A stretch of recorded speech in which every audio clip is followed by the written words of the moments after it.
Для слухачоў старэйшых за 16 гадоў. Радыёбібліятэка.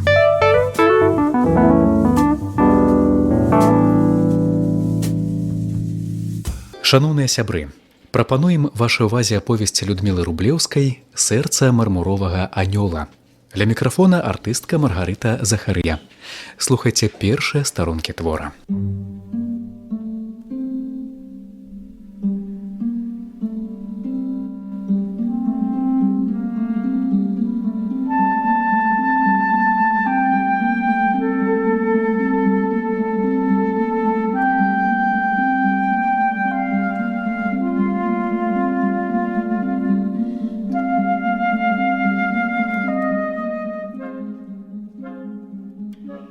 Люблю вандраваць.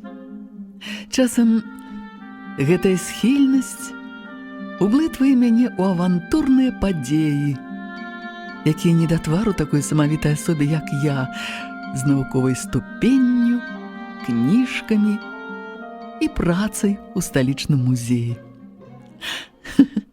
Ды не. Гэта я перабольшваю наконт маёй самавітасці. Па-ранейшаму не паважаю сур'ёзных пасяджэнняў і павучальных размоў. Увогуле цярпець не магу тое, што называецца упарадкаванасцю.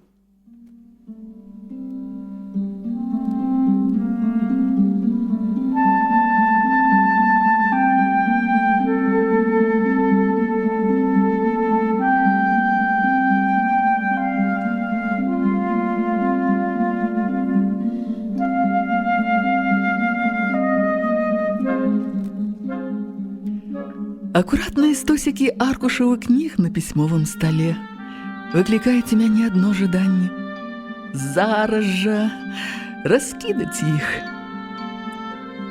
Утульна я адчуваю сябе толькі ў мастакоўскіх майстэрнях, там, дзе састаўленыя ўздоўж сцен кераміка і палотны, дзе на паліцах аскепкі невядомых пасудзін і дзівосныя букеты сухіх кветак і птушыных пёраў, дзе можна знайсці зусім нечаканыя прадметы, ад чалавечага чэрапа да ліхтара, з якім у мінулым стагоддзі абходчык чыгункі сустракаў цягнік, дзе ў паветры прапахла малейнымі фарбамі, нібыта празрыстыя мятлушкі, лунаюць душы ненапісаных карцін. У антыкварнай філіжанкі нальецца кава і пойдзе размова пра мастацтва.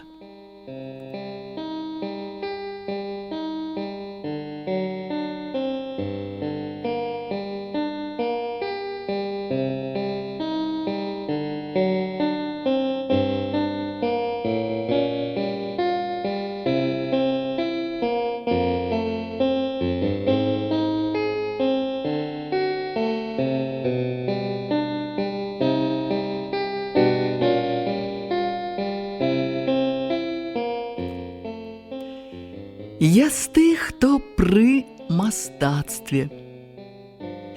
Як я хацела быць у ім. Але калі зразумела, што не магу быць сярод лепшых мастакоў, перавялася з мастацкага на мастацтвазнаўчае аддзяленне. Не ведаю, можа, і ўчыніла глупства. Але і на сваёй цяперашняй дзялянцы спрабую нешта зрабіць. Жанчына з неўладкаваным лёсам. Так, здаецца, гаворыць пра тых, такіх як я. Бліжэйшая сяброўка Нюта сцвярджае, што мой характар і вобраз жыцця проста не выцерпіць ніводны нармальны мужчына. Цікава, а хто на яе думку нармальны мужчына? Я не ведаю.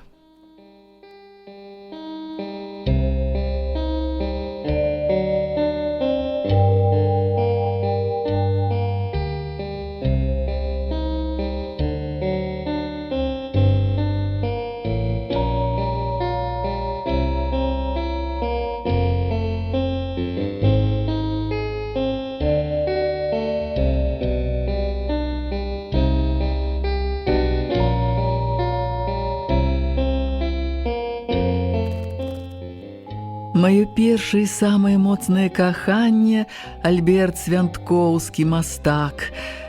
Пазнаёміліся мы з ім на першым курсе. Таленавіты быў вельмі. За талент яму ўсё прабачалі, пропускі заняткаў і дробныя хуліганскія ўчынкі кшталту намазанага фосфарам чэрапа ў лабаранцкай.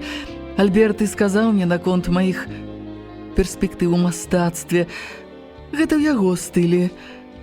Гаварыць, што ён думае, і рабіць, што ён хоча.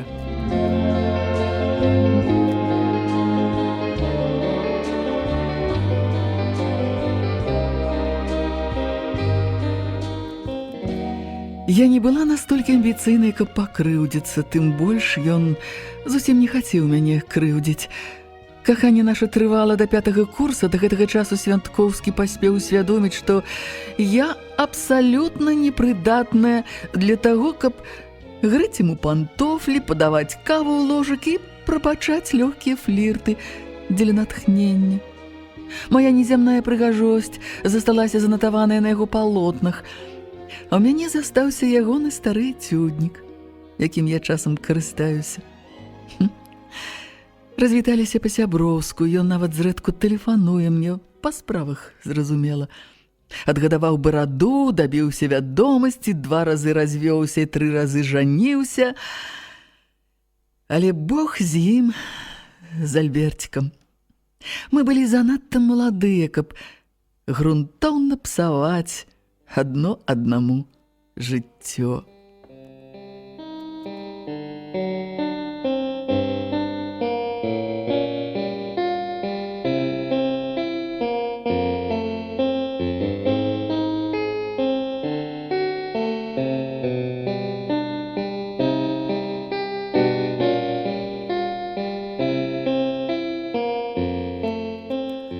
А вось наступнае і апошняе каханне Радаслаў Дудкоўскі. Ледзь не пахісно маё аптымістычнае светаўспрыманне. Пасля таго, як Свянткоўскі апошні раз выпіў у маім пакоі філіжанку кавы і дэманстратыўна памыў яе на развітанне, працэдура, якая ніколі дагэтуль не адбывалася без майго напамінку, я падрыхтавалася да пажыццёвай самоты.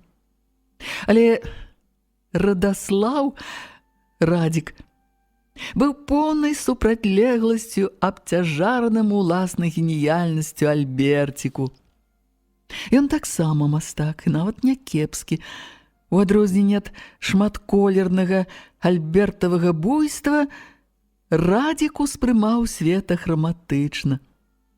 Яго гравюры па-свойму стыльныя, акадэмічна правільныя, і ў той жа час з нейкай дзівінкай, няўлоўнай няправільнасцю, ад якой звычайныя відарысы ператвараюцца ў снабачанні. Радзік пераканаўча давёў мне, што я ідэал жанчыны увогуле і ягоны ідэал у прыватнасці.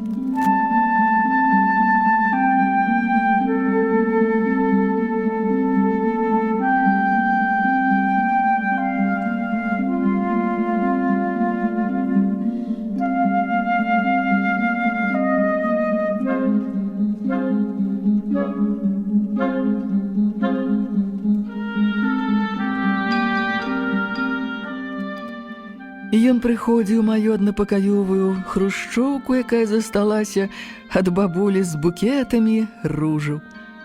Варыў украінскі боршч на пліце, якую я ўключала толькі дзеля таго, каб згатаваць гарбату, заварваў зёлкі, калі я хварэла.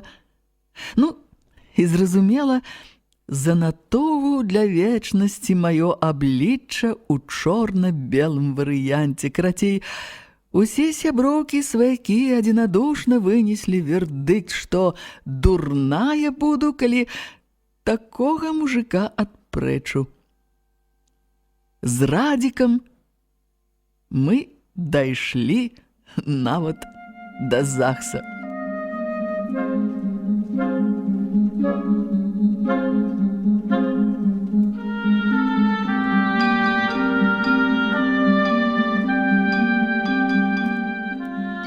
І тут пачалося.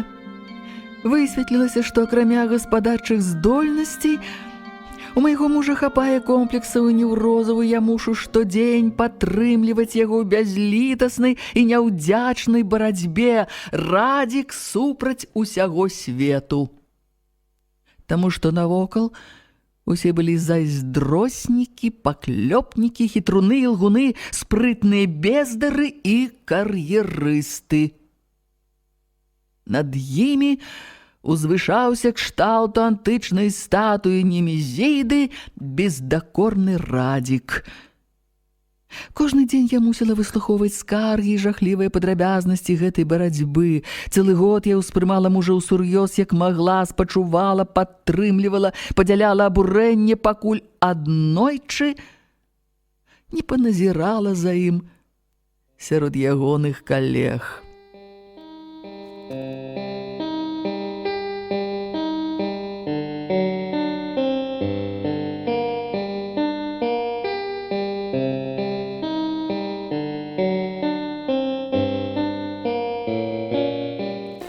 Пасля я паспрабавала тлумачыць бескампраміснаму змагару, што спадар Н, магчыма, зусім не хацеў яго пакрыўдзіць, а спадараняка не падбіраецца да яго пасады. У такія моманты я з адзінага саюзніка ператваралася ў аднаго з ворагаў. І Радзік бег у сваю майстэрню, яна была якраз непадалёк, зачыняўся там і маляваў. Потым з'яўляўся задаволены млявы і паблажліва дараваў мне. Відаць, для творчага натхнення яму неабходны быў выплеск адмоўных эмоцый. Колькі я перажыла ўсё маё. Ён ваяваў з маім мастацкім вэрхалам і ўдзелам у экспедыцыях. На пачатку нават штовечар пералічваў грошы ў маім кашальку і высвятляў, куды я столькі патраціла. І гэта можна было б дараваць, але Радзік не хацеў мець дзяцей. Ён лічыў, што свет занадта недасканалы, каб ствараць на пакуты яшчэ адну нявінную істоту. Спатрэбілася 2 гады, каб я ўсвядоміла, што маю справу з няўротыкам і эгацэнтрыстам, нягледзячы на тое, што ён варыў украінскі боршч і падносіў мне пантофлі.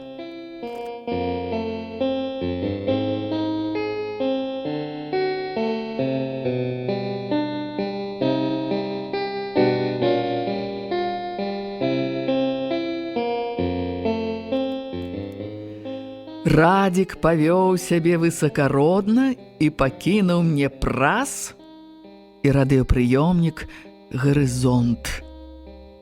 Астатнюю бытавую тэхніку і частку мэблі перавёз да маці, якая была на 7-м небе ад таго, што любы сыночак нарэшце пакінуў гэтую змяю і п'яўку ў адной асобе. Забылася згадаць, што часам Дудкоўскі забягае да мяне, каб упэўніцца, што без яго я не магу даць рады гаспадарцы і ўвогуле прападаю.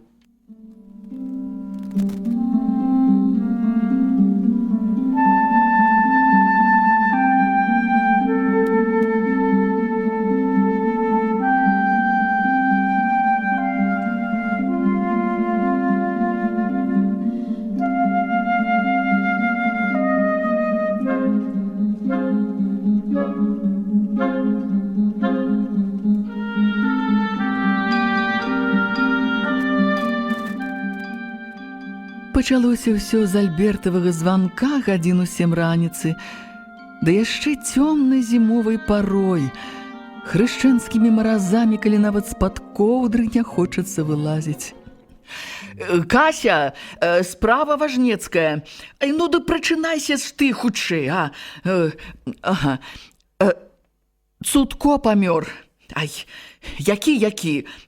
Ну, нічыпар Цудко, знаў я. Учора зямляк паведаміў. Засталіся калекцыі, карціны. Кландайк для навукоўца». Я злосна намацала босай нагой пантофлю, якая схавалася пад скрыню з абуткам. Спачуваю, вядома, але памятаю я твайго цудку, памятаю. Думаю, калі ў ягонай калекцыі было, што варта, даўно забраў якісьці музей, куды ён толькі не звяртаўся са сваімі шэдэўрамі. Ведаеш, колькі такіх дзядзек з невыноснымі амбіцыямі па нашых вёсках ды мястэчках. Я іх бачыла досыць, і без тваёй пратэкцыі.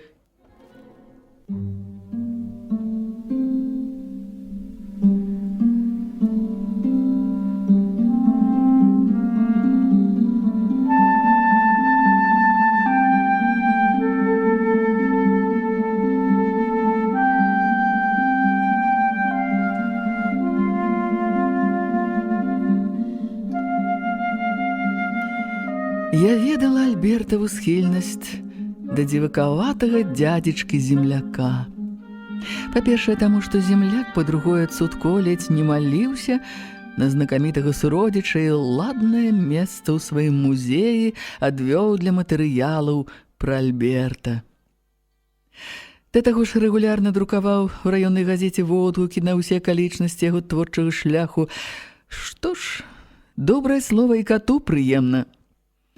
І Свянткоўскі апекаваўся самадзейным калекцыянерам, які да таго ж, што самае страшнае, быў і самадзейным мастаком. Запрашаў на выставы ў сталіцу, прыводзіў на кансультацыю да мастацтвазнаўцаў, гэта, значыць, і да мяне. На жаль, адкрыцці правінцыяльнага энтузіяста не вытрымлівалі прафесійнай праверкі, а яго ўласны жывапіс увогуле псаваў рэпутацыю. Таму я, хаця і разумела Альберцікаў клопат праспачылага, але не збіралася падзяляць яго.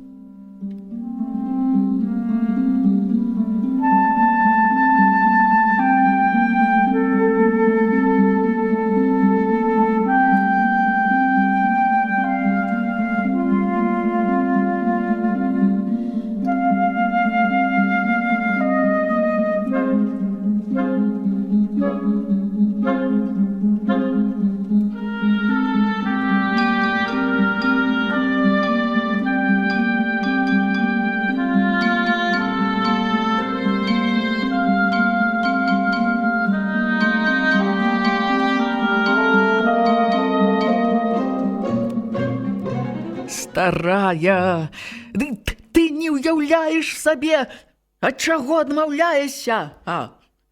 Ды я сам бы паехаў, але сёння вечарам адлятаю ў Швейцарыю. Згодзін з табой, дзед быў страшэнным дылетантам, надаваў значэнне многім нявартым таго рэчам, але з другога боку, таму сапраўды унікальныя творы ён мог не ацаніць. Ты ж не была ў ягоным музеі, а я быў. Гэта такія сутарэнні, такія завалы матэрыялу, зараз усё парасцягаюць, круцяцца там розныя падазроныя асобы.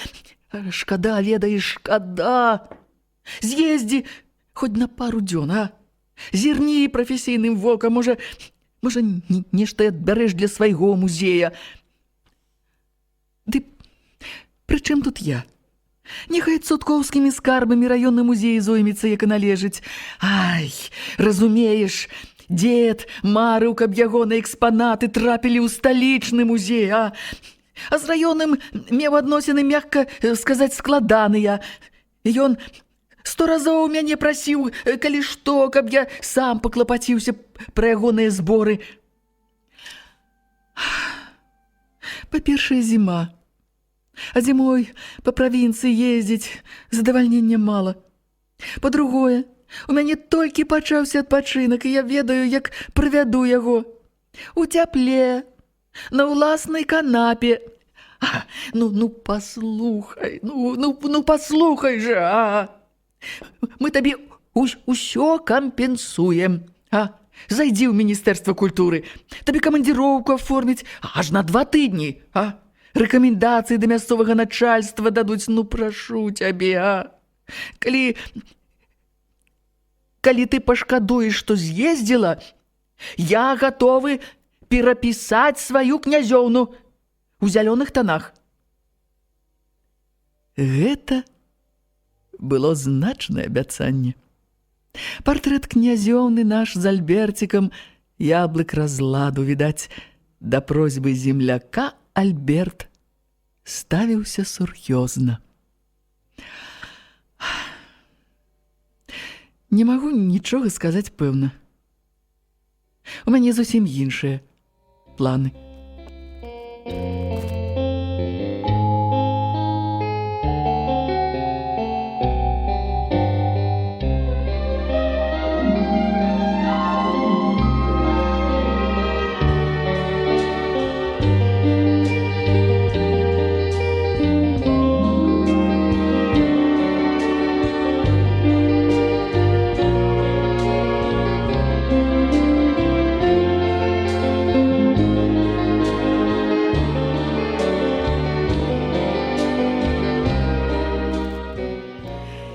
Вядома, я паехала ў забытае Богам Наўе, загубленае сярод лясоў і балот заходняй Беларусі, страшэнна незадаволеная сабой светам. Паехала, прыхапіўшы Альбертаў эцюднік, а раптам натхненне сыдзе, не ведаючы, у якую гісторыю патраплю.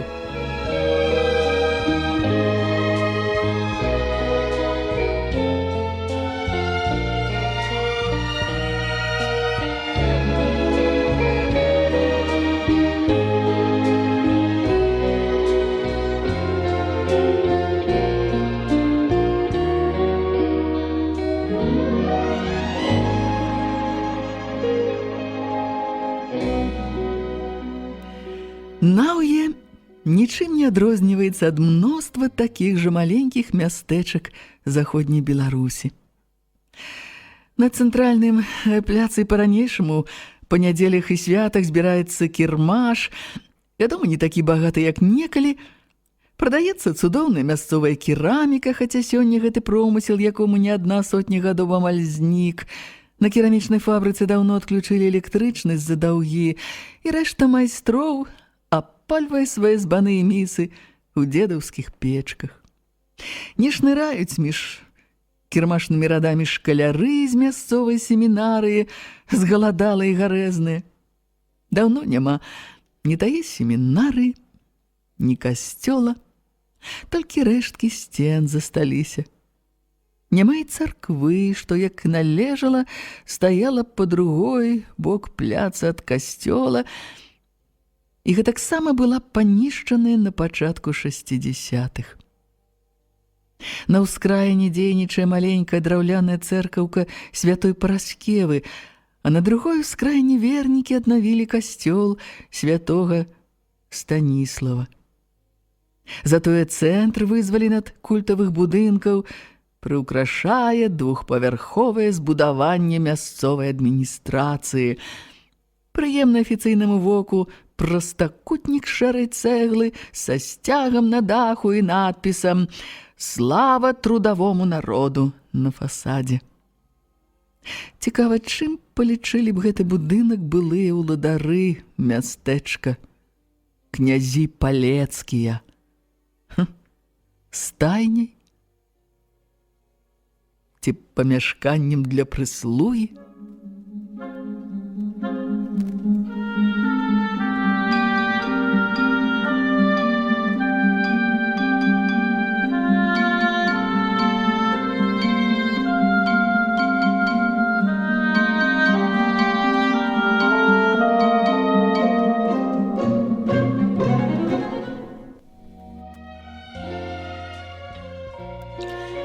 Але мой шлях быў менавіта ў гэты будынак да цяперашніх уладароў Наўя.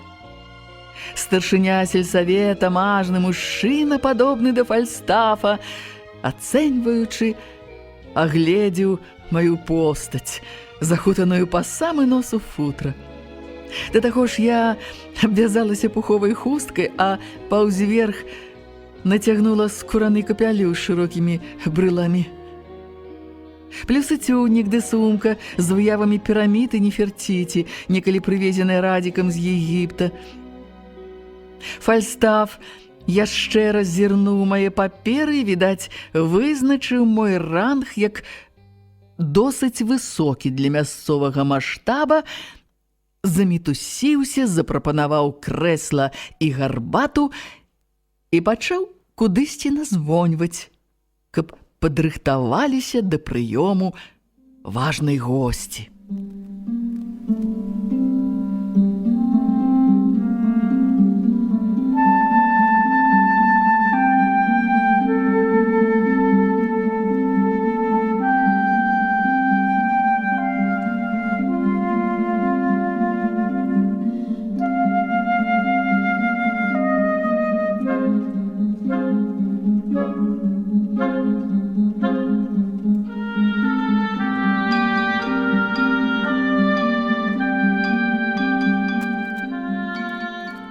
Наўеўскі краязнаўчы музей, куды мяне адвезлі на старшынёвай белай волзе, месціўся ў былым панскім доме. Сярод заснежанага поля наводшыбе аднаўе. Бліжэйшы да яго будынак царква святой Параскевы. У Наўе ніколі не было ні палаца, ні замка, адзін гэты княжацкі паляўнічы домік альбо летняя рэзідэнцыя. Не ведаю, як правільна называць.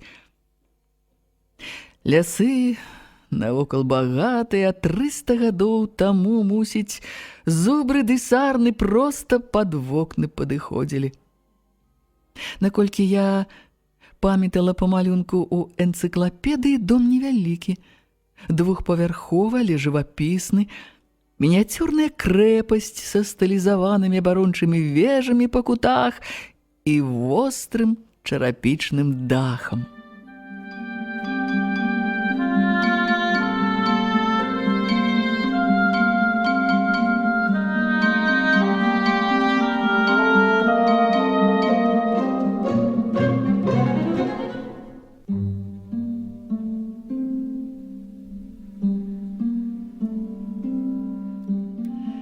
Рэальнасць, вядома ж, аказалася куды больш сумнай. Княскі дом нагадваў арыстакрата, перавыхаванага рэвалюцыйным народам. Урачысты ганак з калонамі знік. Замест дахоўкі звычайная бляха. Плінфа, з якой былі выкладзены сцены, хавалася пад слоем шэрай тынкоўкі. Вокны другога паверха забітыя дошкамі, але была ў гэтым скалечаным доме і сумная урачыстасць даўніны, якую нельга знішчыць, як нельга высветліць да першапачатковай выразнасці фарбы на старой карціне. Мы зашлі ў будынак. Драўляная, даўно не фарбаваная падлога, зялёныя сцены ў цёмных рагах, лесвічны праём насупраць увахода, таксама забіты дошкамі.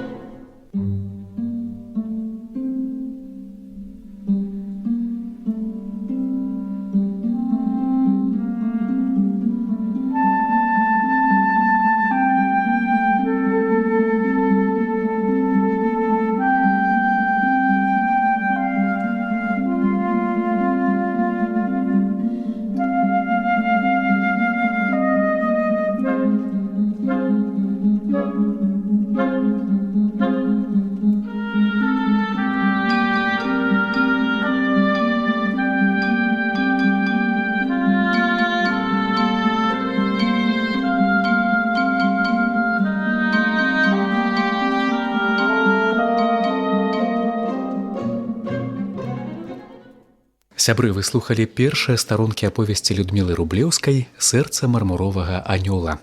Выканаўца артыстка Маргарыта Захарыя. Для слухачоў старэйшых за 16 гадоў. Радыёбібліятэка.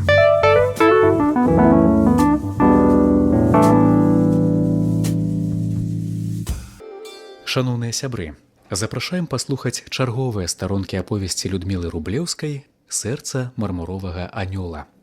Выканаўца артыстка Маргарыта Захарыя.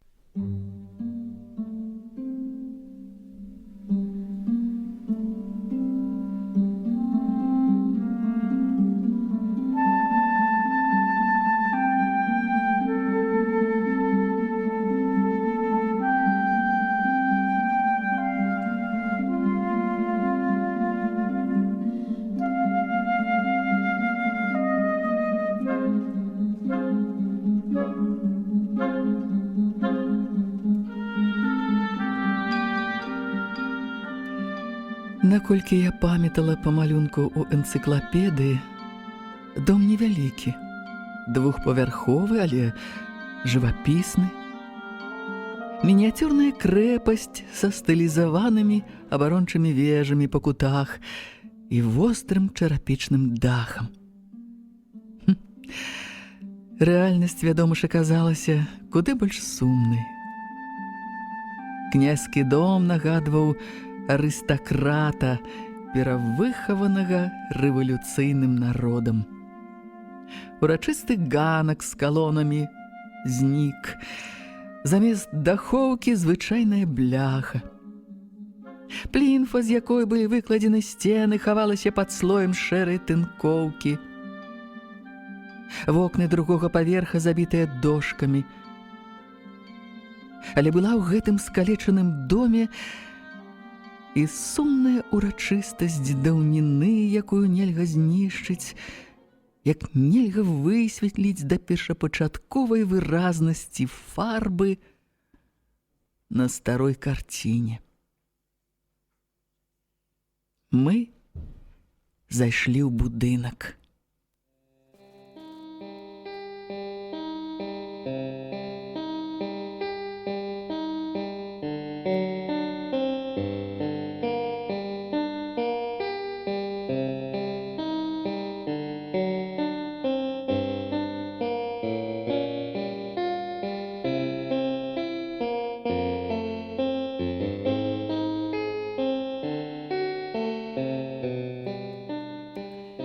Драўляная, даўно не фарбаваная падлога.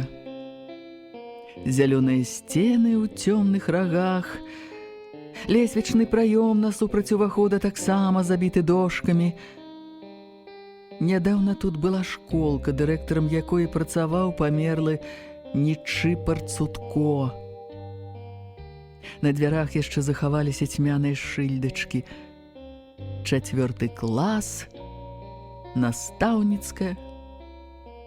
Цяпер, як патлумачылі мае праважатыя, старшыня ды нейкая цётка, здаецца, культарганізатар местачковага маштабу, школу перавялі ў новы будынак. А гэты чакае рамонту. Дах праваліўся.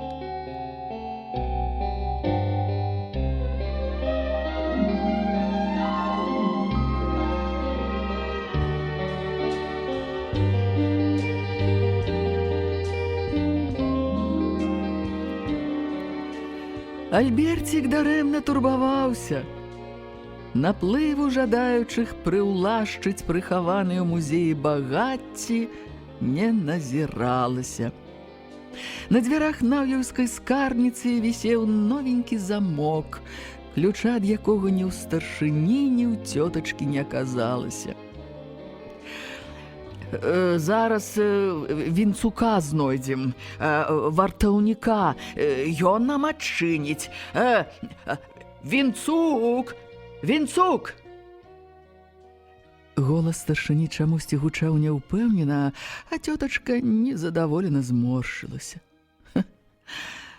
Каго можна клікаць у гэтым пустым, як разбіты збан памяшканні?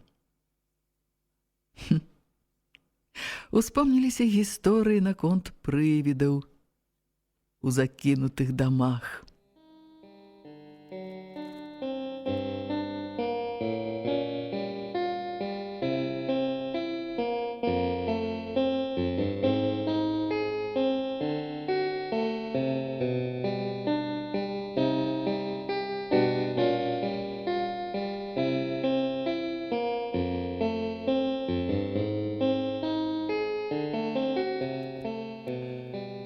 ў цемры калідора нешта зашаргатала. Дзверы з надпісам «Кабінет хіміі і біялогіі» раптоўна расчыніліся, і ў светлым праёме вымалявалася дзіўная постаць у ватніку і галёшах на вяровачках. Высокі нязграбны чалавек, ці прывід, меў гадоў пад 40. У цёмных доўгіх валасах і барадзе не заўважалася сівізны, твар худы, а вочы ненатуральна светлыя і глядзяць з-пад ілба праз нерасчэсаныя пасмы. Проста ваўкалак нейкі пярэварацень. Чалавек моўчкі, не павітаўшыся, глядзеў на нас.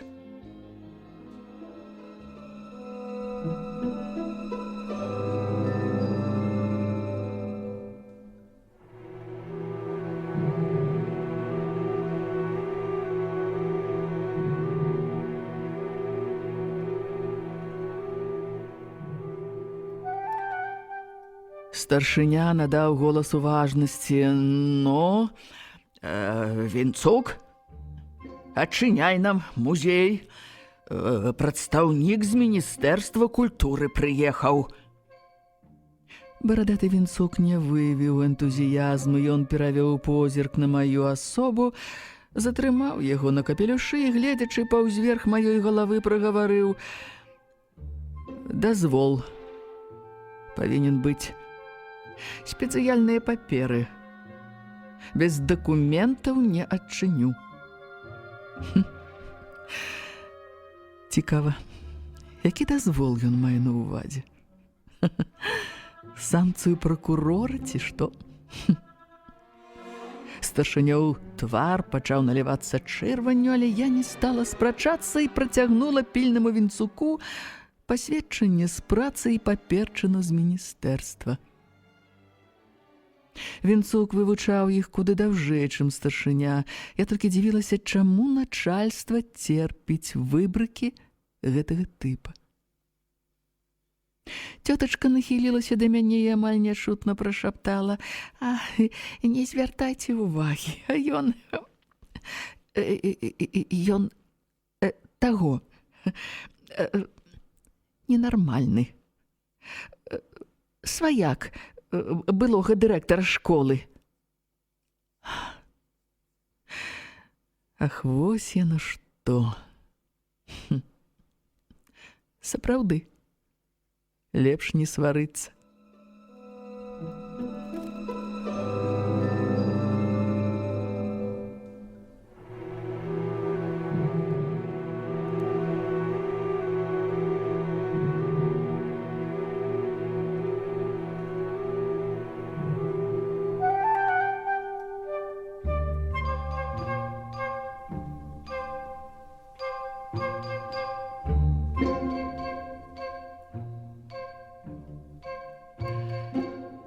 Тым больш, Вінцук хоць і неахвотна дастаў ключ, які захоўваў не ў кішэні, а на шыі, разам з яшчэ некалькімі ключамі, і дзверы скарбніцы адчыніліся. Не тое, каб я была расчараваная. Проста такіх мясцовых музеяў я бачыла мноства. Рушнікі і стэнды са здымкамі герояў Вялікай Адчыннай вайны, драўляныя ступы ды іншыя гаспадарчыя прылады і абавязкова ў куце падвешаная калыска. Дапаўнялі інтэр'ер шматлікія пейзажы самога Цутко: зялёная траўка, сіняе неба, белыя блокі, партрэты ўдарнікаў працы, ветэраны ў атачэнні піянераў. Адметнасцю былі хіба дзве карціны Альберціка, падараваныя землякам. Зразумела, не лепшая ягоная карціна, але талент не можа стварыць зусім банальную рэч. На адной з карцін я нават пазнала ўласныя рысы. Праўда, пазнаць было цяжка. Альберцік маляваў персаніфікаваную зімовую ноч.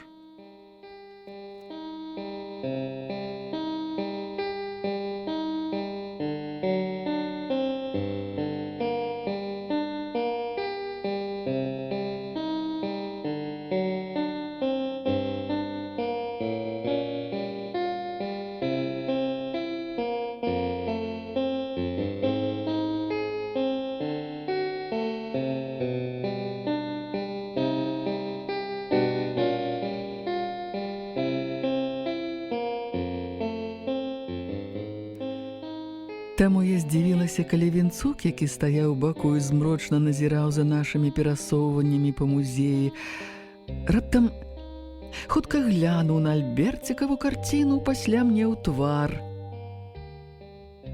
і зноў таропіўся ў прастору. Баюся, тут для мяне мала цікавага. О, ды вы ў другую залу прайдзіце, заспяшалася цётачка, а Фальстаф прагуў: Вінцук, адчыні. На гэты раз вартаўнік не стаў спрачацца і марудзіць.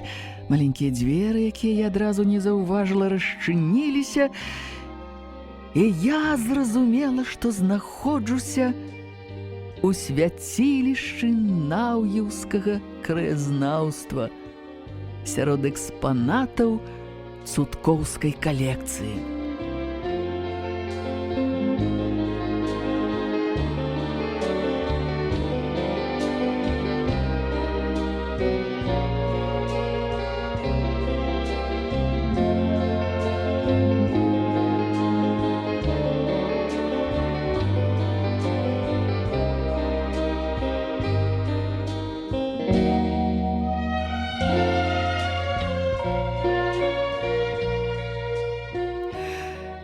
Сапраўдны правінцыйны свецкі салон 19 стагоддзя.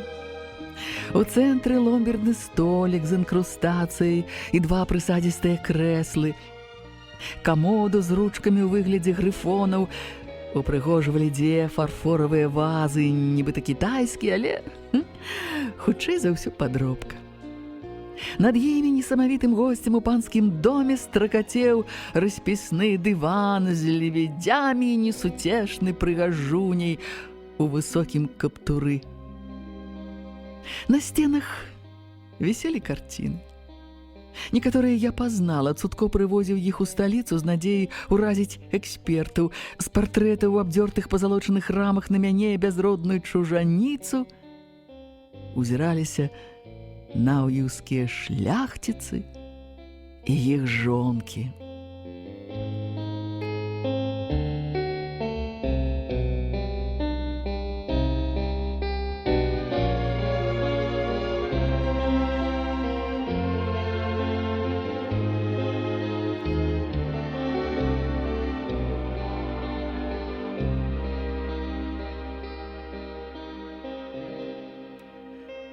Вар'ят між тым прынёс цэлае бярэмя папер, рэестр экспанатаў музея з падрабязнымі каментарамі нічый пра Цудко і паклаў на ломберны столік. Да гэтага дадаліся яшчэ нейкія папкі з малюнкамі, гравюрамі, плакатамі. Нічога, да вечара ўпраўлюся. Я рашуча пачала расшпільваць футра. Здаецца, цёпла, вунь і грубка ў куце. Маленькія жалезныя дверцы ўнізе зачыненыя няшчыльна, відаць, жывая палоска агню. Да бліжэйшай станцыі падкінеце? Запытала я на развітанні ў старшыні. Аўтобус у гэтае блаславёнае мястэчка прыходзіў раз на дзень, і мне не хацелася сядзець тут да раніцы. Фальстаф запэўніў, што ён і ягоны самаход да маіх паслугаў, і заспяшаўся па сваіх справах. Зазбіралася і кабета. Праз пару гадзінак зойдземся да вас, добра? А пакуль, калі што, Вінцук вам дапаможа. Чуеш, Вінцук? Ваўкалак павольна хітнуў галавою і падыбаў з музея. Сапраўды, экземпляр. ніколі не даводзілася заставацца сам-насам з вар'ятам. Вы не бойцеся. Ён ціхі, ніколі нікога не крыўдзіць. Жыве тут. Клічце яго смела, калі што спатрэбіцца. Я засталася адна сярод старой мэблі і цёмных карцін.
Было зусім ціха, аж у вушах звенела ад цішы. Мне нават прыйшло ў галаву, што ваўкалак, як толькі выйшаў за дзверы, растварыўся ў паветры. Я уважліва перагледзела ўсё ў зале. Вядома, для раённага краязнаўчага музея многае было б каштоўным. Асабліва зацікавілі мяне дзве карціны. Абедзве я датавала канцом 19 стагоддзя. На адной жанравая сцэнка з жыцця засцянковай шляхты пад назвай «Вяселле пад прымусам». Нявеста тэатральным жэстам захінала твар, у той час як бацькі гэткімі ж тэатральнымі жэстамі паказвалі ёй на адчыненыя дзверы, з якімі віднелася ганарыстая постаць жаніха ў сурдуце і капелюшы.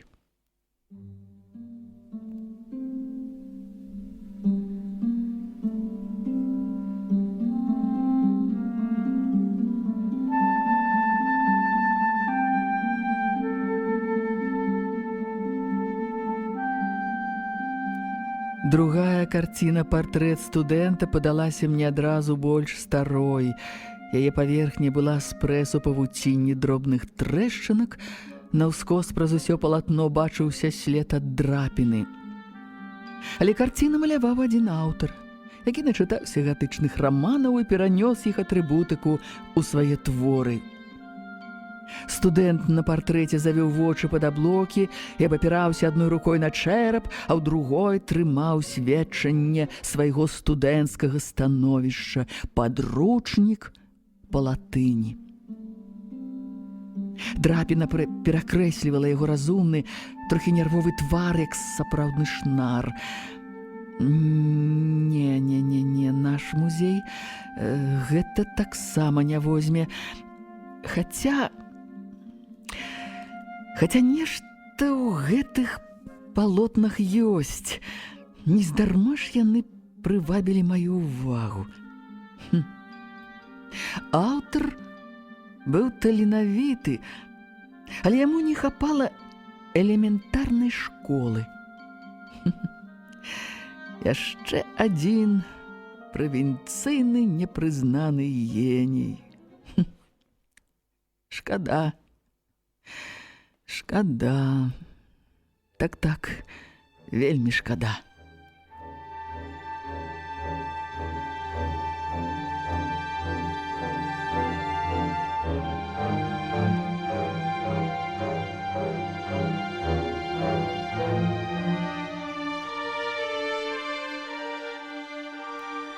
Некалі гэтак жа, можа, будуць гаварыць пра мае карціны, калі яны ацалеюць, і гэтак жа спачувальна адстаўляць іх у бок. Мае думкі перарваў раўнадушны голас. Не хочаце паглядзець запасныя фонды? Я ажно падскочыла. Гэты Вінцук сапраўды прывід. Як ён мог падысці так бязгучна? Але, значыць, убачанае мною ў музеі не ўсё. Падобна на кітайскі куфэрак. Адчыні шуфлядку, за ёй хаваецца наступнае. Ну, так, Альберт нешта казаў пра завалы матэрыялу. А куды ісці? У гэтым жа будынку, у сутарэнні. Цяпер вар'ят павядзе мяне ў сутарэнні? Можа пачакаць мясцовае начальства? Вінцук глядзеў паўзверх маёй галавы светлымі вачыма. Я ўсвядоміла, што не чую паху перагару, самага роднага, звыклага паху вясковых вартаўнікоў. І адзежа, акуратная, хоць і дзіўная, усе гузікі на месцы. Валасы доўгія, зблытаныя, але чыстыя. І рукі чыстыя, белыя, з доўгімі пальцамі. Неяк ненармальна яны выглядалі на фоне старой ватоўкі. Ды ён не нашмат старэйшы за мяне. Яму ад сілы гадоў 35.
Я туды ў скляпенні звычайна не пускаю нікога.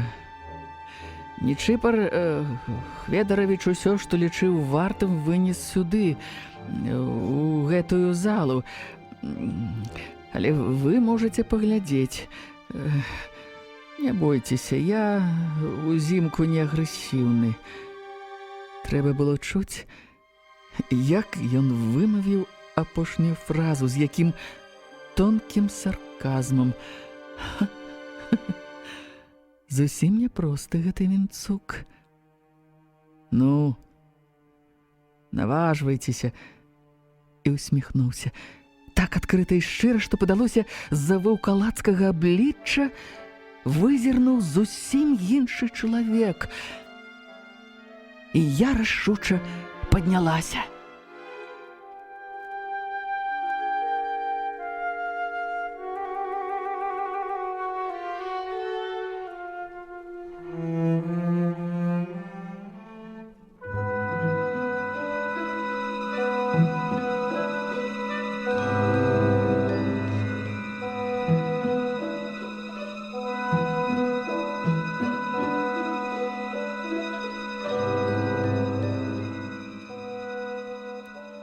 Уваход у сутарэнні пачынаўся пад лесвіцай, што вяла на другі паверх. Насуперак маім чаканням, за абабітымі бляхай дзвярыма, не аказалася паўцёмнага вэрхалу з плесні і мышыным віскам. За першымі дзвярыма хаваліся другія, жалезныя, з засаўкай і 2 замкамі, як у сейфе.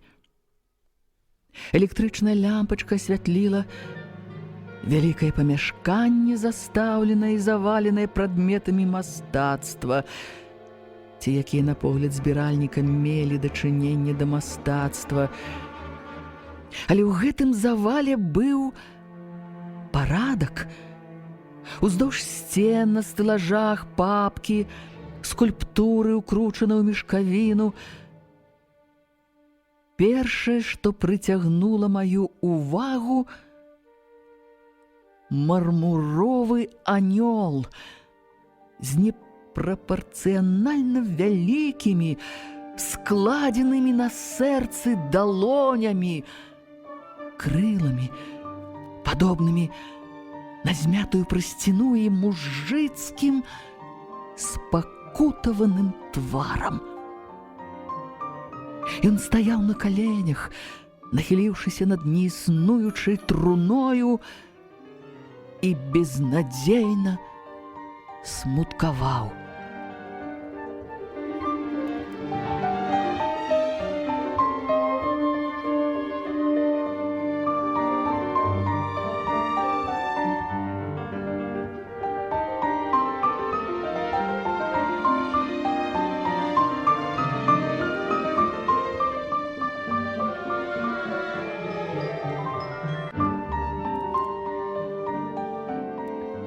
Са зруйнаванага касцёла, частка надмагілля, патлумачыў Вінцук і пачаў здымаць грубую тканіну са шматлікіх бясформенных фігур.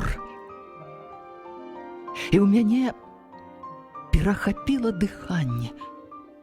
Гэта была драўляная скульптура, менавіта наша, беларуская, непаўторная. Не пазней 17 стагоддзя.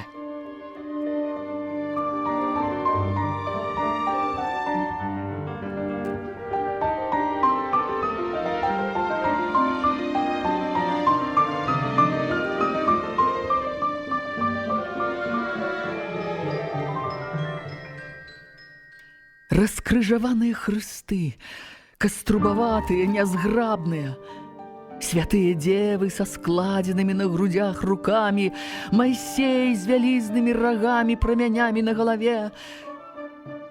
Кожная з такіх скульптур была больш вартасная за ўвесь кіч, сабраны ў залах наверсе.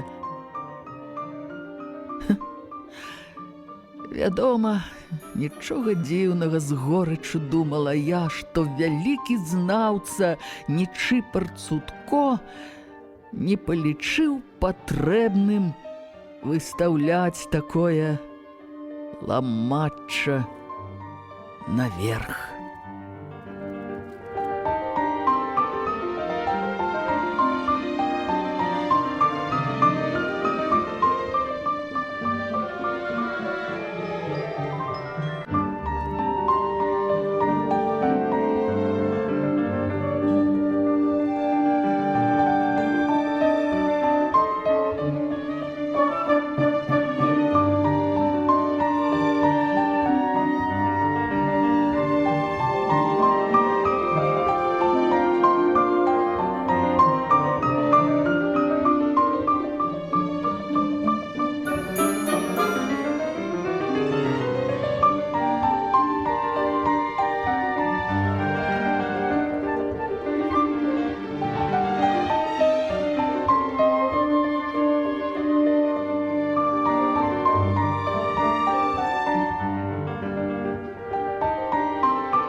Сябры, гучалі чарговыя старонкі аповесці Людмілы Рублеўскай «Сэрца мармуровага анёла». Чытала артыстка Маргарыта Захарыя. Для слухачоў старэйшых за 16 гадоў. Радыёбібліятэка.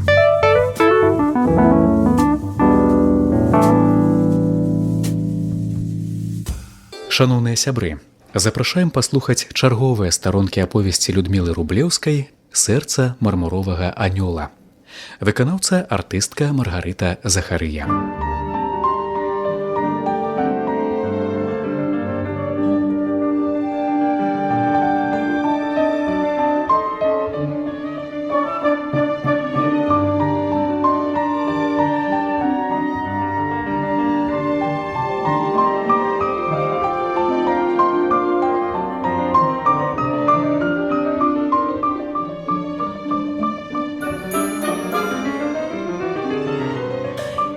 Першае, што прыцягнула маю ўвагу, мармуровы анёл з непрапарцыянальна вялікімі, складзенымі на сэрцы далонямі крыламі, падобнымі на змятую прасціну, і мужыцкім спакутаваным тварам. Ён стаяў на каленях, нахіліўшыся над неіснуючай труною, і безнадзейна смуткаваў. Са зруйнаванага касцёла частка надмагілля патлумачыў Вінцук і пачаў здымаць грубую тканіну са шматлікіх бясформенных фігур. І ў мяне перахапіла дыханне. Гэта была драўляная скульптура, менавіта наша, беларуская, непаўторная. Не пазней 17 стагоддзя.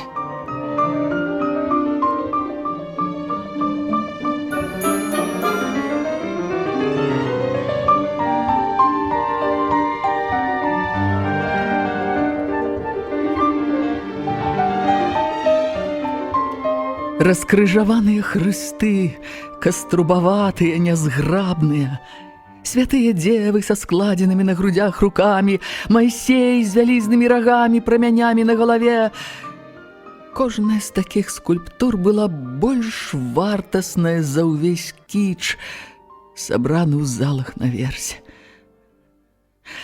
Вядома, нічога дзіўнага, з горыччу падумала я, што вялікі знаўца Нічыпар Цутко не палічыў патрэбным выстаўляць такое ламачча наверх.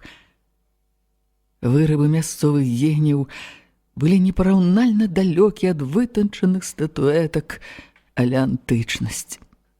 Шэрае дрэва, паедзенае шашалем, пашкоджанні часам значныя, надавалі скульптурам зусім не хлямяжы выгляд.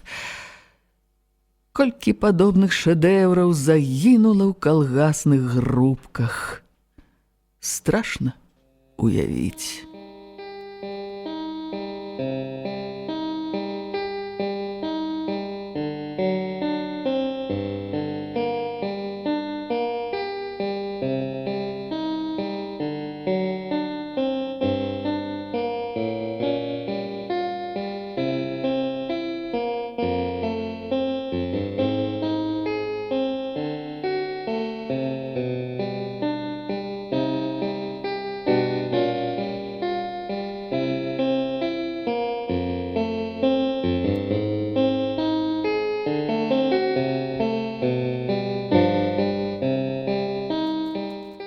Я наблизилася и со здзіўленнем заўважыла, што не так даўно дрэва апрацоўвалі нейкім кансервантам.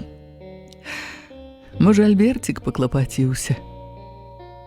А Вінцук працягваў адкрываць багацці скляпення. Многае, што захоўвалася, тут было, відаць, вынесена з тых жа касцёла ды царквы.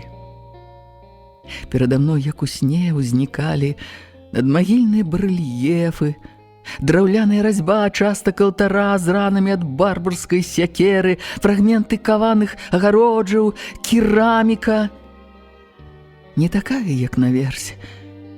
Велізарныя гаршкі, дымленыя збаны з падбіванымі горламі, скрыня, напоўненая чарапкамі са слядамі ручнога роспісу, кавалкамі кафлі. Якое багацце! Я схапіла са стэлажа папку. Стос жоўтых, махрыстых па краях лістоў. Ды гэта ж рэвійская казка за 1802 год Наўіўскага павета. А побач стаяла чарка, непрыгожая зялёная чарка. Менавіта такія рабілі на Гуце ў суседнім павеце 4 стагоддзі таму. Падобныя ёсць не ў кожным музеі.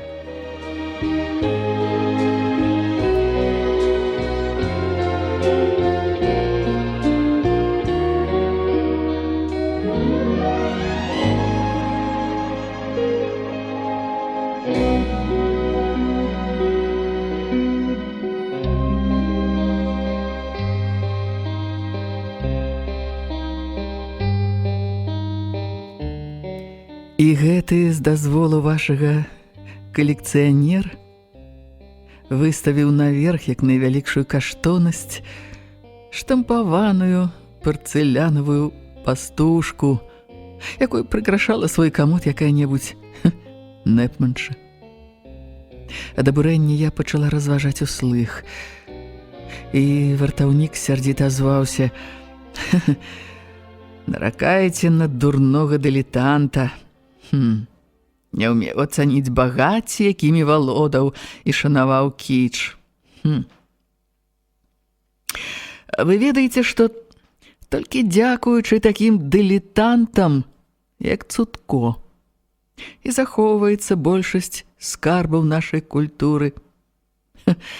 Не вы ж, прафесіяналы-тэарэтыкі, выкопваеце з кучы друзу чарапкі. Не вы, з-пад каўша экскаватара, выносіце кавалкі старажытнай скульптуры. Урэшце, усе гэтыя рэчы стаяць тут. Яны не выкінутыя на сметніцу. Дачакаліся вас, каб вы пра свае адкрыцці ў дысертацыі напісалі. І ўсё дзякуючы вясковаму дылетанту».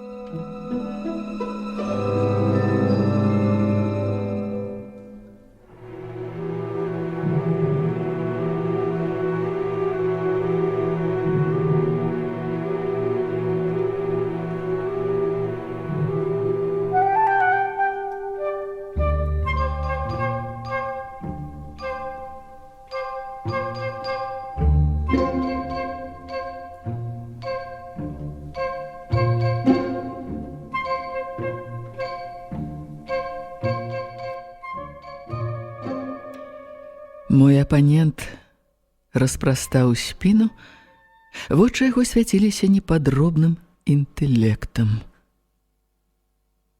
«Хто вы такі?» – вырвалася ў мяне. Вінцук адразу змяніўся, нібыта надзеў выпадкова згубленую маску. «Вартаўнік я». І адвярнуўся. Пачаў старанна ўхутваць скульптуры радном. Але позна. Цяпер я была ўпэўненая, што парадак у гэтым скляпенні быў невыпадковы. І дрэва было адрэстаўрыравана менавіта ім, але паколькі ён не жадаў заводзіць са мной размовы на гэтую тэму, я мудра замаўчала і ўзяла са стэлажоў яшчэ некалькі папак. Вінцук адышоўся ў цемру далёкага кута, паваждаўся там і прынёс мне яшчэ нейкія паперы. «І гэта пачытайце. Вам цікава будзе».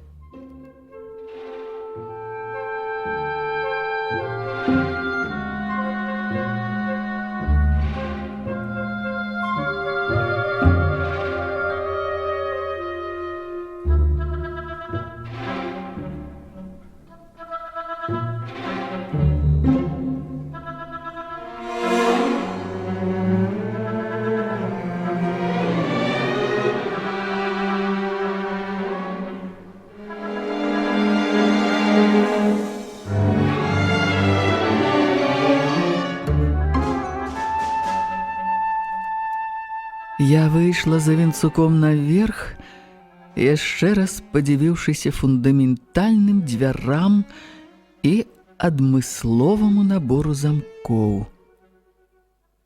А наверсе нас ужо чакалі. Фальстафаўская фізіяномія старшыні яшчэ больш ільснілася і расплывалася ва ўсмешцы. Мусіць, таму, што на гэты раз усміхаўся не толькі мне, але і іншым важным гасцям. Найперш, прыгожай жанчыне ў пясцовым футры. Калі я была ў вёсцы экзотыкай, дык гэтая кабета мусіла здавацца прыхаднем з іншага свету, не таго, адкуль прывіды, а таго, дзе ездзяць у студзені загараць на Гаваі, а ў ліпені адпачываюць на горналыжных швейцарскіх курортах.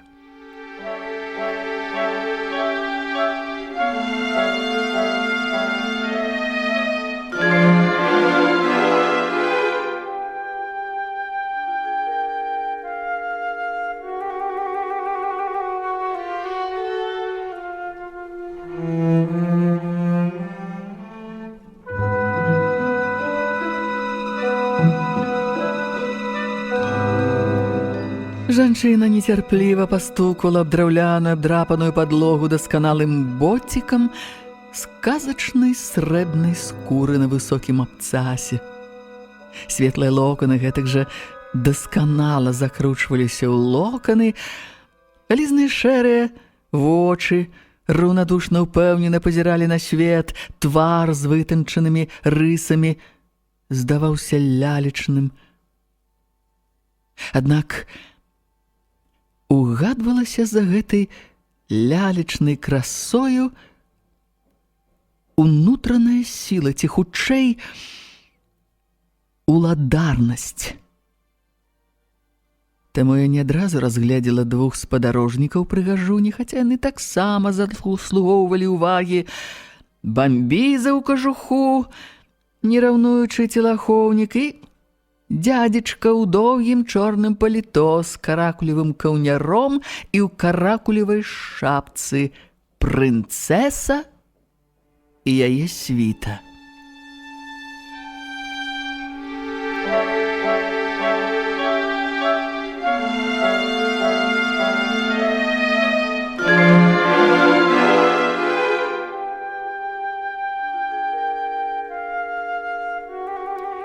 Старшыня мітусіўся. Вінцук, Вінцук, адчыняй хутчэй скляпенне. Вера Сцяпанаўна жадае паглядзець. Ну, хутчэй жа. Давай ключ, я сам адчыню, а то цябе не дачакаешся. Я паглядзела на свайго нядаўняга экскурсавода і здзівілася. Ён стаяў ля сценкі, засунуўшы рукі ў кішэні ватоўкі. І такі каменны зрабіўся ягоны твар, нібыта ён сам быў часткай нейкага надмагільнага барэльефа. Не адчыню. Мне падалося, што Фальстаф зараз лопне ад гневу. Ты ведаеш, каму адмаўляеш? У тым і справа, што ведаю. Прынцэса толькі холадна усміхнулася.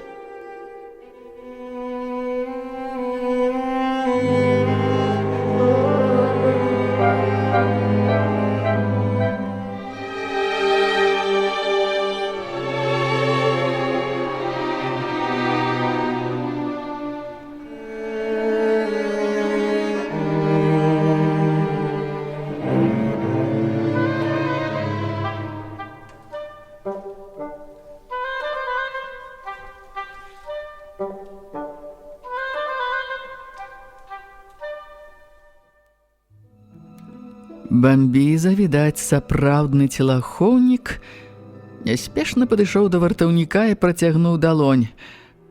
Давай ключы, сам дай, а то... Старшыня аж заклікатаў. Цутко, няхай зямля яму пухам, нікога не пускаў. А цяпер вось гэты. Там даже ж адно ламача нікому не патрэбнае. Гэта не вам меркаваць. Вінцук стаяў, як каменны рыцар. Бамбіза узяўся за яго ватоўку.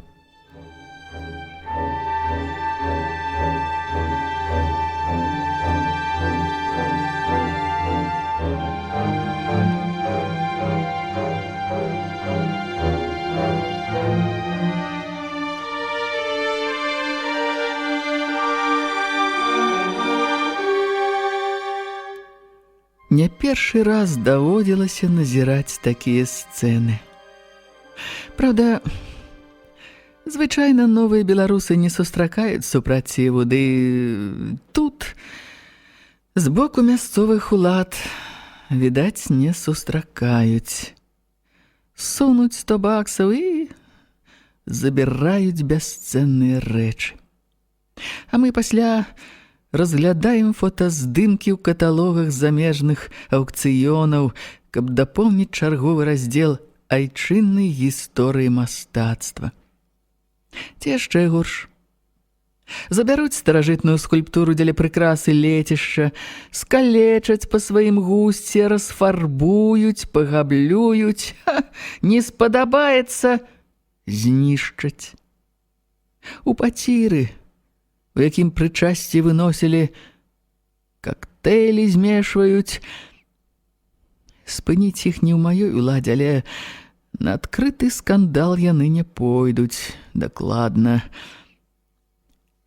Я прадставілася, пералічыла ўсе свае рэгаліі высокіх асоб, што мяне сюды накіравалі, і запэўніла, што пакуль не зраблю вопіс экспанатаў, якія ўяўляюць цікавасць для майго музея, пакуль не будзе складзены адпаведны акт аб перадачы азначаных рэчаў, ніякіх экскурсій не можа быць.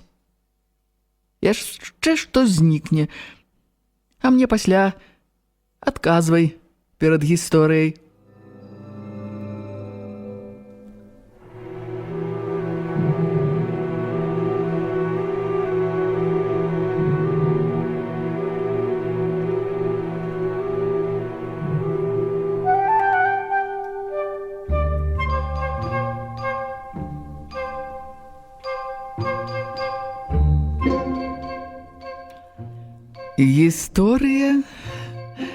Гісторыя перажыве.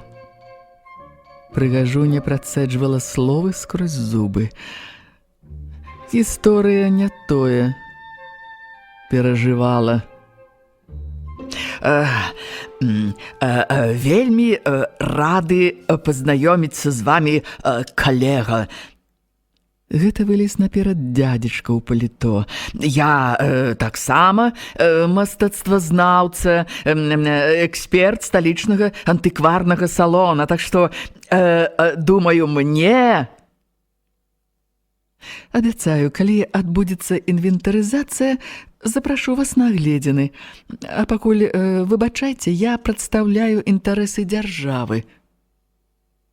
Бамбіза рвануўся ў бойку, але прынцэса, відаць, перадумала. Павярнулася на сваіх высокіх абцасіках і пайшла. На развітанне яна кінула доўгі позірк на Вінцука, які, аднак, аніяк не адрэагаваў. Фальстаф пабег услед за гасцямі, пасля вярнуўся. Паколькі з двух аўтарытэтаў засталася толькі я, усё жаданне дагадзіць было скіравана ў адзін бок.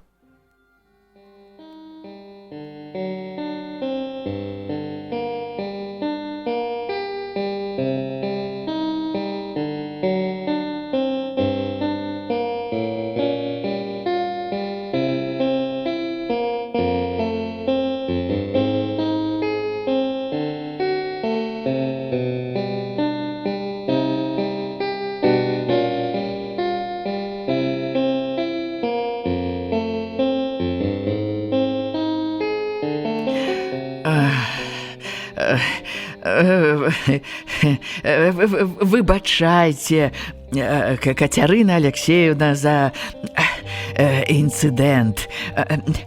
Проста людзі вельмі цікавяцца мастацтвам. А гэты аблом не пускае. Ну, што здарылася б дрэннага, калі б людзі паглядзелі? А хто гэта аматарка мастацтва? Старшыня трохі замяўся. Жонка Вячаслава Бутава. Знаёмае прозвішча. Па тэлебачанні часам рэкламны ролік круцяць. Страхавая кампанія ў яго, ці што? Так, але ведаеце, такія цудоўныя яны людзі, такія чулыя. 2 гады таму зусім нечакана іх фірма дала нашаму пасёлку грошы на новую школу. 5 гадоў адзін падмурак стаяў, а цяпер за год выштукавалі не горш, чым у горадзе школка. Вінцук пачаў мыць уквацаную нагамі сённяшніх наведвальнікаў падлогу, няспешна шоргаючы шэрай мокрай анучай. Чамусьці ягоныя мерныя рухі нагадалі мне Харона у чоўне мерцвякоў.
Я ішла за старшынёй па рыпучым снезе, бялюткім, якога ў горадзе не бывае.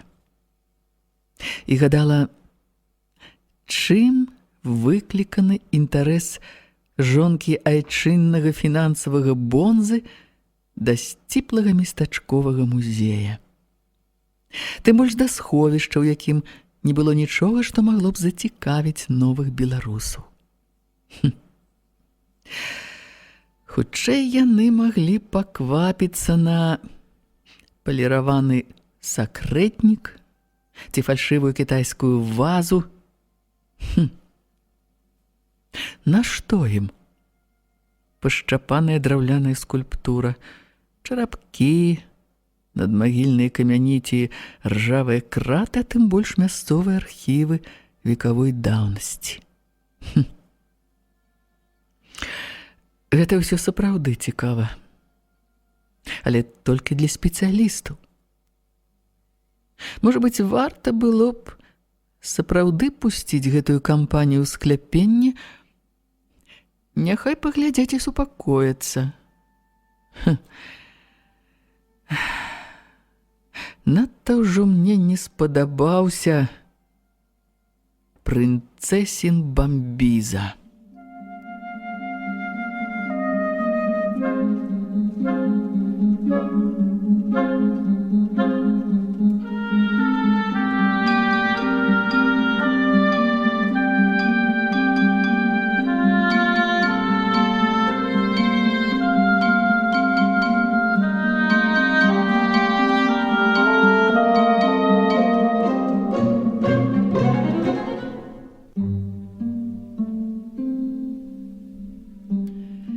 Але я чамусьці ўстрымалася ад таго, каб выказаць слушную прапанову старшыні. Сельсавета патэлефанавала ў Мінск. Дамовілася, што заўтра да мяне ў дапамогу прышлюць кагосьці з музея. Паабяцалі нават выслаць графік па экспанаты, якія мая мастацтвазнаўчая вялікасць палічыць вартымі для перавозу ў музей сталіцы. Мармуровага анёла і некалькі драўляных скульптур дакладна трэба будзе забіраць. Гэта была вялікая перамога, відаць, падрыхтаваная альбертавымі намаганнямі. Часам я нават шкадую, што вырасла ў Мінску. Прынамсі, ёсць амаль 100% верагоднасць, што Калі ты нарадзіўся ў вёсцы ці мястэчку і дасягнуў хоць невялікіх, але поспехаў на навуцы, мастацтве ці літаратуры, тваё імя будзе шанавацца на малой радзіме, згадвацца ў розных кшталту краязнаўчых выданнях як гонар раёна. А твой фотаздымак упрыгожыць стэнд школьнага музея. А ў нашым доме жывуць 2 кандыдаты навук, не лічачы мяне, доктар эканомікі, былая балерына, нават стары паэт-песеннік. І суседзі звяртаюць на нас увагі куды менш, чым на ўладальніка Форда з 2-го паверха, які завёў серабрыстага колі і зрабіў кватэры еўрарамонт. Так што пра ягоную круглую ванну з падводным масажам ведаюць усе 4 пад'езды. А маю кнігу пра магістральныя міфалагічныя матывы ў беларускім мастацтве 16 стагоддзя не ведае ў доме ніхто.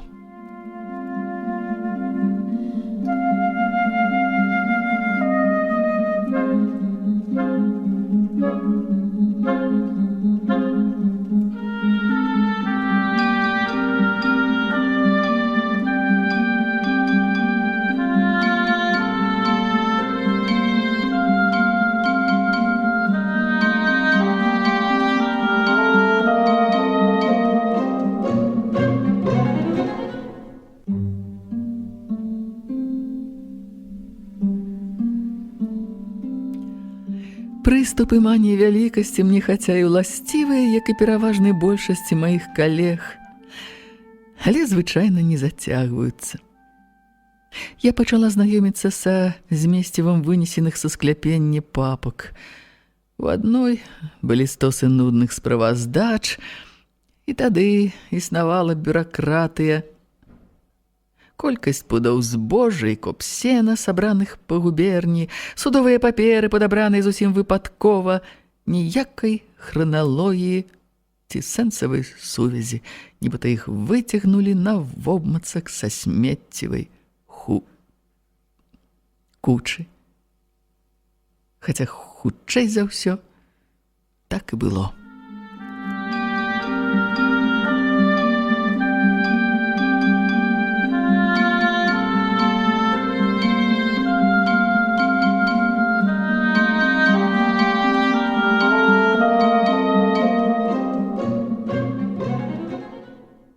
Сябры, гучалі чарговыя старонкі аповесці Людмілы Рублеўскай «Сэрца мармуровага анёла». Чытала артыстка Маргарыта Захарыя. Для слухачоў старэйшых за 16 гадоў. Радыёбібліятэка.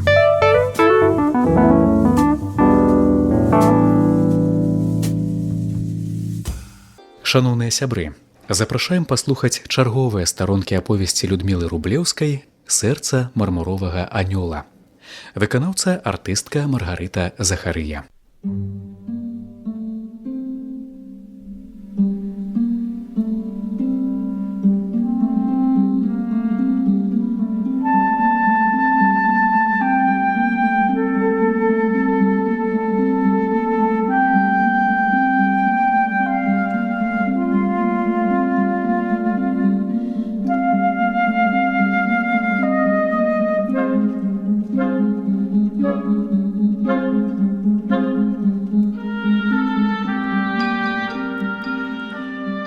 Часам я нават шкадую, што вырасла ў Мінску.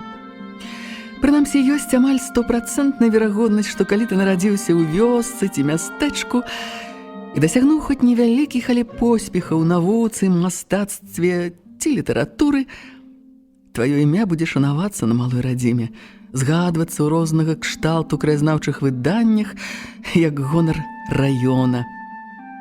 А твой фотаздымак упрыгожыць стэнд школьнага музея.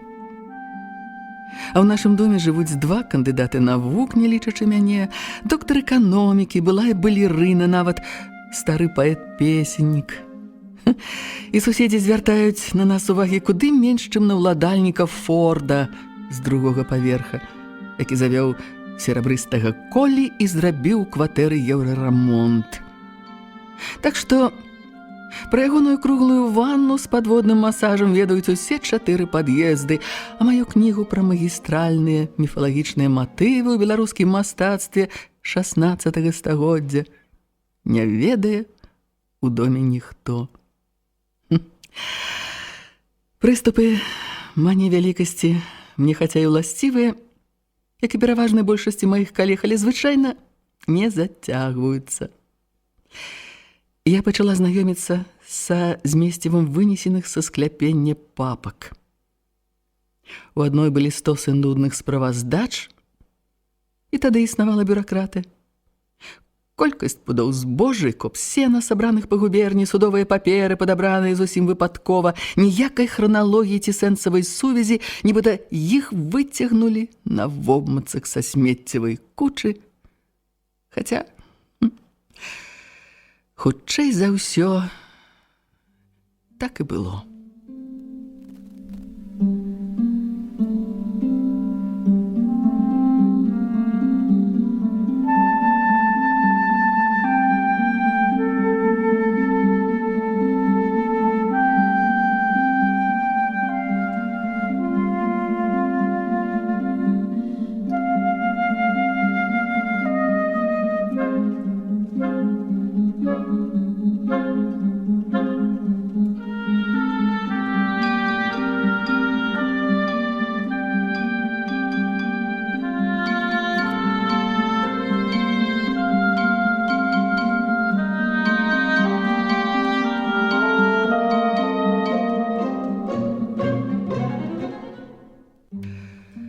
Некалькі свецкіх альбомаў павятовых паненак з бясконцымі ўклеенымі голэмбямі, анёлкамі, віньеткамі.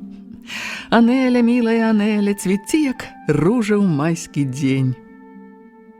На жаль, у кола знаёмства ў гэтых паненак відавочна не ўваходзілі ні паэты, ні мастакі, нават сярэдняга ўзроўню.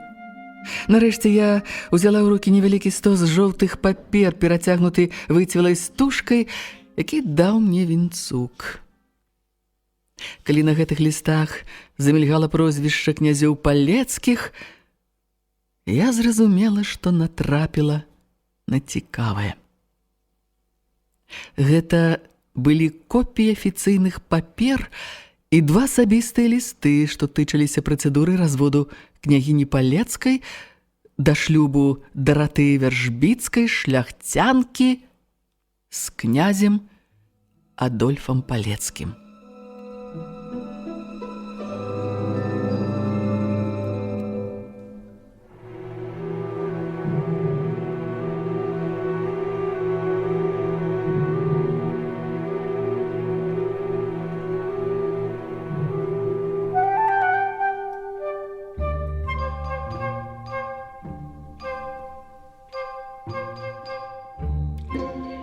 Запісу судовага пасяджэння, якое адбылося ў студзені 1910 года, вынікала, што княгіня Палецкая сама пачала справу аб разводзе.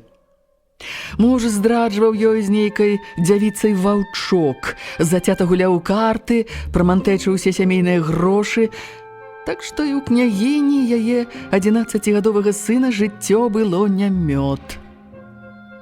Да таго ж князь Палецкі уладкаваў хлопчыка ў нейкую дабрачынную гімназію ў Вільні, і княгіня ў супярэчнасць мужа лічыла, што дзіцяці там кепска, яго трэба неадкладна адтуль забіраць. Ну, яшчэ адзін довад. Шлюб паненкі Вяржбіцкай, князя Палецкага, адбыўся без згоды нявесты, але пад нялітасцівым прымусам шляхціца Вяржбіцкага, бацькі нявесты і самога жаніха. Паколькі няверны муж папракаў жонку мудаўшчыцу з тым, што ўзяў яе за сябе голую, босую, што азначала без багатага пасагу, княгіня мусіла быць незвычайна прывабнай, іначай чаго б такі Лавелас яе дамагаўся. Праўда, князь і сам даўно не меў таго багацця, кім валодаў некалі род палецкіх, мусіць жыць у наўі, куды ранейшыя палецкі выязджалі толькі на паляванне.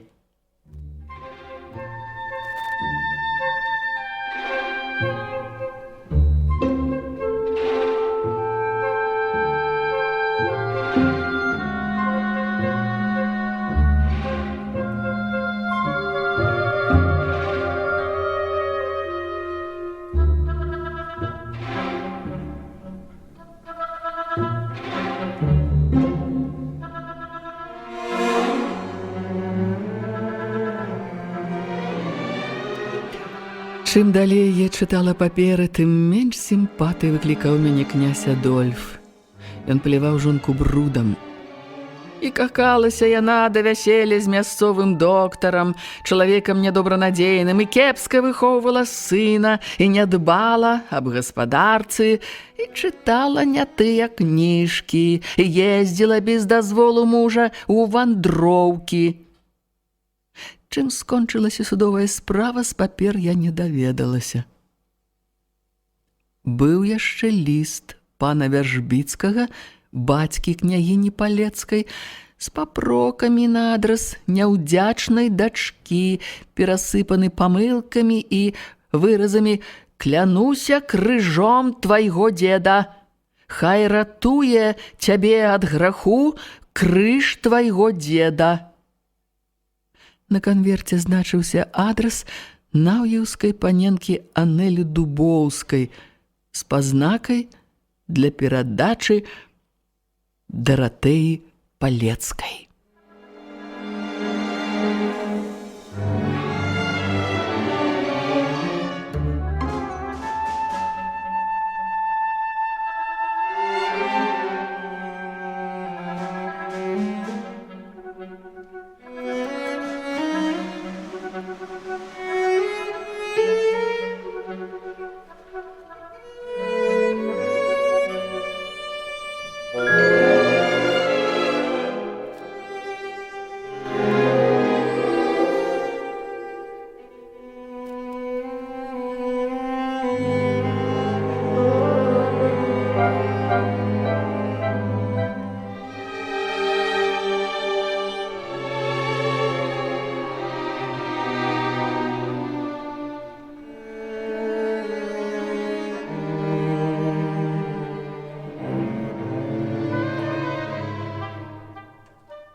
Гэта было ўсё, калі не лічыць паловы аркуша, выдранага з нейкага прыватнага ліста.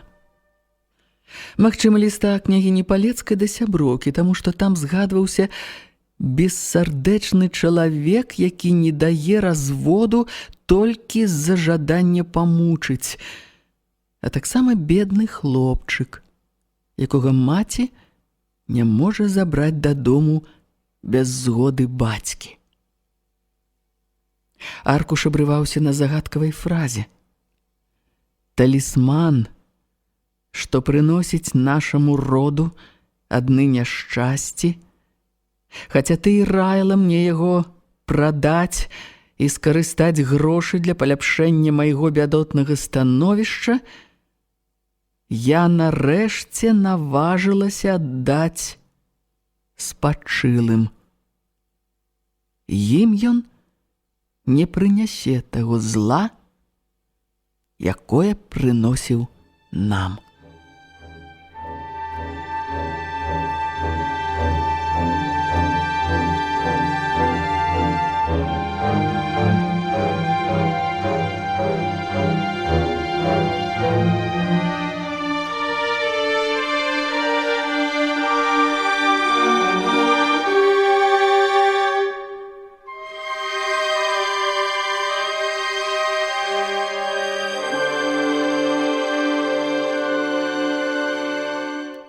Бедная княгіня. Мусіць, у яе сапраўды быў раман з мясцовым нядобранадзейным доктарам. Уяўленне паслужліва намалявала сцэну таемнага спаткання пад старым дубам, няўдалае выкраданне нявесты, дуэльныя пісталеты ды іншае сентыментальна-рамантычнае шалупінне. Тут жа па асацыяцыі я ўспомніла карціну, якую бачыла ў Цуткоўскім музеі. Шлюб пад прымусам. Цікава, магчыма, гэтая карціна мела рэальны прататып.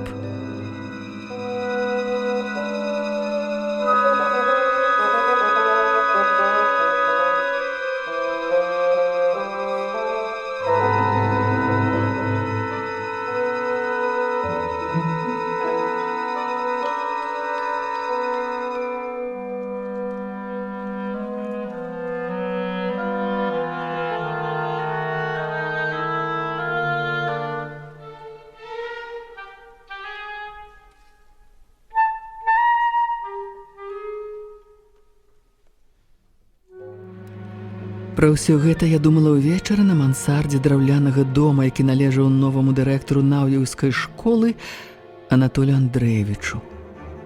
Менавіта тут мяне пасяліла начальства.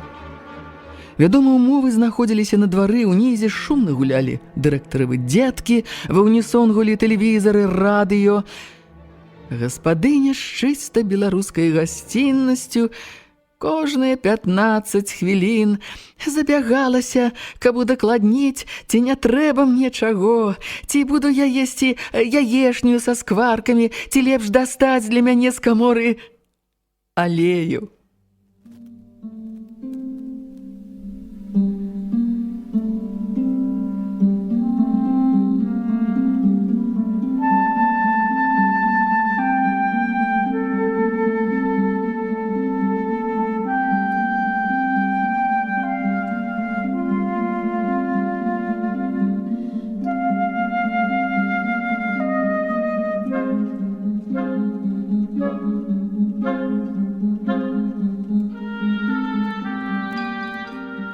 За бяскрыўднымі гаспадарчымі пытаннямі прыглядалася цалкам зразумелае жаданне бліжэйшага знаёмства.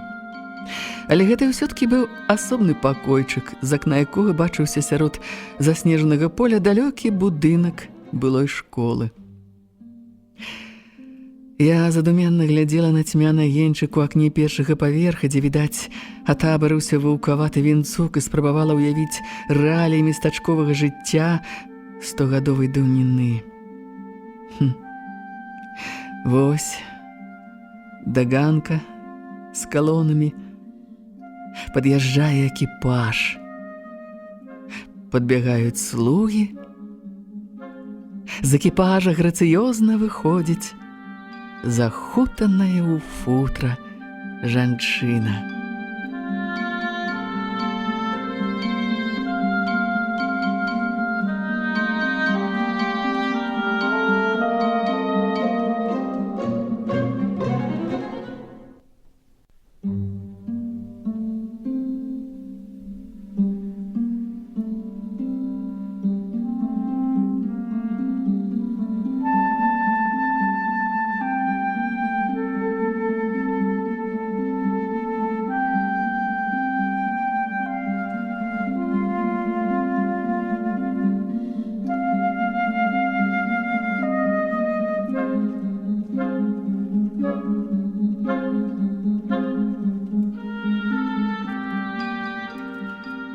Тут мае мары перарваліся, таму што да панскага дома сапраўды пад'язджаў экіпаж, праўда, сучасны. Святло фару выхапіла з цемры ухутаную прывідную шэрань постаці дрэў, ганаровую варту зачараванага замка. Хто і навошта ў такі час прыехаў у музей? Відаць, меў рацыю Альберт, калі казаў: «Парасцягваюць». Мільганула разумная думка: ну, якая моя справа? Я хутенька збегла ўніз. Не ведаю, якімі эпітэтамі ў думках узнагароджваў мяне гаспадар, дабрадушны аматар рыбалкі і Чэхава, але ўсё-ткі апрануўся і пайшоў са мною да былой школы.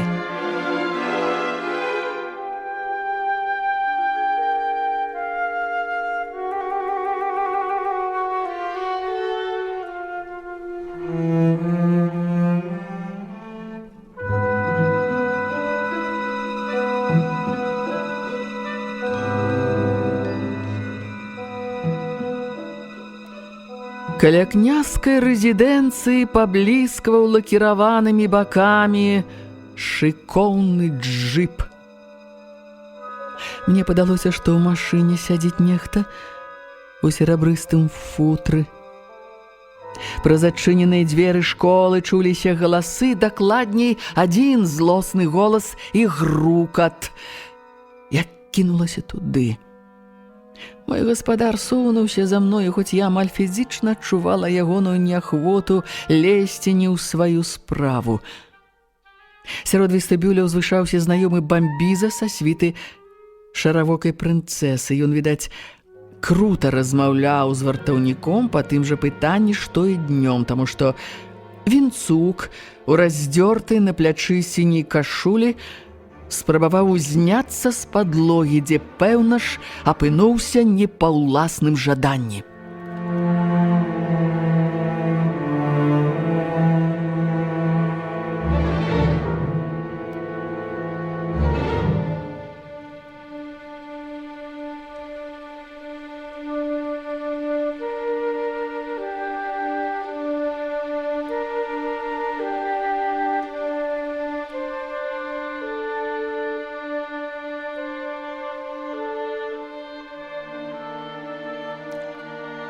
Пры нашым з'яўленні бамбіза неахвотна выціснуў смешку. Трэба ж, зноў сустрэліся. А мы сюды па сумачку Веры Сцяпанаўны заехалі. Шукалі вось, ну... Добра, я пайшоў. Да сустрэчы, барадаты. Мы не спрабавалі яго затрымаць. Аўтамабіль ад'ехаў.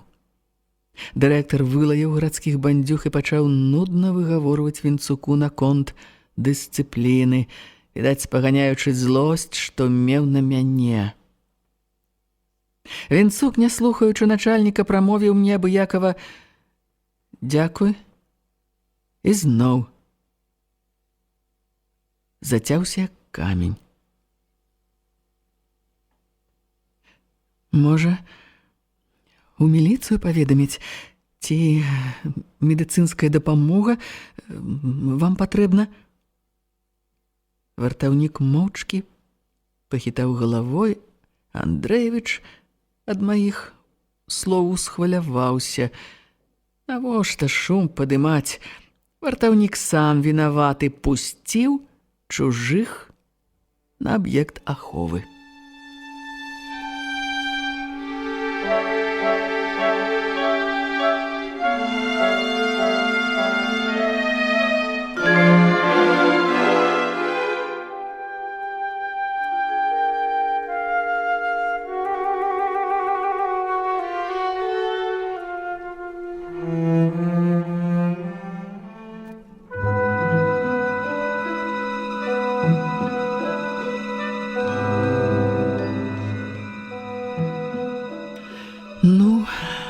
Не трэба, дык не трэба. Сёння яны сюды наўрад ці вернуцца. Даме, напэўна, час ванну прымаць. Я не сумнявалася, што ў машыне сядзела прынцэса. Адыходзячы, я азірнулася на дом, які ў цемры набываў страчаную веліч. Скрозь дошкі, якія шчыльна закрывалі вокны другога паверха, у адным месцы прабіваўся праменьчык святла. Дзіўна. Можа, падалося? Не. Свеціцца, праўда. Толькі калі глядзець пад пэўным вуглом. Дырэктару пра сваё адкрыццё я нічога не сказала. Па дарозе да хаты гаспадару, зрадаваны, што інцыдэнт вырашыўся, распавёў мне пра свайго папярэдніка на гэтай пасадзе. Цудко меў славу дзівака, хаця яго ў акрузе паважалі. Ён з няўрымслівай энергіяй збіраў свой музей старыя збаны і посцілкі, сямейныя архівы, рэшткі архіваў мясцовых устаноў. Калі руйнавалі царкву і касцёл з будынкам семінарыі, выцягнуў адтуль усё, што мог. Дакладней, што там засталося.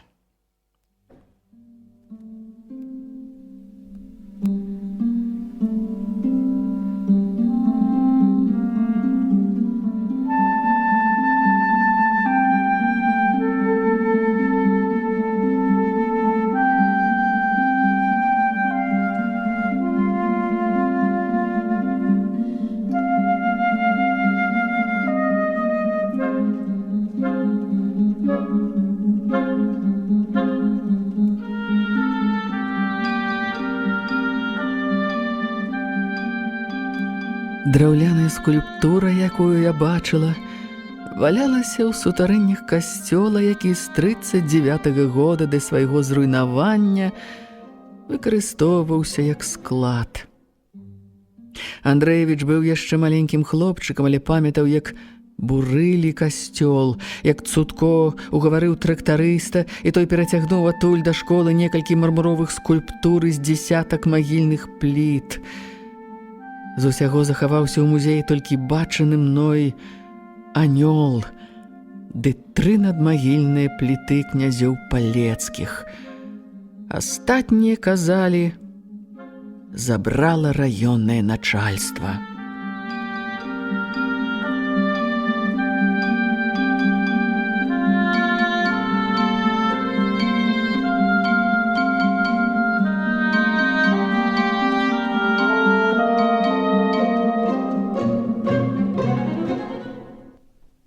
Я ведала, што гэта значыць, айчынныя нуварышы купляюць старыя каменныя надмагілі, знішчаюць надпісы, выкарыстоўваюць для ушанавання памяці памерлых сваякоў. Добры мармур набыць цяжка, а тут яшчэ і з гатовымі малюначкамі трапляецца. Вартаўнік з'явіўся ў школе 2 гады таму. Цудко уладкаваў яго перад самай сваёй пенсіяй. Адкуль той вінцук узяўся, ніхто не ведае. Цудко сказаў, што гэта ягоны далёкі сваяк. Па наўе адразу пайшлі чуткі, што сваяк выйшаў з псіхіятрычнай бальніцы. Да гэта ад пачатку было відаць, што чалавек з прыветам, з выгляду як бадзяга, да сялянскай працы не змусіш, толькі дровы сячэ ды ўлетку траву пакосіць вакол школы. Ні з кім не гаворыць, ніхто да яго не прыязджае. Трэба будзе пераводзіць музей у новую школу, але там усё не змесціцца. Давядзецца аддаць большую частку экспанатаў у раённы музей. Рэчы ёсць прыгожыя. Шафка, напрыклад, і вазы. Але без іх спакайней. А тады што з вартаўніком рабіць? І выгнаць шкада, прападзе чалавек, забамжуе.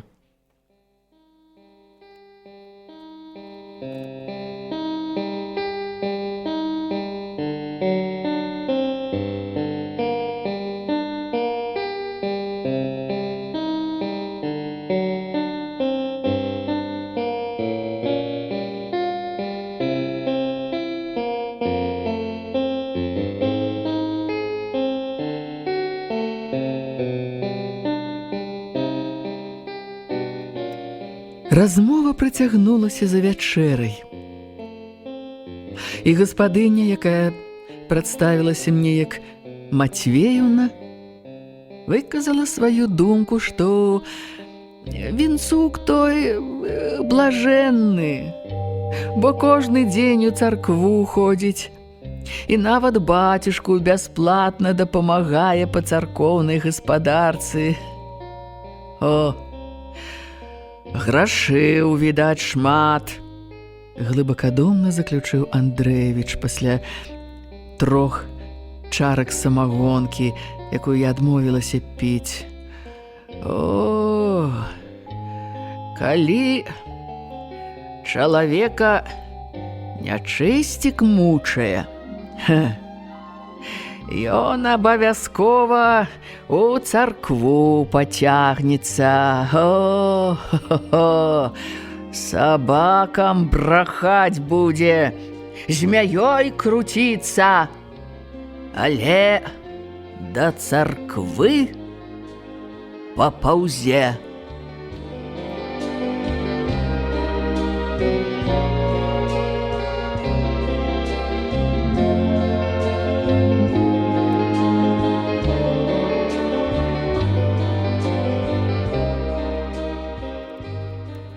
Пасля такой эзатэрычнай скіраванасці я зразумела, што час укладвацца спаць.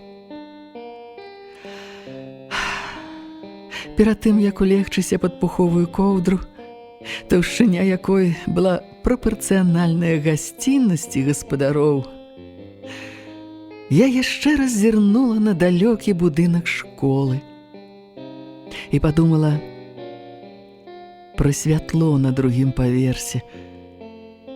Несумненна, там і схаваныя самыя каштоўныя экспанаты. Як бы толькі пераканаць вартаўніка пусціць мяне да іх.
Сябры, гучалі чарговыя старонкі аповесці Людмілы Рублеўскай «Сэрца мармуровага анёла». Чытала артыстка Маргарыта Захарыя. Для слухачоў старэйшых за 16 гадоў. Радыёбібліятэка.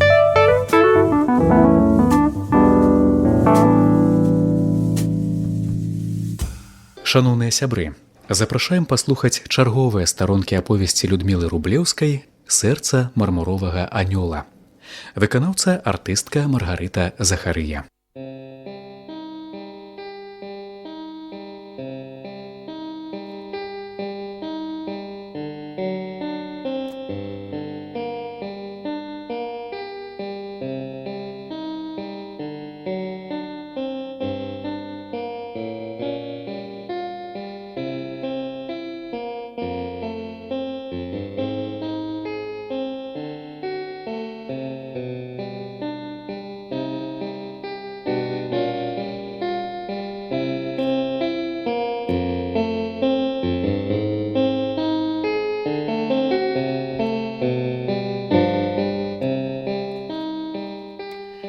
Размова працягнулася за вячэрай.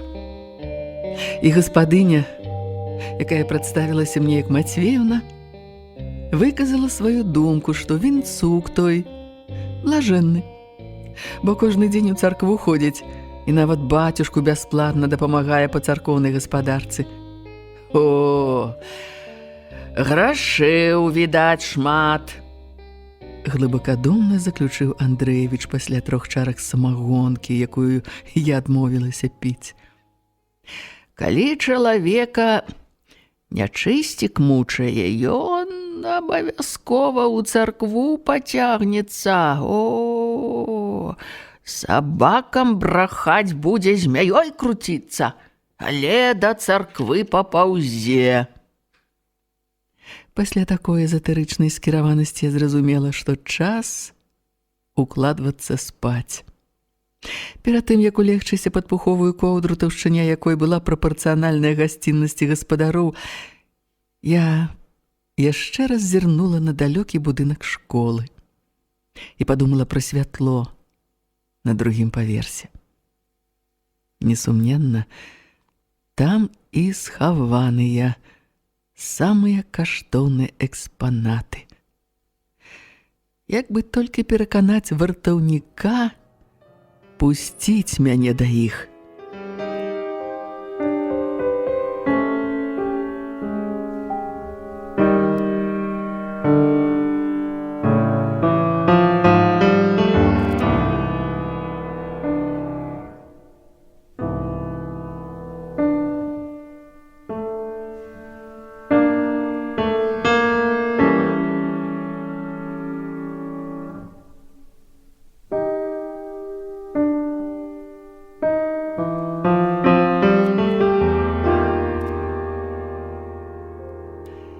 Раніца выдалася сонечная з марозам. Гаспадары даўно ўсталі, відаць, паспелі зрабіць шмат патрэбных спрадвечных гаспадарскіх спраў, пакуль я песцілася пад іхняй пярыны. Нават да маёй мансарды даносіўся пах аладак. Андрэевіч падрыхтаваў мне сюрпрыз. Паколькі я ўчора так цікавілася асобай вартаўніка, ён схадзіў у новую школу і прынёс ягоную асабовую справу. І зараз сам вывучаў яе. Я ўзяла ў Андрэевіча шэрую папачку і ледзь не ўпусціла, прачытаўшы надпіс «Віктор Іванович Палецкі, вартаўнік». Я азірнула на дырэктара, той толькі паціснуў плячыма.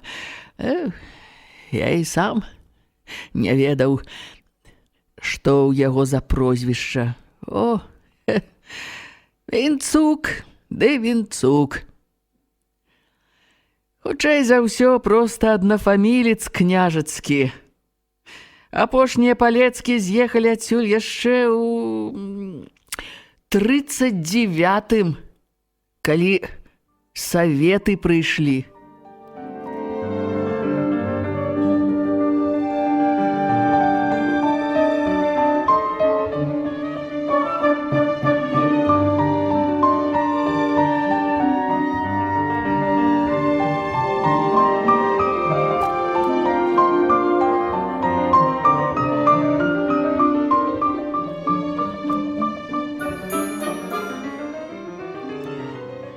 Пра жыццё Палецкіх да рэвалюцыі Андрэевіч ведаў мала, чуў толькі пра старога князя, які надта любіў гуляць у карты. Так што прайграў суседнюю з наўем вёску нейкаму палкоўніку. Ды яшчэ той князь пад старасць звар'яцеў і пачаў магілы выварочваць. Ці ён проста руйнаваў помнікі, ці захапляўся некрафіліяй, выкопваў трупы, аповеды не ўдакладнялі.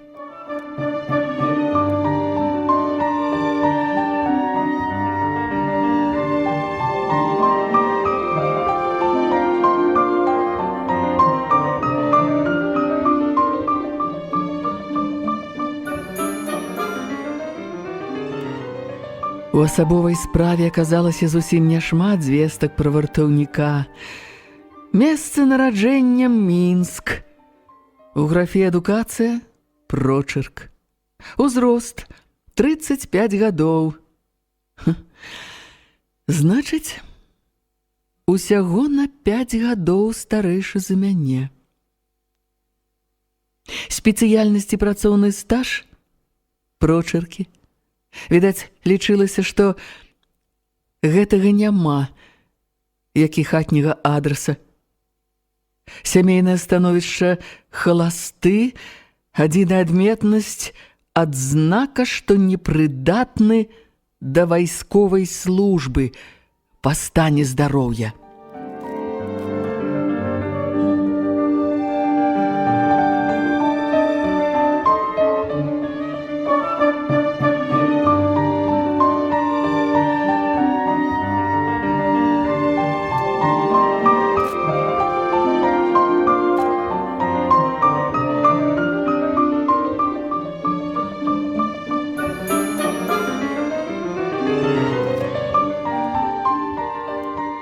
Сёння пасля абеду мусіў прыехаць нехта з музея.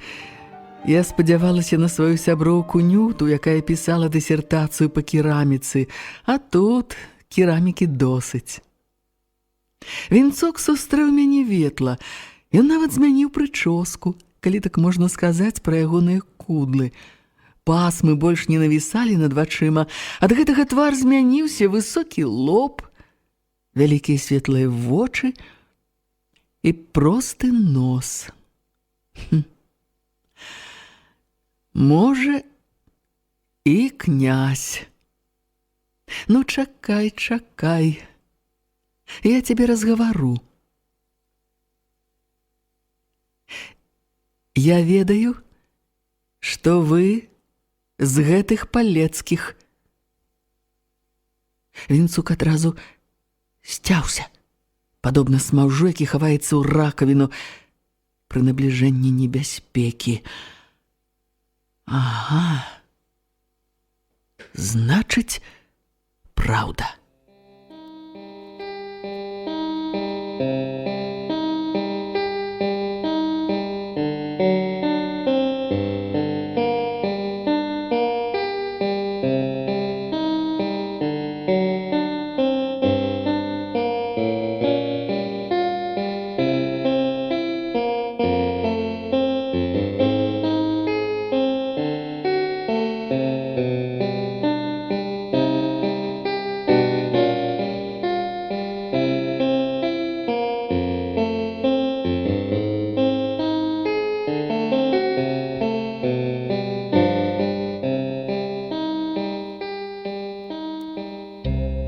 Няўжо вы думалі, што такі факт застанецца невядомым? Калі вам не хочацца рассакрэчвацца, магу паабяцаць, што нікому больш не раскажу. Але я павінна ведаць. Вы ж не здарма далі мне пачытаць сямейныя дакументы палецкіх. Прызнаюся, мяне зацікавіла гісторыя княгіні, і я хачу ведаць працяг. А калі я чым цікаўлюся, не спыняюся ні перад якімі перашкодамі. Лепш, каб вы расказалі мне самі, чым я буду корпацца ў іншых, можа быць, неаб'ектыўных крыніцах. Вінцук зацягнуў паўзу на добрых 5 хвілін.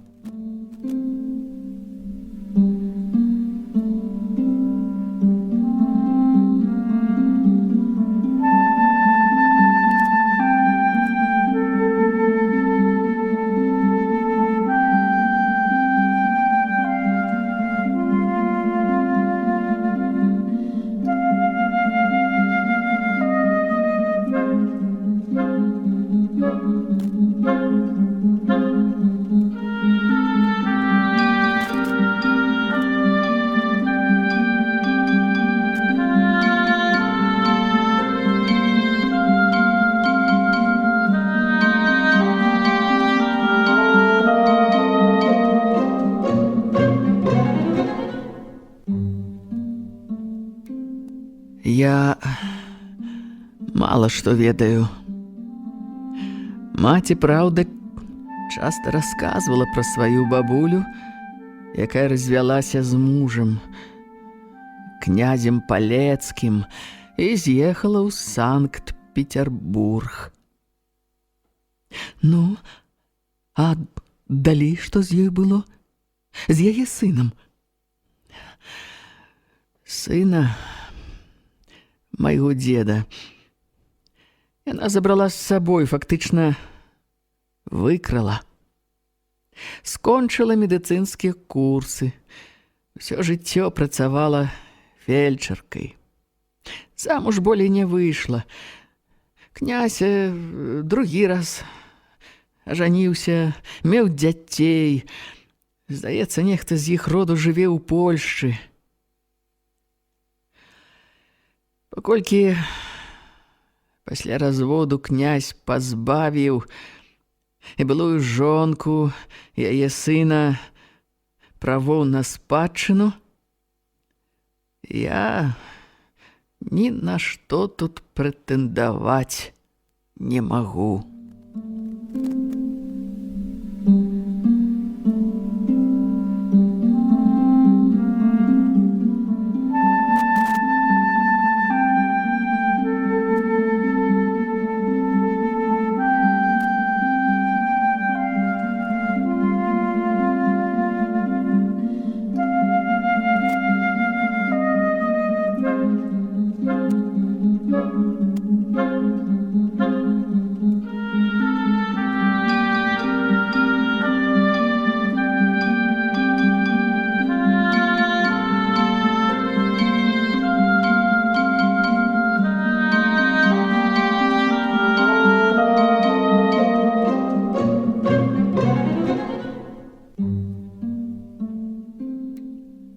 Значыць, сюжэт карціны «Шлюб пад прымусам» пра вашу прабабку?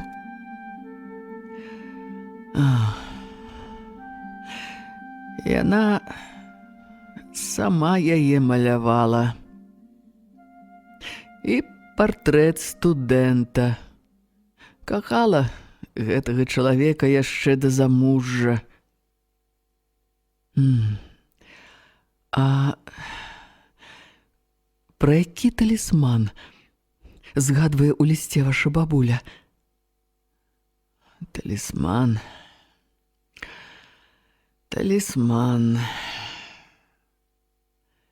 Крыж. Фамільная каштоўнасць. Пераходзіў старэйшаму ў родзе.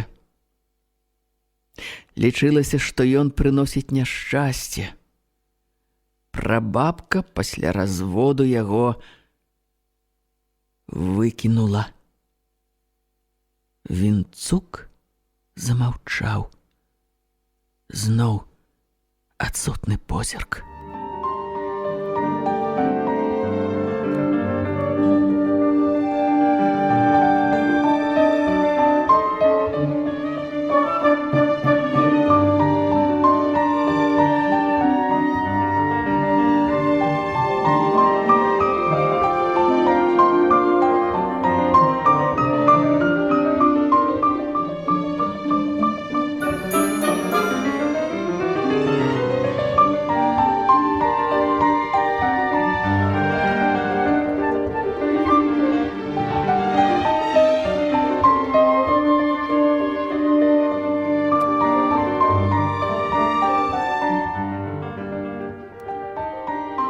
Па рукаве князькай выцвілай ватокі поўз павучок.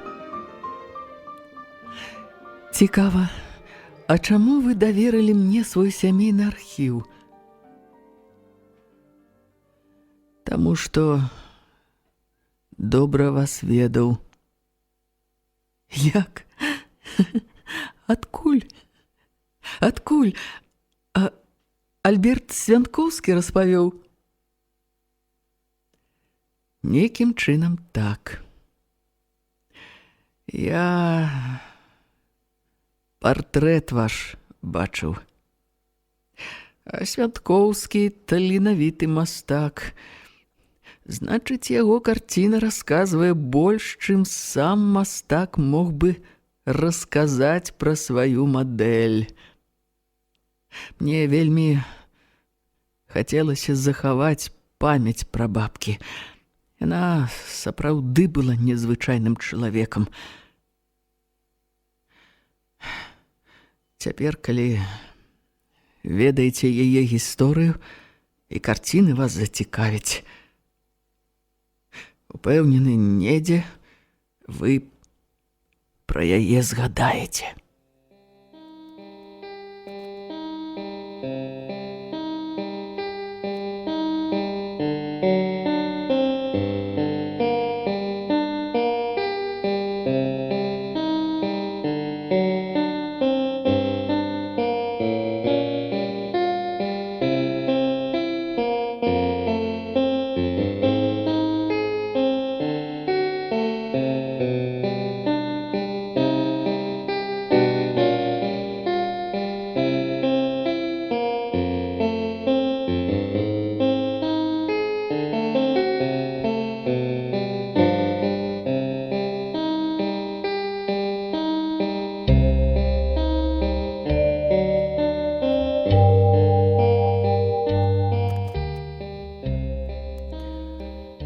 Правильно думае.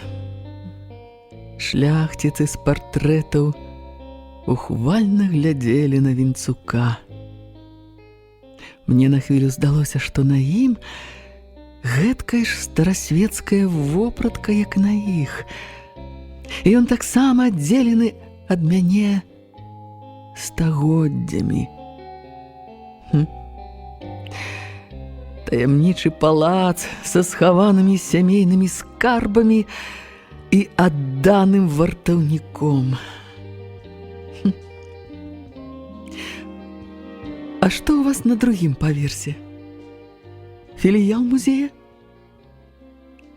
Зноў напружыўся. Нічога там няма. Нічога. Там дах правалены. Аманіць не ўмее. Не ўмее. Ненатуральна атрымліваецца.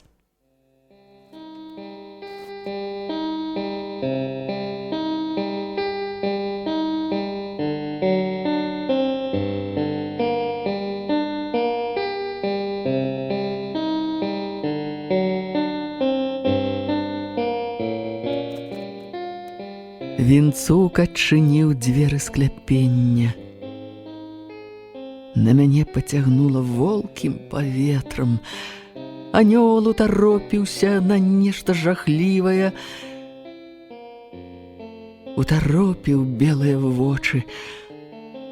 Рот драўлянага Хрыста зіўрае нямым крыкам.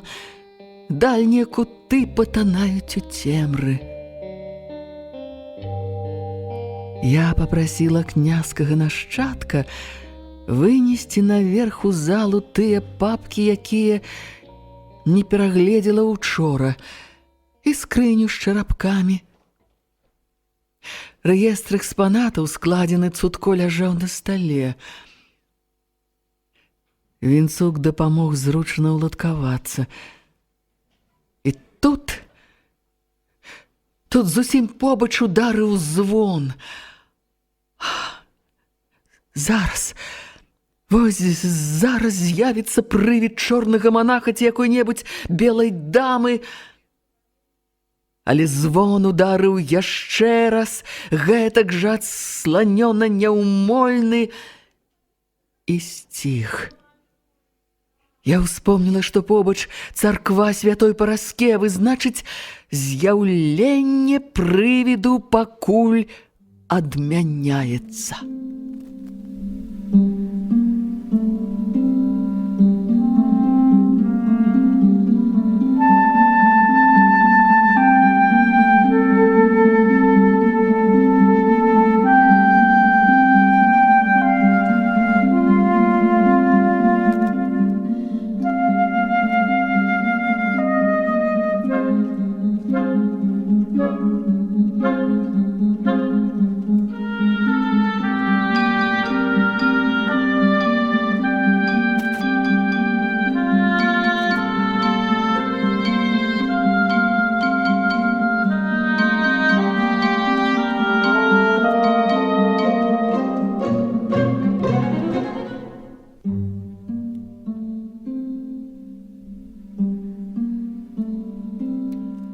Вінцук, аднак, занепакоіўся. Я пакіну вас на гадзінку. Отец Павел чакае няёмка. Абяцаў дапамагчы яму пасля службы. Нічога, ідзіце, я сама спраўлюся. Праўда, мне яшчэ пра многае хацелася б вас распытаць. Але мае словы яшчэ больш прыспешылі вартаўніка. Праз акно я ўбачыла ягоную высокую, трохі прыгорбленую постаць. Ён ішоў хуткім крокам у бок царквы. Вось і добра. У прысутнасці Вінцука я адчувала сябе няпрошанай госцей. Так, ён абараняў музей ад уладных рабаўнікоў. Так, за ягонай ваўкаватай знешнасцю угадваўся інтэлігентны. Дакладней, былы інтэлігентны чалавек у прастамоўі Біч. Але нешта ён хаваў і ад мяне. А я не люблю заставацца ў невядомасці.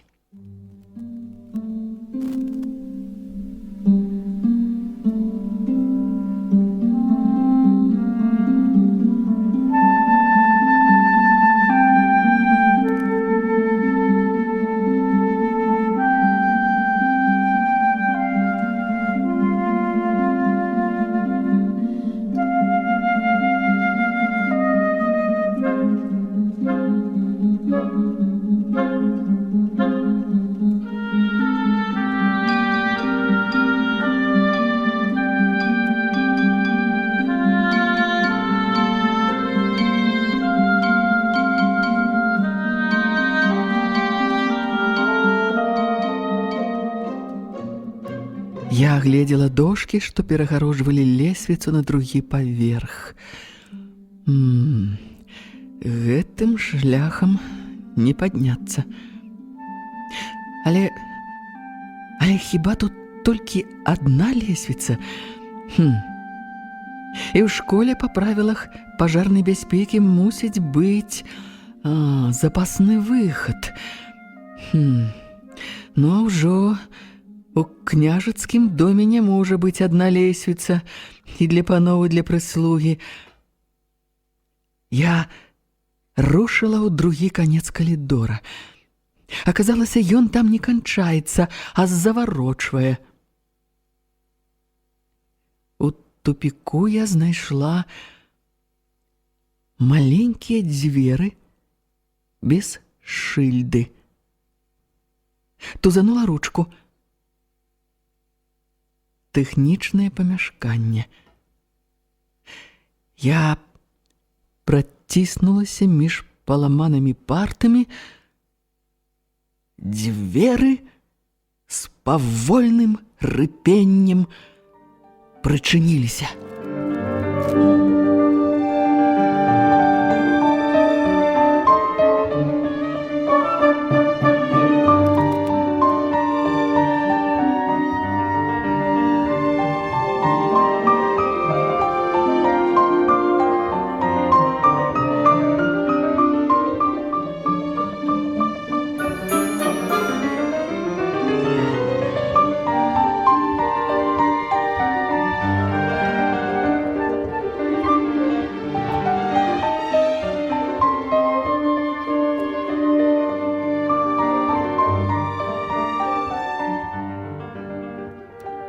Добра.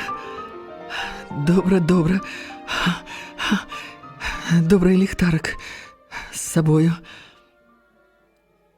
Ля сценкі школьная дошка. Можа быць, я выйшла б з гэтага няўтульнага памяшкання, каб не ануча.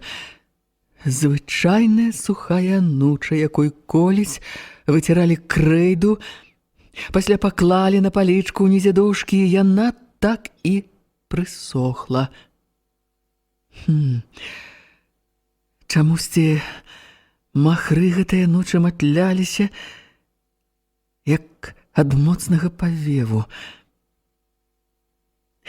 Я з цяжкасцю сунула дошку ў бок. За ёй пачыналася вузкая, як ход шашаля, вінтавая лесвіца. З яе цягнула холадам. Урэшце, гэта мне цяжка адсоўваць дошкі, а дужы мужчына зробіць такое адным рухам.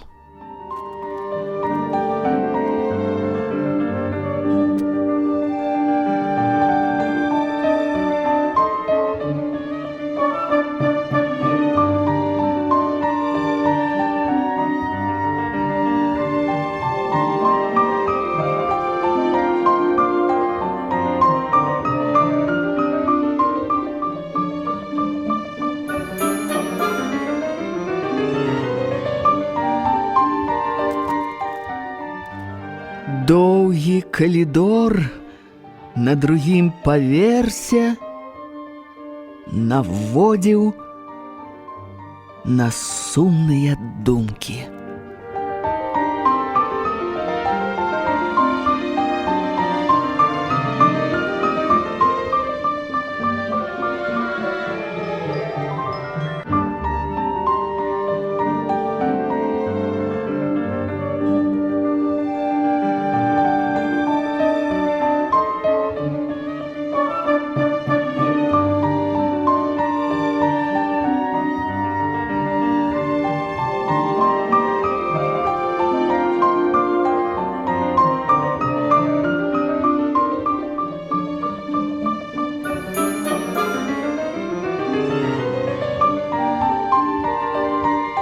Сябры, гучалі чарговыя старонкі аповесці Людмілы Рублеўскай «Сэрца мармуровага анёла». Чытала артыстка Маргарыта Захарыя. Для слухачоў старэйшых за 16 гадоў. Радыёбібліятэка.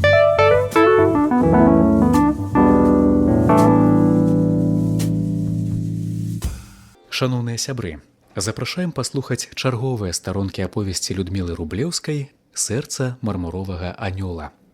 Выканаўца артыстка Маргарыта Захарыя.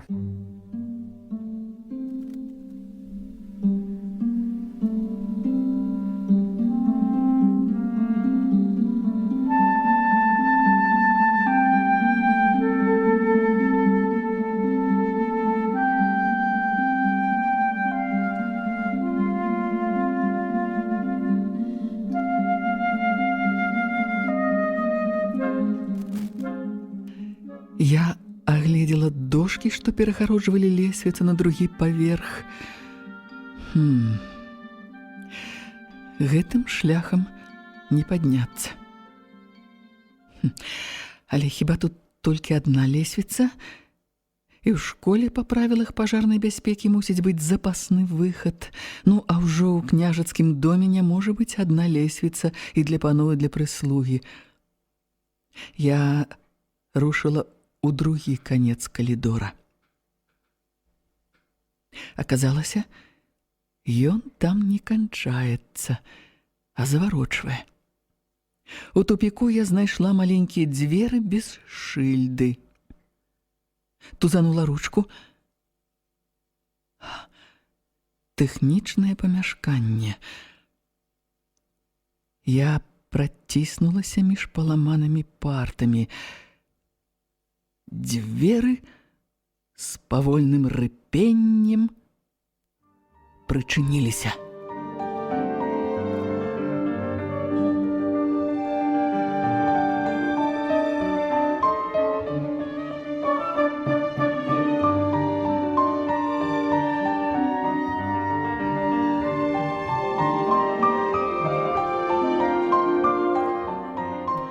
Добры ліхтарык з сабою. Ля сценкі школьная дошка, можа быць, я выйшла б з гэтага няўтульнага памяшкання, каб не ануча. Звычайна сухая ануча, якой колісь выціралі крэйду. Пасля паклалі на палічку ўнізе дошкі, і яна так і прысохла. Чамусьці Махры гэтыя ночы матляліся, як ад моцнага павеву. Я з цяжкасцю сунула дошку ў бок.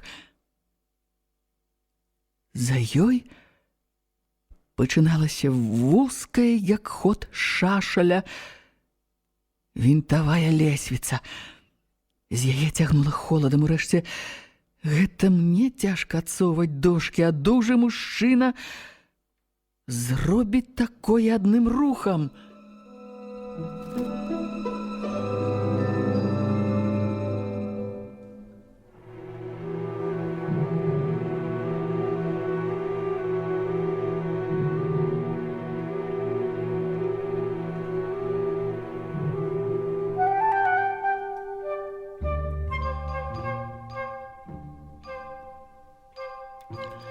Доўгі калідор на другім паверсе наводзіў на сумныя думкі. Мусіць, так выглядаюць будынкі пасля бамбёжак. Чорныя бэлькі, столі там-сям абрушыліся, пахіліліся да падлогі, быццам штандары перад жалобным шэсцем. Аднекуль сыпаўся дробны снег. Я прыкінула, дзе вечарам бачыла святло. Трэцяе акно справа.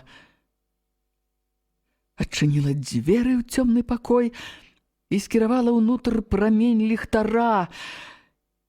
І аслупянела. Я знаходзілася ў майстэрні мастака. Звычайнай майстэрні, з маім улюбёным вэрхалам, з пахам фарбаў і пукамі пэндзляў у збанках і гаршчэчках. Але не гэта ўразіла мяне. На мальберце стаяла няскончаная карціна.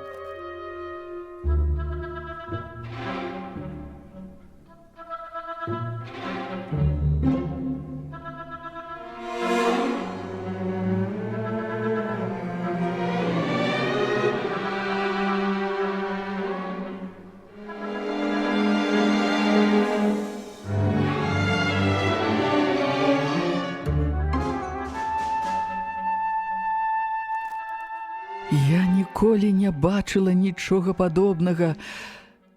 Яе аўтар меў свой адметны стыль. Фантасмагарычны, з незвычайнымі спалучэннямі колераў, ясны адначасова туманісты. На фоне начнога зімовага пейзажу, у якім угадваліся краявіды сучаснага наўя, ляцела прывідная кавалькада паляўнічых. Дамы ў сукенках з доўгімі вузкімі шлейфамі, у мехавых шапачках, вышытых перлінамі, сокаламі на пальчатках. Мужчыны ў чугах спіралівістых тканін, з павінымі пёрамі на шапках, узброеныя даўжэзнымі стрэльбамі з раструбамі на канцах. Гэта было захапляючае, вясёлае і трывожнае відовішча.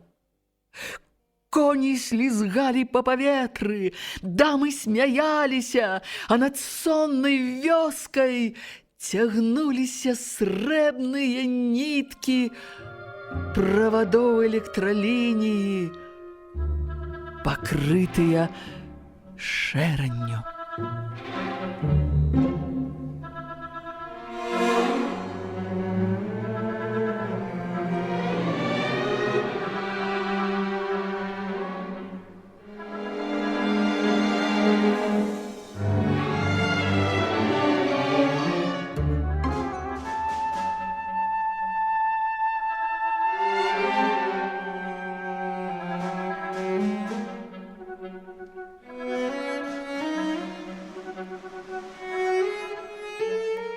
Ля сцен, павернутыя фарбаванай паверхні ад гледача, стаялі іншыя карціны. Я пачала іх пераварочваць.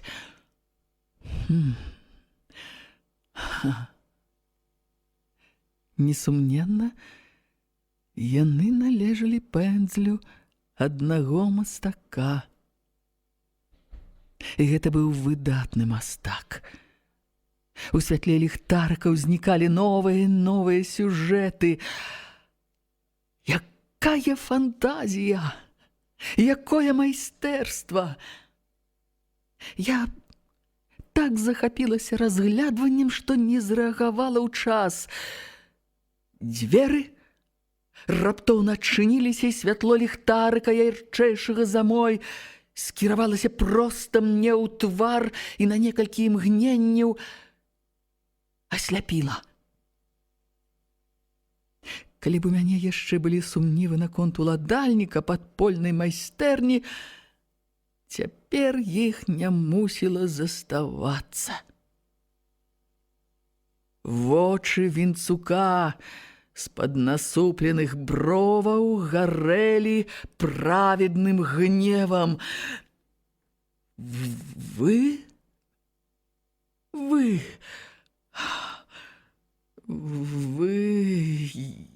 Як вы маглі шпіёніць? Паверыў вам, артыкулам вашым, партрэту, шчыра збіраўся дапамагчы, а вы... У небаракі аж рукі трэсліся ад абурэння. Зусім перастаў маскіравацца пад бажаволака. Але я не збіралася адступаць.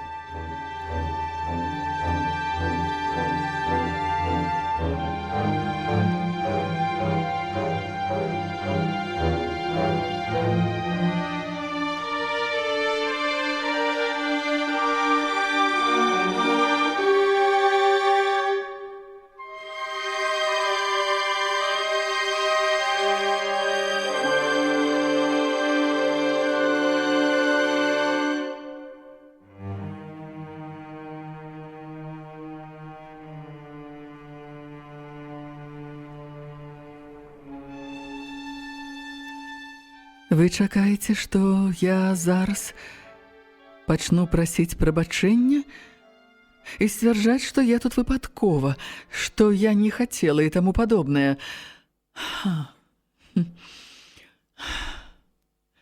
Памыляецеся і апусціце нарэшце ліхтар, а то свеціце мне ў вочы, як на допыце. Вінцук сумеўся ад майго ваяўнічага тону і скіраваў святло ліхтарка ў бок.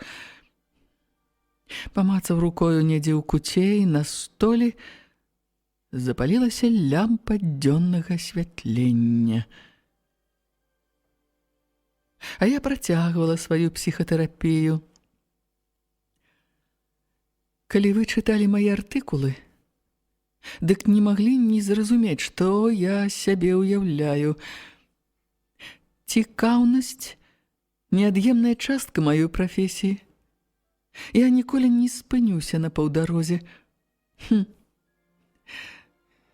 Неінтэлігентна з майго боку. Магчыма. Мне не раз даводзілася неінтэлігентна дабівацца ісціны, як бы патэтычна гэта не гучала. Вы, дарэчы, таксама неінтэлігентна мне зманілі, калі я спытала пра другі паверх. І калі хочаце ведаць, мне вас ніколькі не шкада. І ніякай загадкі для мяне вы не ўяўляеце.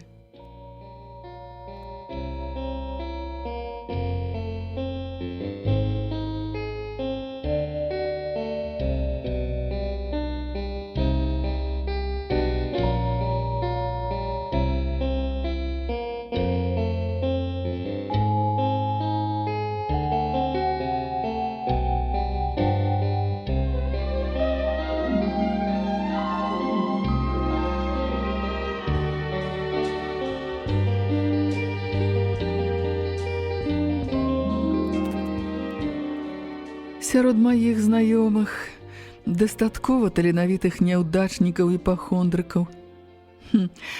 У мінулым годзе адзін паэт аб'явіў, што кідае пісаць вершы.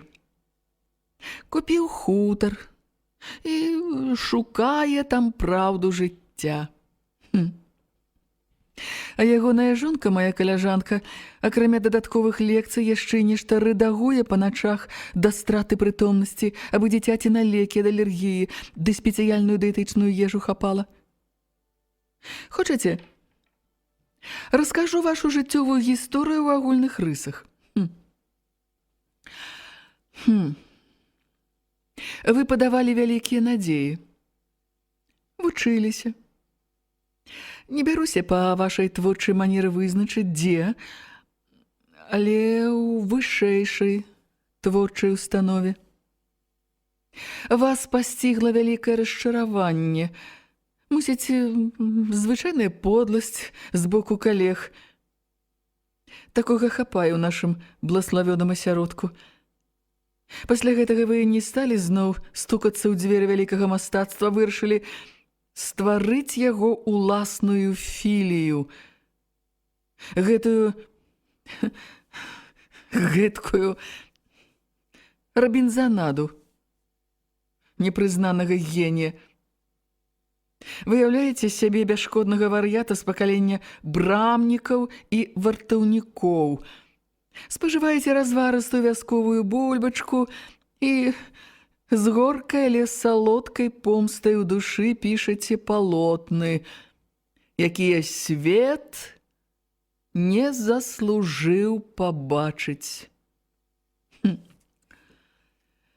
Вось вам іще Мінчук у гарольдавым плашчэ.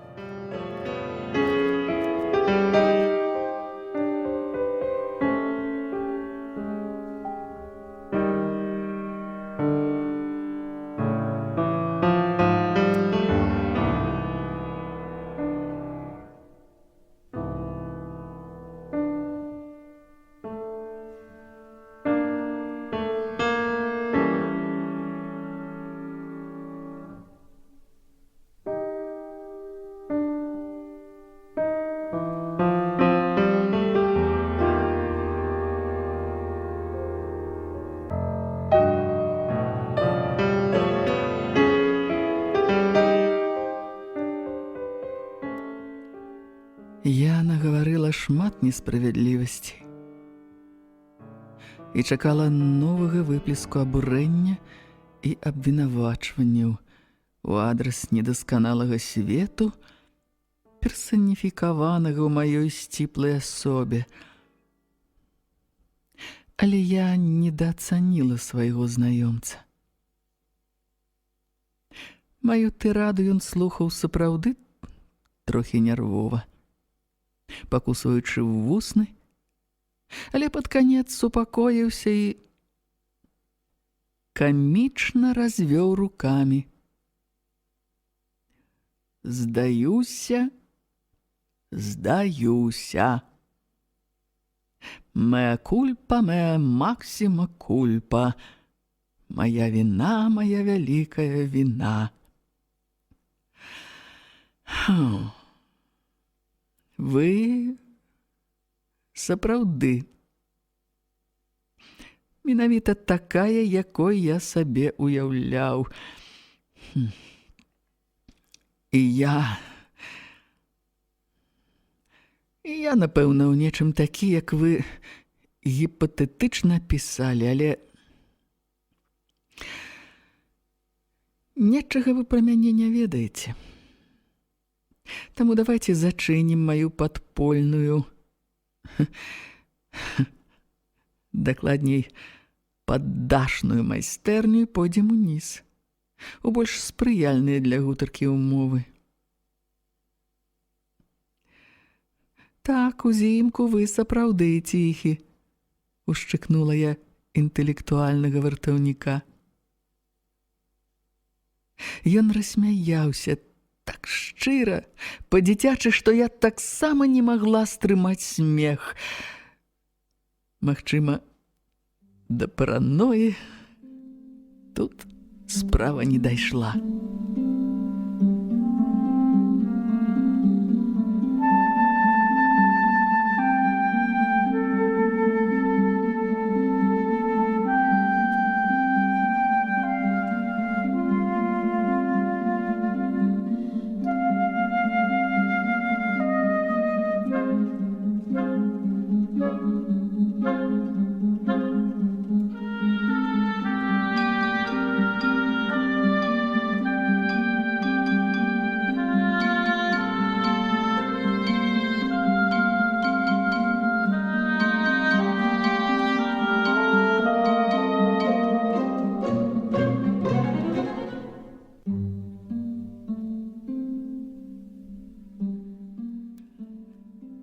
На інкруставаным ломберным століку, пакрытым выцвілай цыратай, дыміліся кубачкі з гарбатай на зёлках.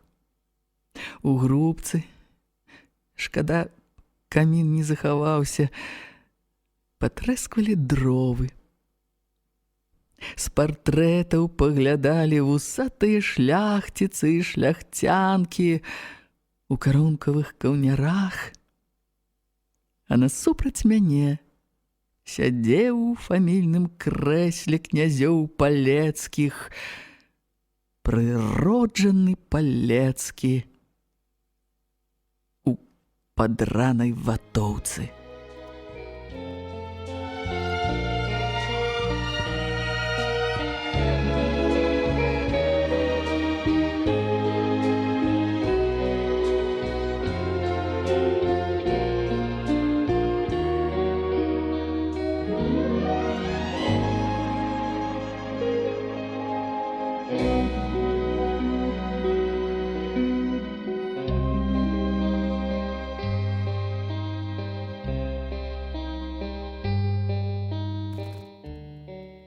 Што праўда, ягонае аблічча істотна змянілася. Зніклі ваўкаватасці пустыя позіркі паўзверх субяседніка. Змянілася і запаволеная гаворка. Вінцук з відавочным задавальненнем вяртаўся да манер выхаванага чалавека, элегантна адпіваючы гарбату з парцэлянавага кубачка з вензелем. Але што мяне найбольш падкупіла, ён працягваў размаўляць на беларускай мове. Вельмі натуральна і прыгожа.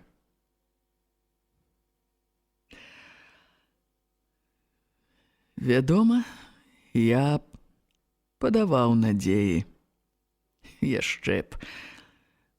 Матуля з дзяцінства ўбівала мне ў галаву, што я незвычайнае дзіцё, што я мушу стаць вялікім чалавекам і гэтак далей. Акрамя мяне ў яе нікога на свеце не было, і ўсю энергію яна траціла на тое, каб вывесці мяне ў людзі.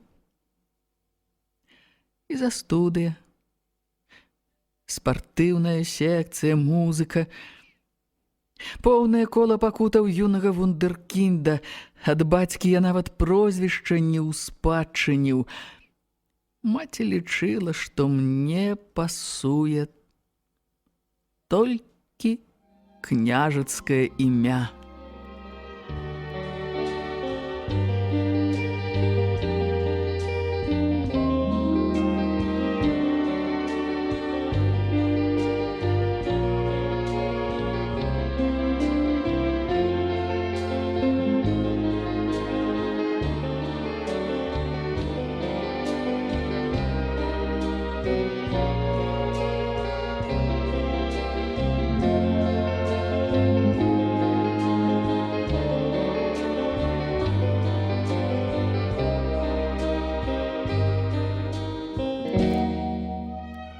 Няшчаснае аранжарэйнае дзяцінства, ні сябрукоў, ні дробнага хуліганства. Ну што вы, рассмяяўся мой размоўца. Усяго хапала. Я па натуры чалавек адкрыты, некалі быў. Да таго ж я ў дастатковай ступені валодаю самаіроніяй. Калі б не ўмеў час ад часу пасмяяцца над сабой, даўно б зламаўся. Карацей, рос такім мамчын сынок, удзельнічаў у выставах і конкурсах дзіцячага малюнка, пасля з лёгкасцю паступіў у акадэмію мастацтваў. Усё ў мяне было самае лепшае, верныя сябры, выдатныя перспектывы, і каханне было самае цудоўнае. Прыгажуня, якіх на свеце больш няма. Юная, пяшчотная, узвышаная, як кветка.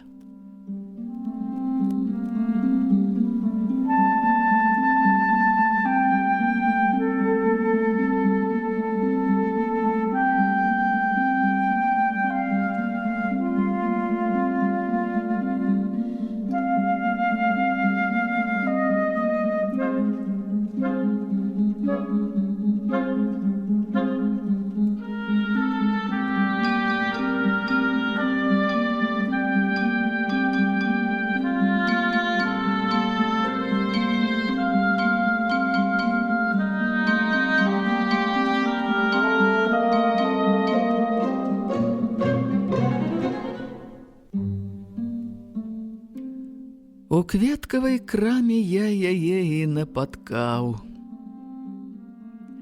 Яна стаяла за прылаўкам.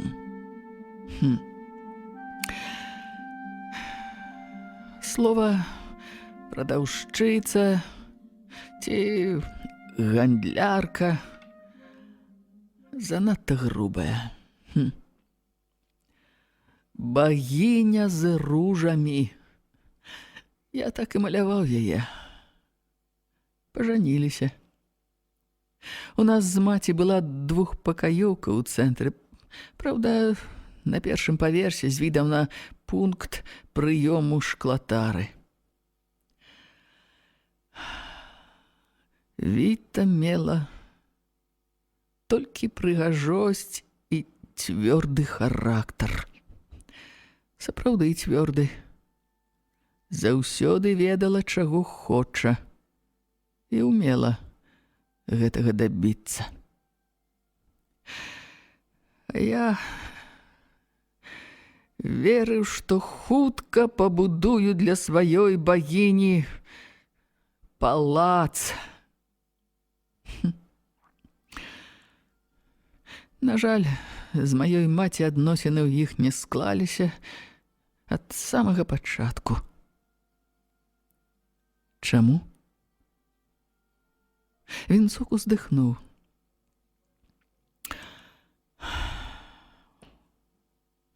Думаю, мама пагадзілася б толькі на нявестку з каралеўскага роду. І тое наўрад ці. Напэўна, я быў вінаваты. Па маладосці не надаваў значэння многім, як лічыў, дробязям.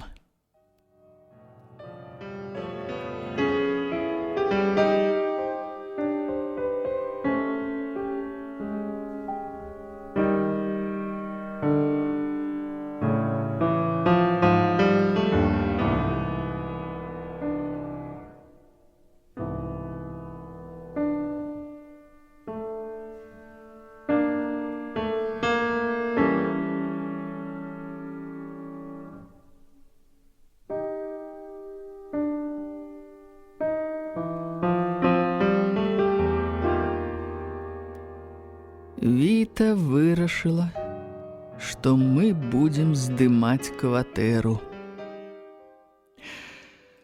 Тым часам я скончыў акадэмію, мне далі месца ў майстэрні разам з 2 крыху старэйшымі мастакамі.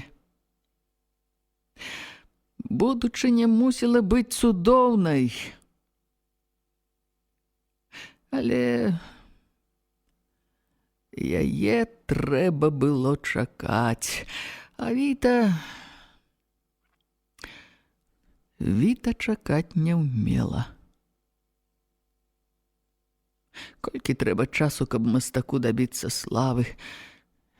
5 гадоў, 10, 20. Я хацеў працаваць на мастацтва. Віта хацела, каб я працаваў на сямейны дабрабыт.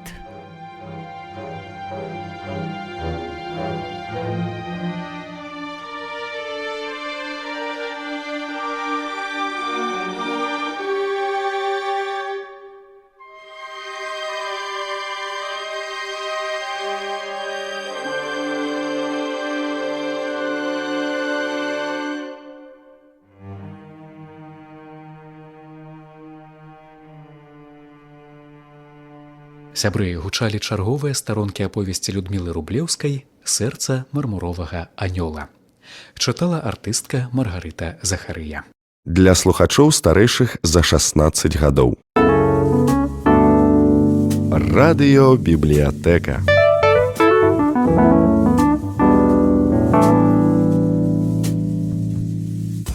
Шаноўныя сябры, запрашаем паслухаць чарговыя старонкі аповесці Людмілы Рублеўскай «Сэрца мармуровага анёла». Выканаўца артыстка Маргарыта Захарыя.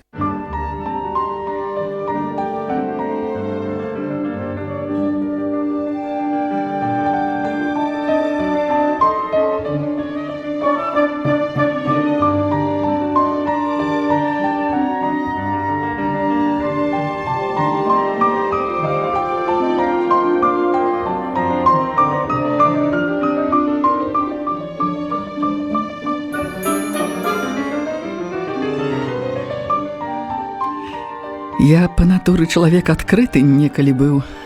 Да таго ж я ў дастатковай ступені валодаю самаіроніяй. Калі б не ўмеў час ад часу пасмяяцца над сабой, даўно б зламаўся.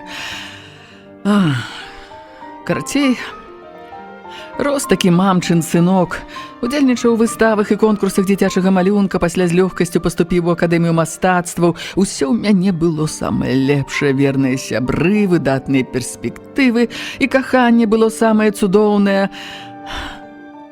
Прыгажуні, якіх на свеце больш няма. Юная, пяшчотная, узвышаная, як кветка.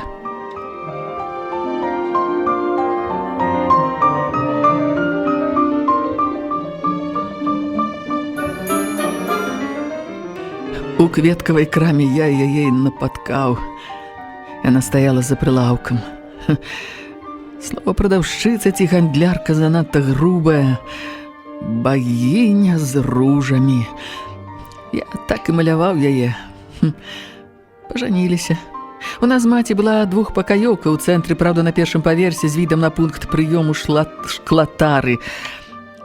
Віта мела толькі прыгажосць і цвёрды характар. Сапраўды цвёрды. Заўсёды ведала, чаго хоча, умела гэтага дабіцца. А я верыў, што хутка пабудую для сваёй багіні палац. На жаль, з маёй маці адносіны ў іх не склаліся ад самага пачатку. Чаму? Вінцук уздыхнуў. Думаю, мама пагадзілася б толькі на нявестку з каралеўскага роду, і тое наўрад ці. Напэўна, я быў вінаваты, па маладосці не надаваў значэння многім, як лічыў дробязям. Віта вырашыла, што мы будзем здымаць кватэру. Тым часам я скончыў акадэмію, мне далі месца ў майстэрні разам з 2 крыху старэйшымі мастакамі. Будучыня мусіла быць цудоўнай. Але яе трэба было чакаць. А Віта чакаць не ўмела. Колькі трэба часу, каб мастаку дабіцца славы, а? 5 гадоў, 10, 20. Я хацеў працаваць на мастацтва. Віта хацела, каб я працаваў на сямейны дабрабыт. Па-мойму, законнае жаданне ўсіх жонак, не змоўчыла я.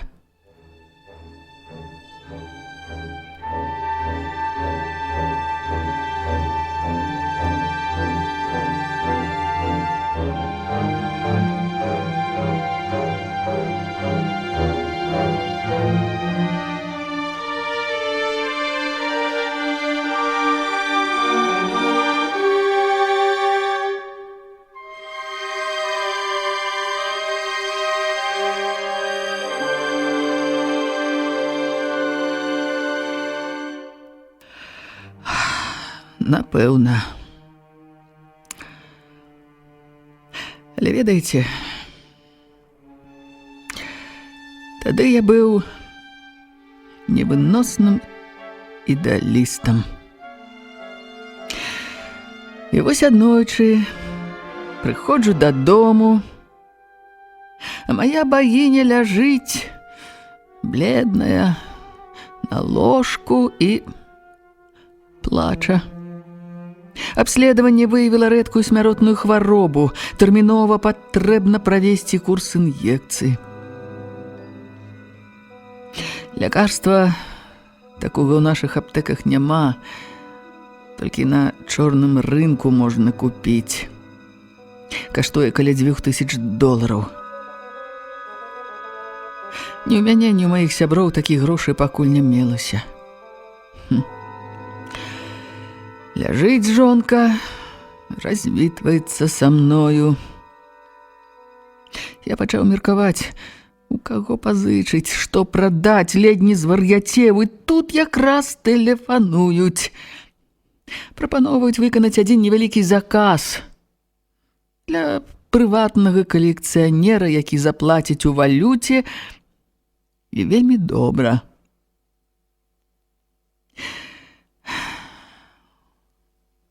Я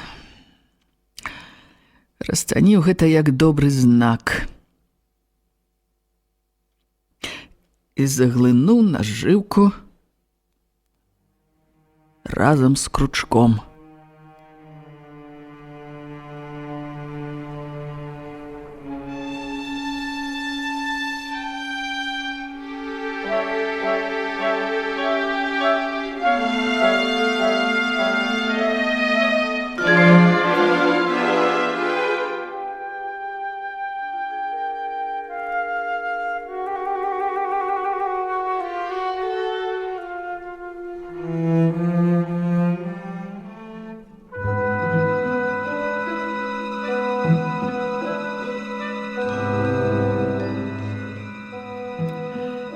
На шыкоўным лецішчы, пасля шампанскага з лёдам, прыветныя дзядзечкі ў гальштуках і белых кашулях паказалі мне абраз. Візантыйскі ўзор, 14 стагоддзе. Цуд, а не работа. Пытаюцца, можаш копію зрабіць. Адзін дзівак-замежнік хоча такі мець, а іх вывозіць нельга. Вось ён і шукае, каб хто напісаў падобны. Намалюеш? $2000 твае. Боже мой, Віктор, і вы пагадзіліся?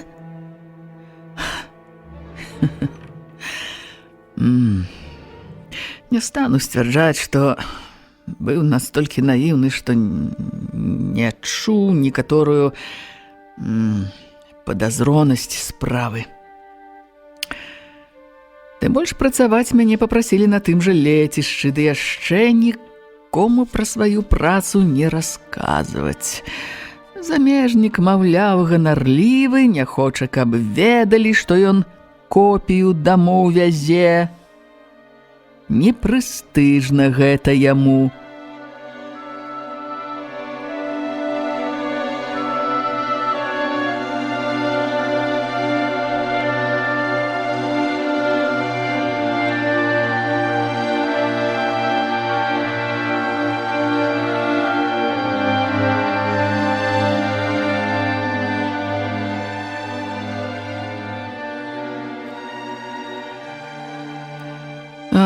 Двое сутак не разгінаўся. Зрабіў абраз. Нахваліцца заказчыкі не маглі, уручылі мне мае срэбранікі. І я палунаў да сваёй багіні. Было позна. Я увайшоў ціха, каб не пабудзіць хворанькую маю. А яна па тэлефоне размаўляе. Я паслухаў. І вядома ж, усё адбылося па сцэнарыі. Кантрабандысты? Так. Так. І з самага высокага палёту. Знайшлі да мяне верны ход. Віта толькі плячыма паціснула, чым, маўляў, кепска. Грошы верныя, працы няшмат. Каб меў хоць крыху клёпак у галаве, каб можна было са мною па-дзелавому размаўляць. Не спатрэбілася б спектакль разыгрываць. Так што усё для маёй жа карысці.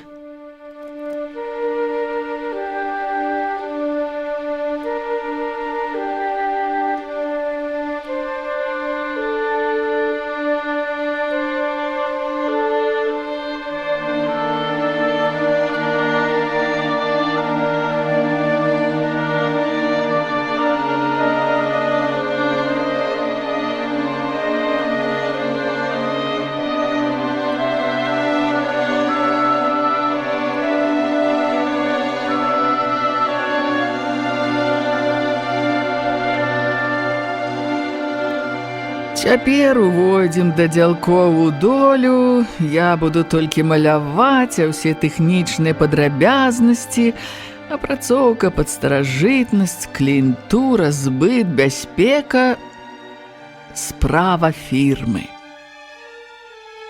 На мае перасцярогі ды ўшчуванне адно, дах гэтай фірмы так высока, што ніводзін міліцыянт у іх справы нос не суне. Будзем жыць прыпяваючы, катэдж сабе пабудуем, машыну купім і гэтак далей. У маёй кветачніцы, аказваецца, быў распрацаваны падрабязны план на шмат гадоў наперад. Калі мы што набудзем, калі народзім дзяцей, куды будзем ездзіць.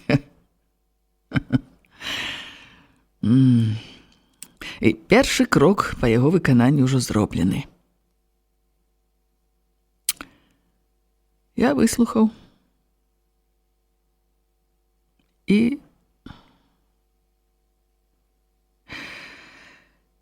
пайшоў у міліцыю.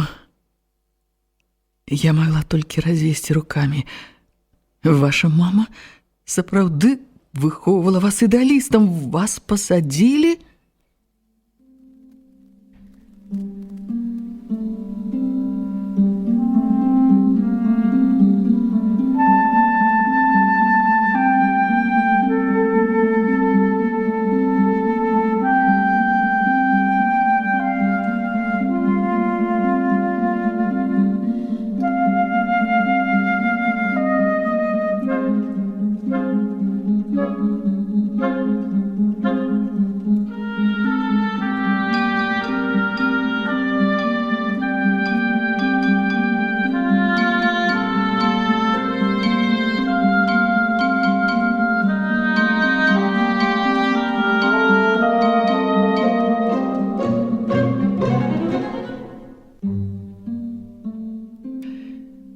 Паліцыі са мной ветліва пагаварылі, запісалі каардынаты лецішча, на якім я працаваў над абразом, прыкметы асоб, якія мяне наймалі.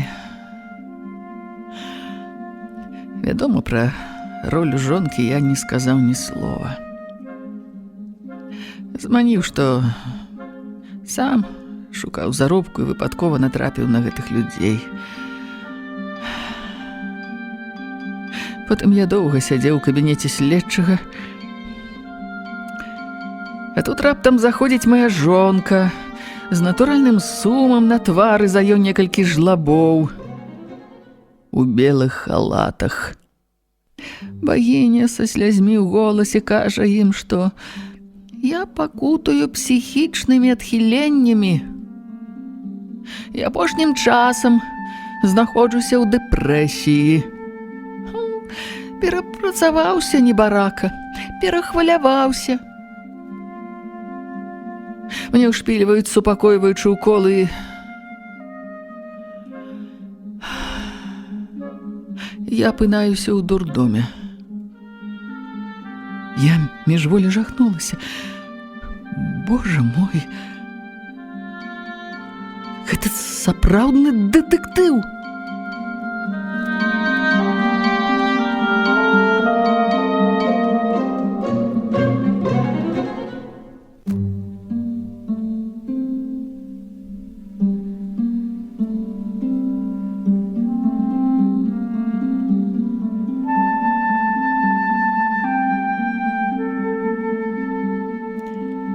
Вінцук сумна усміхнуўся.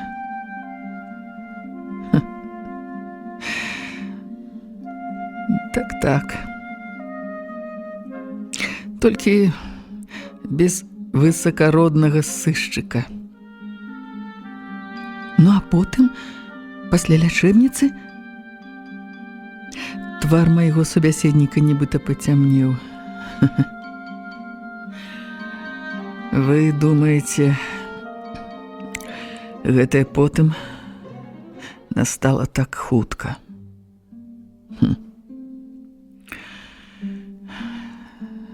Для мяне гэта была вечнасць, 2 гады. Што цікава, менавіта ва ўстанове для ідыётаў я нарэшце пачаў усведамляць, якім быў ідыётам да таго, як туды трапіў. Усведамляў, праўда, урыўкамі ў тыя моманты, калі маім мазгам было дазволена працаваць без транквілізатараў. Дарэчы, жонка некалькі разоў прыходзіла да мяне, угаворвала далучыцца да фірмы, нават плакала. Я не ведаю, ці можна яе асуджаць, ці можна асуджаць чалавека за тое, што ў яго іншыя погляды, чым цябе. І ён перакананы ў сваёй праваце.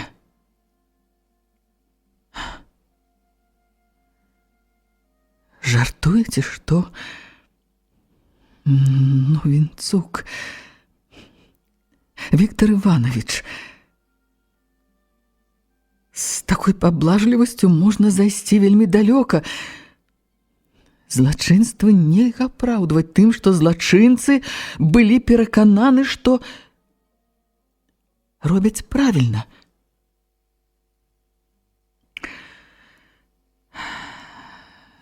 Але ж Віта сапраўды нічога благога мне не хацела.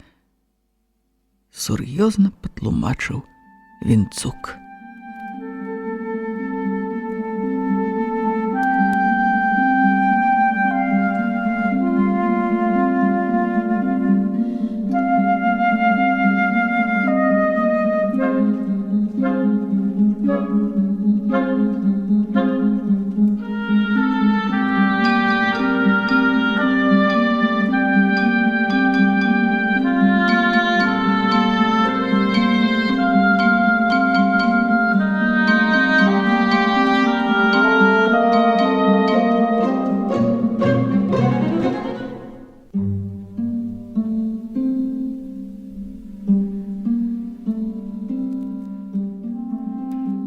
Яна шчыра верыла, што ўсяму віной толькі мая упартасць.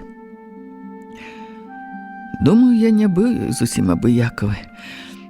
Варта мне было пагадзіцца, я выйшаў бы на волю, меў бы такое жыццё, якое Віта натхнёна абяцала мне.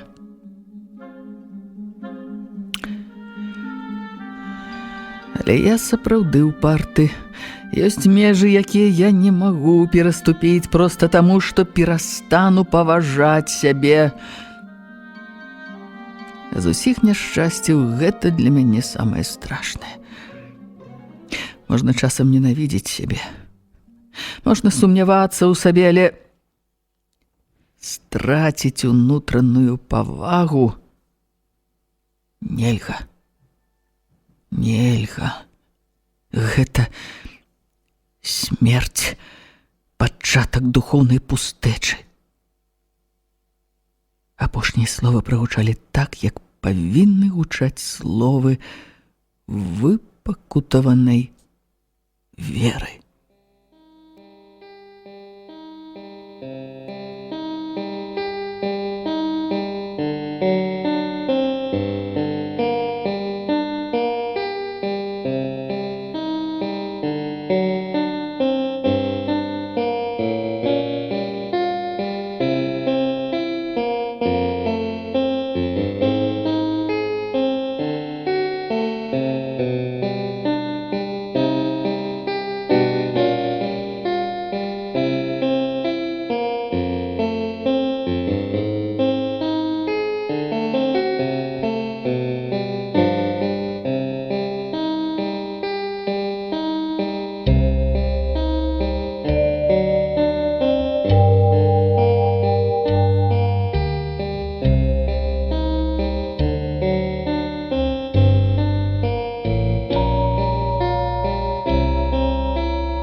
Вінцук памаўчаў, адкінуў з ілба пасмачку валасоў і працягваў спакойным голасам. Апошні год Віта не прыходзіла. Са мной пачалі абыходзіцца менш жорстка. Я лічыўся ціха памешаным, маляваў на сцен газеты для ўсяе бальніцы, нават зрабіў роспіс у сталовай. І вось я выйшаў на волю. За той час, што быў фактычна ізаляваны ад свету, памерла маці. Інфаркт.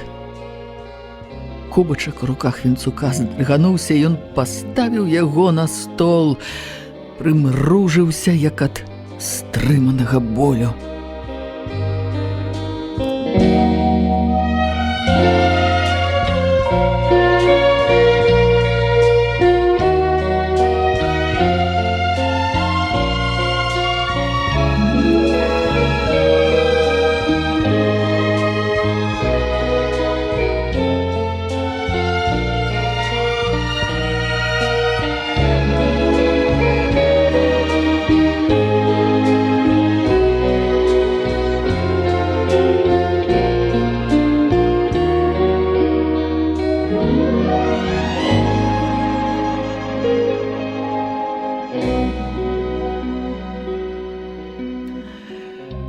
Сябры расказвалі, што маці прыйшла ў бальніцу адведаць мяне.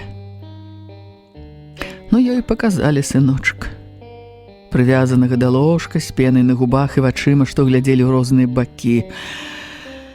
Ну, шпільвалі ў мяне, напэўна, багата ўсялякай поскудзі. Я пасля бальніцы 3 месяцы не мог чытаць, проста не ўспрымаў сэнсу літар. Вінцук зноў замаўчаў і раптам спытаў неяк дзіўна абыякава гледзячы ў бок. Вам не надакучыла выпадкам мая споведь? У мяне перахапіла голас ад усведамлення, што ён, магчыма, першы раз камусьці ўсё гэта расказвае. Але я разумела, што гэты чалавек не хоча, каб яго шкадавалі, таму толькі моўчкі пахітала галавою. маўляў, не надакучыла.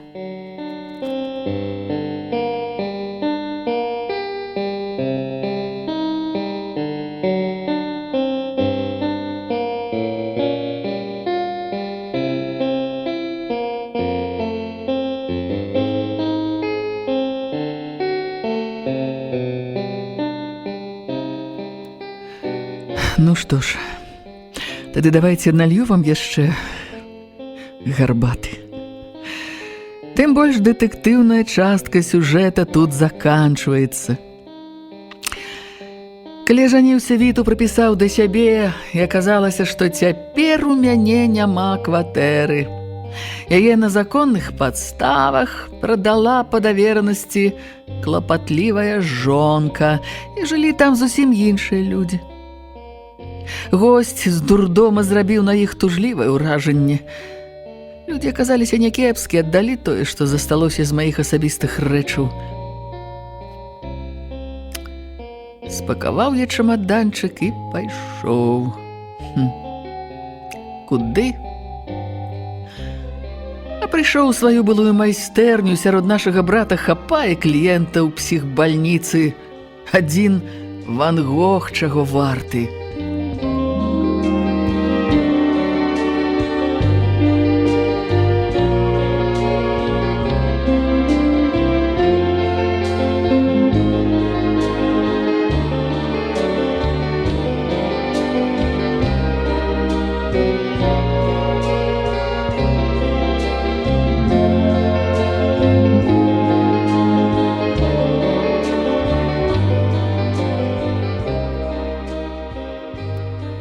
Так што адхрышчвацца ад мяне не сталі. Так і пачаў жыць у кутку. Нехта прыцягнуў старую канапу, нехта падзяліўся зімовым адзеннем. Кожны дзень прыходзіў хто-небудзь міласэрны з бутэлькай суцяшальнага рэчыва. І, даведаўшыся, што я не п'ю, шматзначна ківаў галавою. Ну, так, зашыўся ў бальніцы. А як жа карціны? Спытала я. Чаму нідзе раней не бачыла вашых твораў?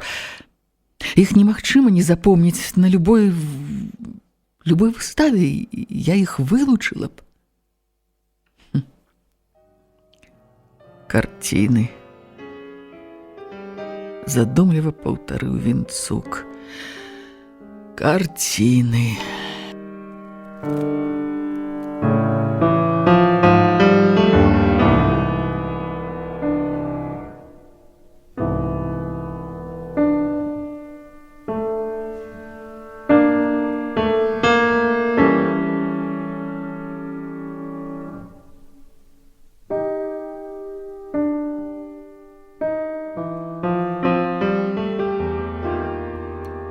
Вядома, мне хацелася зноў пісаць, як хочацца выпрастаць доўга прывязаную сагнутым становішчы руку. Але, ведаеце, я згубіў веданне, для чаго павінен гэта рабіць. Мусіць, я проста перарос самога сябе былога, як рак-пустэльнік перарастае сваю ракавіну. Тады ён выпаўзае з яе і безабаронны мяккацелы паўзе і шукае новую, большую. Так зрабіў і я.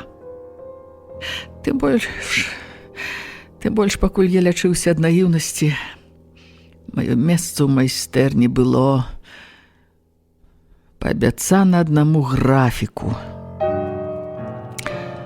Някепскі графік, дарэчы, толькі зануда. А тут я з'яўляюся.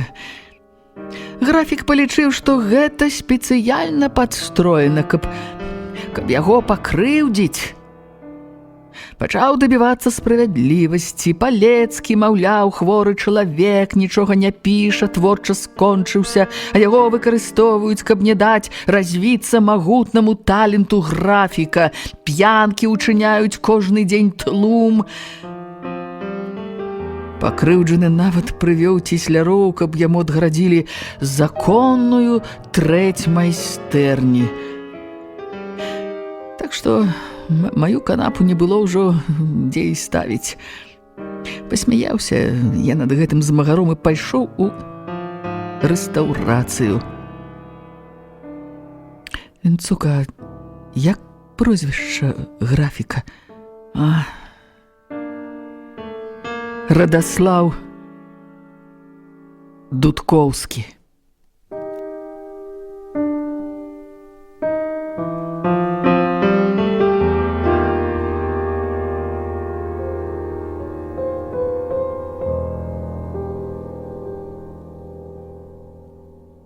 Сябры, гучалі чарговыя старонкі аповесці Людмілы Рублеўскай «Сэрца мармуровага анёла».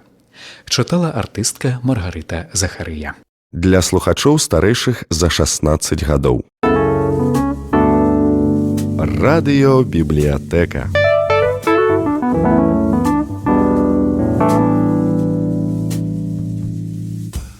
Шаноўныя сябры, запрашаем паслухаць чарговыя старонкі аповесці Людмілы Рублеўскай «Сэрца мармуровага анёла». Выканаўца артыстка Маргарыта Захарыя.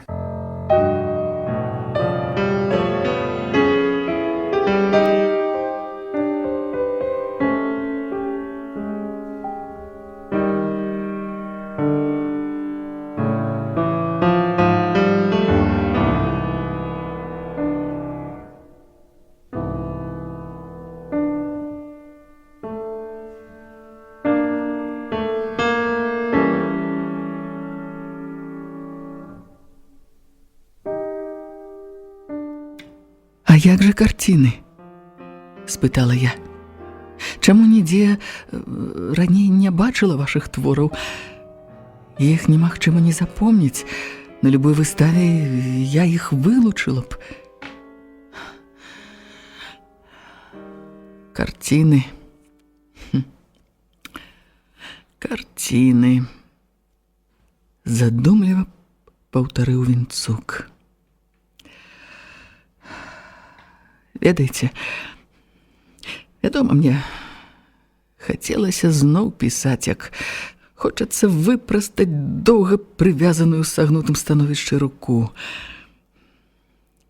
Але я згубіў веданне, для чаго павінен гэта рабіць.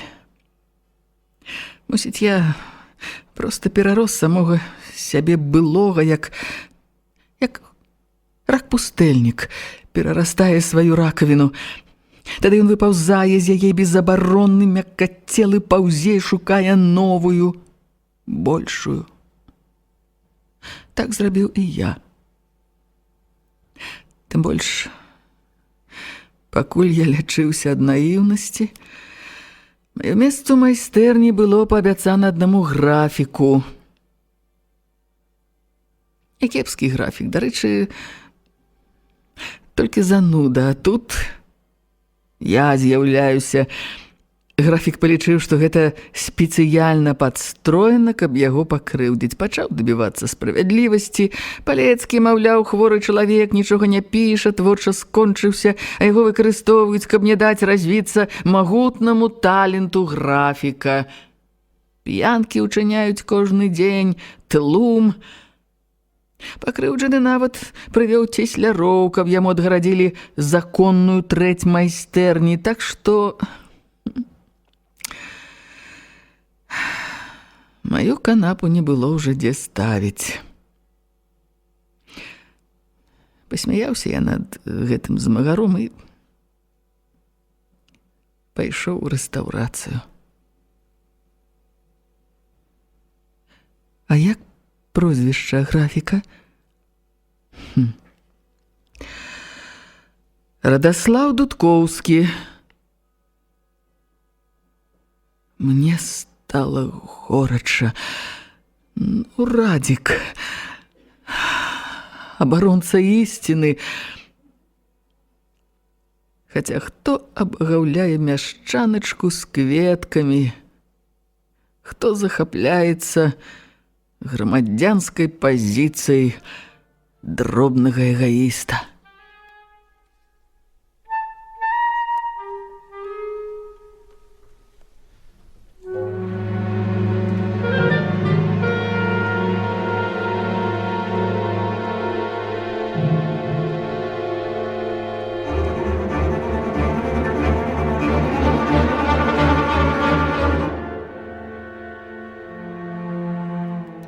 Вінцук працягваў: рэстаўрацыя добрая школа. Я шмат ездзіў па краіне, па блізкім замежжы, працаваў у закінутых храмах на вышыні пад купаламі, калі здаецца, за табой зблізку назіраюць вочы нябесных сіл. Стаў думаць пра Бога. І неяк па-новаму пераацаніў усё, што са мной адбылося. Я чуў, што паступова набываю апірышча. Адчуў сабе сілу пісаць.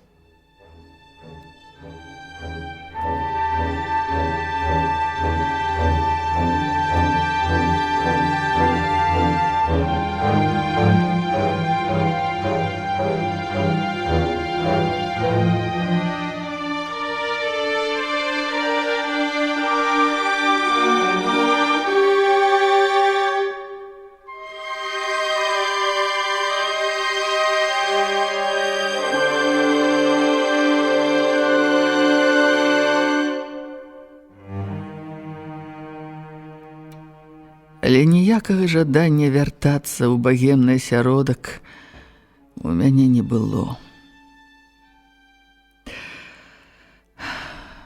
Знаёмая паэтка неяк казала мне: ёсць 3 рэчы, якія нельга набыць стараннем: мудрасць, мужнасць і пакора. Яны толькі даюцца нам звыш. У спрыяльны перыяд свайго жыцця я нічога з пералічанага не меў. Цяпер у мяне ёсць падставы чакаць, што мне нешта дасць. Прынамсі, пакора як абыякавасць да кар'еры у любым выглядзе. Падчас працы ў адным з кляштараў Гродзеншчыны да мяне падышоў жвавы дзядзечка ў гадах, пацікавіўся, ці я, Віктар Палецкі. У іх мястэчку быў княжацкі род з такім прозвішчам. Можа, я маю адносіны да тых князёў. Гэта быў Нічыпар Хведаравіч Цутко.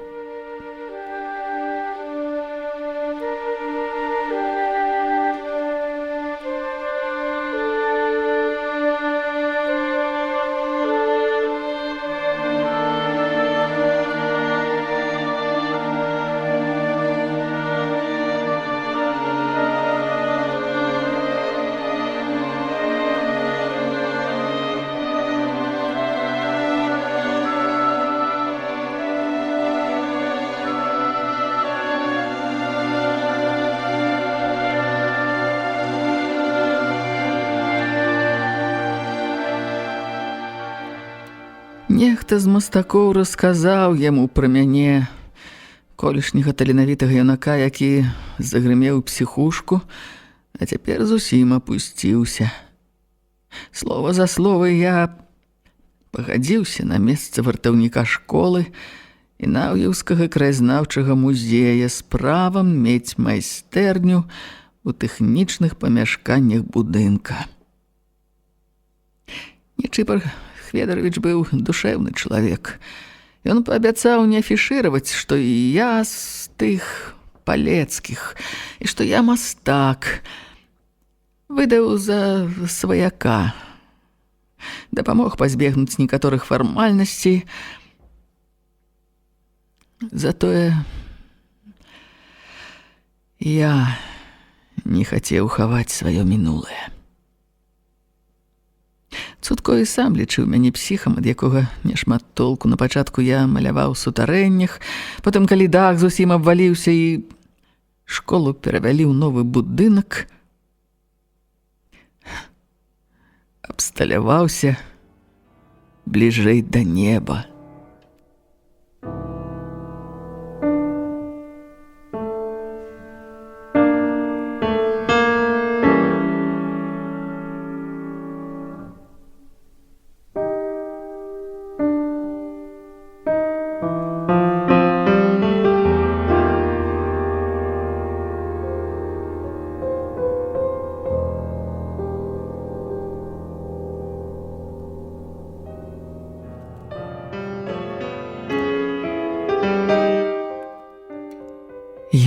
моўчкі глядзела на спакойны твар вартаўніка.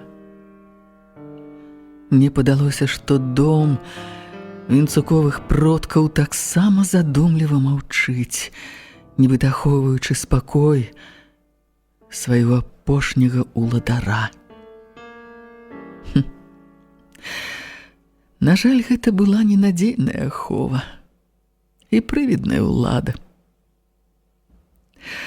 Слухайце, калі б вы пачалі прадаваць гэтыя свае карціны, вы б маглі купіць кватэру ў горадзе.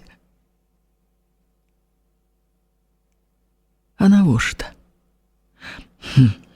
Ну, тады дом у вёсцы, раззлавалася я. Падумаеш, не зразуметы дыяген у бочцы з-пад мазуту. Вінцук толькі ўздыхнуў.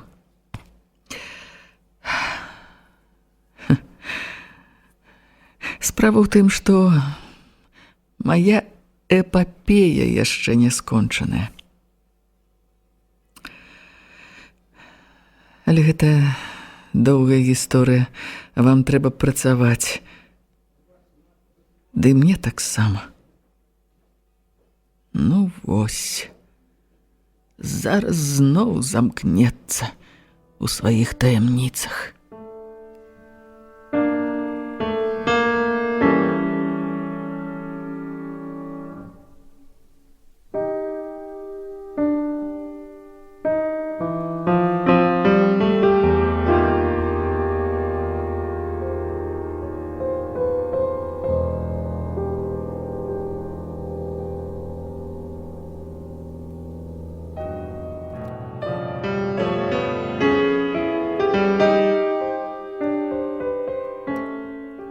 Я запэўніла вартаўніка, як магла ў сваёй шчырай зацікаўленасці, або ён усвядоміў, што ад мяне не адмаўчыцца, або сапраўды яму трэба было выказацца, але зноў наліў кубкі гарбаты, працягваў аповед.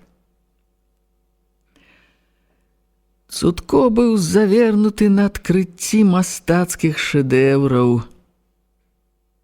Ведаю, нацярпелася ад яго энтузіязму. Ён натрапіў на след сапраўды каштоўныя унікальныя рэчы. Ён жа збіраў сямейныя архівы, і сярод іх быў архіў павятовай паненкі Анелі Дубовіч, сардэчнай сяброўкі маёй прабабкі Даратыі Вяржбіцкай. Ага, гэта тыя паперы, што вы давалі мне чытаць? Так.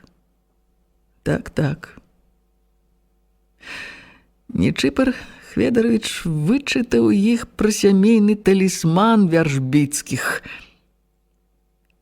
Залаты крыж з вялікай чорнай перлінай.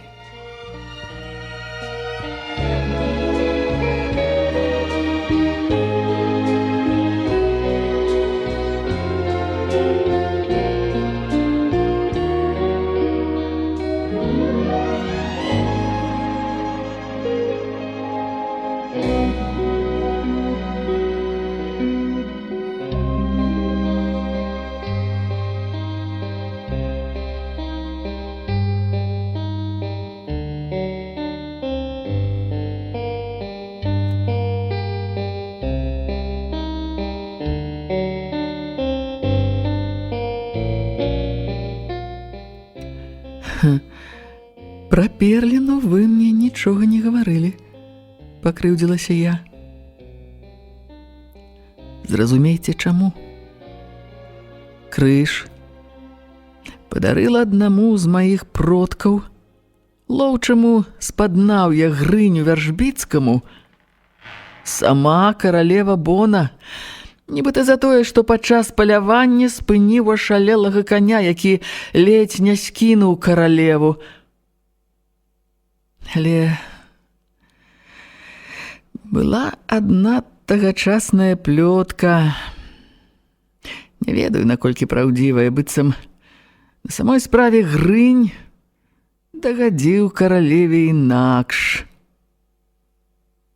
Узяў яе маленькую бутэлечку з бясколернай вадкасцю і прыхапіў сабою на баль да пана старасты, мсці богаўскага Рыгора Валовіча, які пра каралеву італьянку дужа кепскія размовы вёў. Пасля таго балю пан Валовіч смерцію хуткаю памрэ.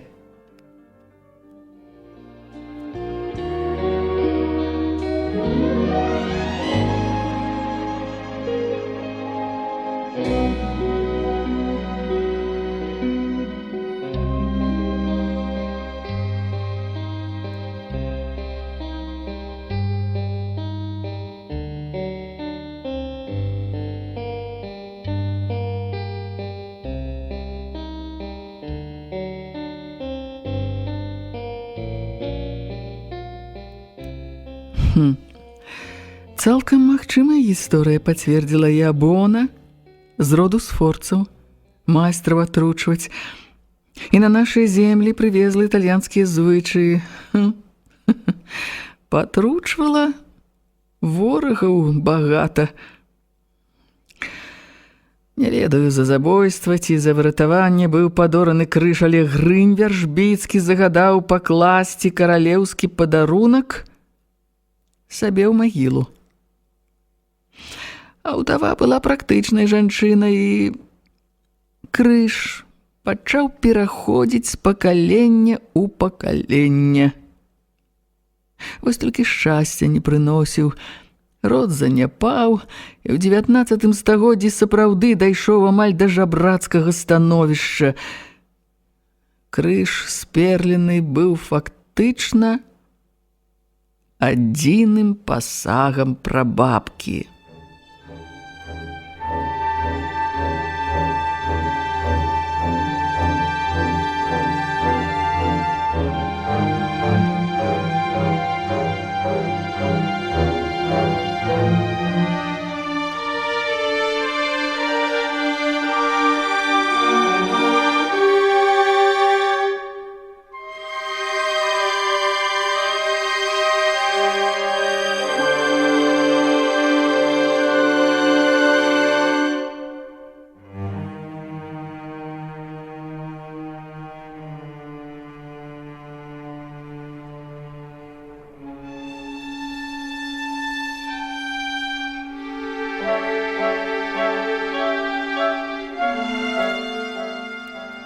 Калі прадзед прайграўся ў карты дашчэнту, то прымушаў маладую жонку прадаць ейны крыж ці хаця перліну з яго. Сума была б і на тыя часы досыць вялікая. Прабабка адмовілася. Яна была гордым чалавекам. Падобна на тое, што яна паклала крыж у магілу Грыня Вяржбіцкага, як той і наказаў.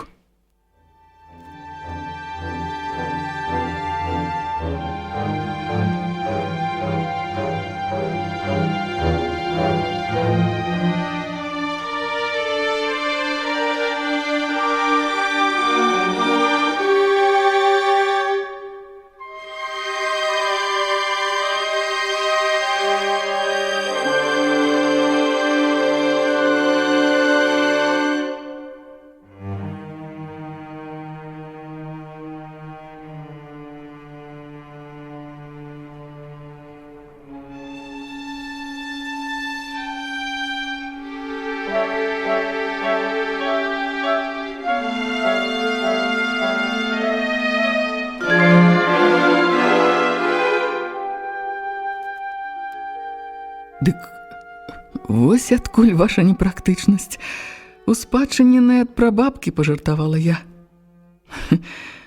Напэўна, засмяяўся Вінцук, але з мясцовых аповедаў вядома, што пасля ад'езду з жонкі прадзед зацята шукаў магілу старога лоўчага. І не знайшоў? Мяркуючы па ўсім, не. Чаму? Хіба не захавалася помнік архіваў? Дзіўна, але, відаць, так, нібыта нехта паклапаціўся, каб і памяці пра майго продка не засталося. Нечыпар Хведарович дастаў мяне сваімі роспытамі, корпаўся ў архівах, звяртаўся да парады, да розных знаўцаў, аднойчы трапіў да вядомага мінскага антыквара. У таго былі спісы каштоўнасцей, месцазнаходжанне якіх сёння невядомае, хаця яны недзе ёсць. Там значыўся крыж каралевы Боны з чорнай перлінай. Нават вага той перліны значылася.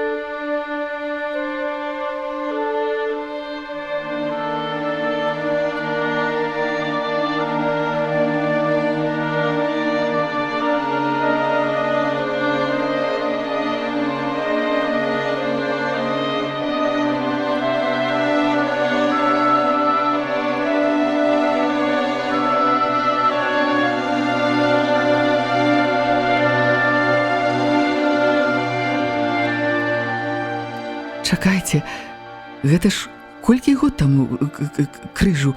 Не менш як 400? Выходзіць, так. А хіба перліна не папсавалася за такі час? Вінцук паціснуў плячыма. Я не спецыяліст па каштоўнасцях, але гаворка пра асаблівы, дужа рэдкі гатунак перлін, мусіць, якасці яго асаблівыя. Прынамсі, антыквар дужа зацікавіўся. Цудко расцвіў ад таго, што прафесіянал нарэшце жадае паслухаць пра ягоныя вышукі, расказаў усё, што ведаў, і тое, што у іх школе працуе вартаўніком нашчадак палецкіх і вяржбіцкіх, якія такія-сякія звесткі пра радавыя таямніцы можа распавесці. Небарака марыў пра шыльдачку з яго імем у сталічным музеі і артыкулы ў навуковых часопісах. І не падазраваў, што мае справу са звычайным мафіёзі. Ну вось, а вы казалі, што дэтэктыўная частка скончылася? Папракнула я Вінцука. Ты паморшчыўся. Які там дэтэктыў? Дэтэктыў. Гэта хутчэй мыльная опера.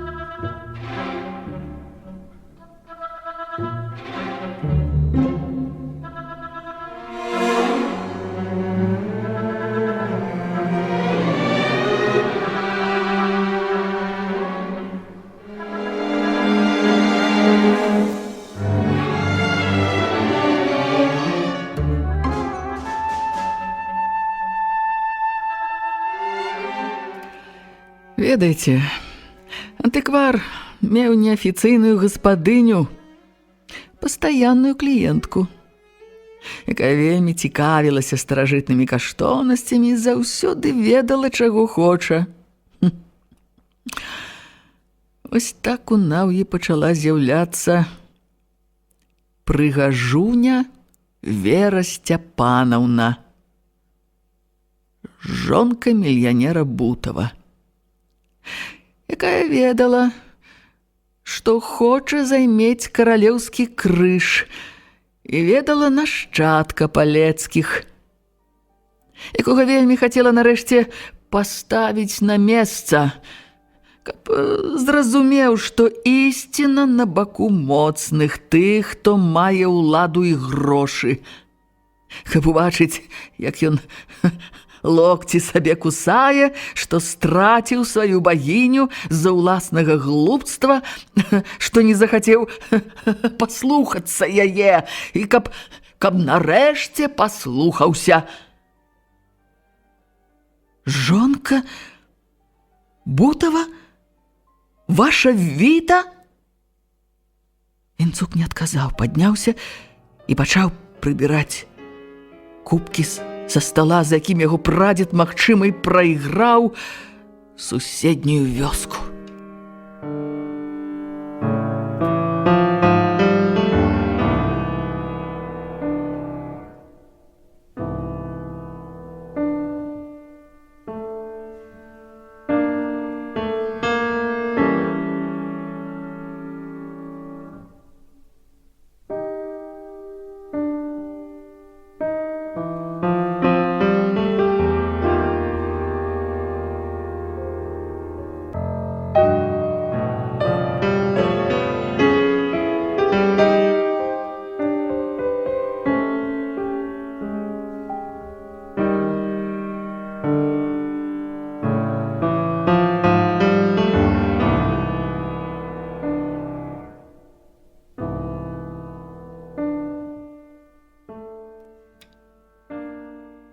Адчуваю сябе Атосам, які распавёў Д'Артаньяну страшную таямніцу міледі. Калі ёй патрэбны крыж, чаму яна тады імкнецца патрапіць у скляпенне?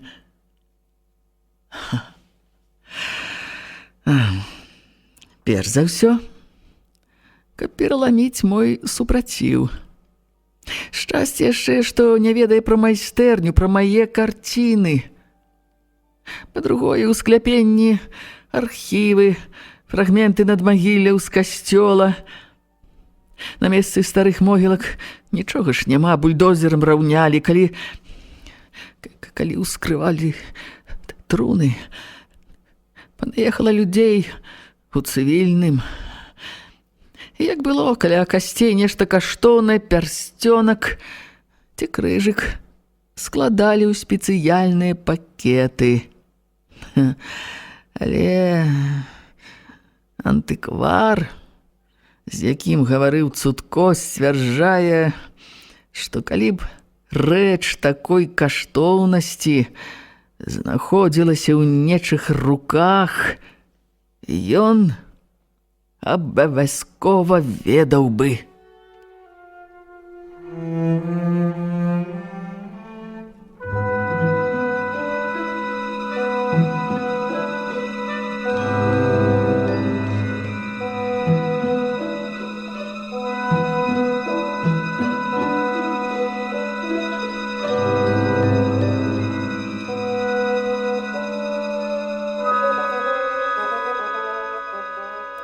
Гэта правда. Мяне самую часам здзіўляе дасведчанасць такіх дзялкоў. Але магу пацвердзіць, у іх зарэгістраваныя усе вартыя ўвагі каштоўнасці і ў прыватных калекцыях, і ў самых патаемных сейфах дзяржавы, і ва ўладанні крымінальнікаў.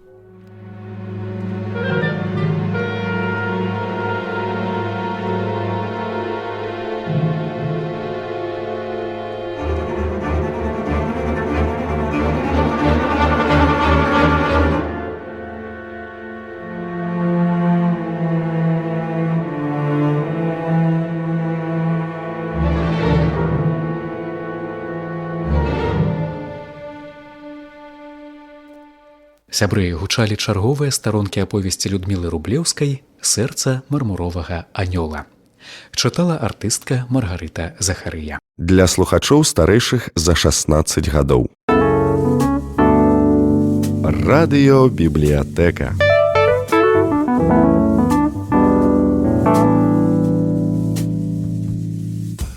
Шаноўныя сябры, запрашаем паслухаць чарговыя старонкі аповесці Людмілы Рублеўскай «Сэрца мармуровага анёла». Выканаўца артыстка Маргарыта Захарыя.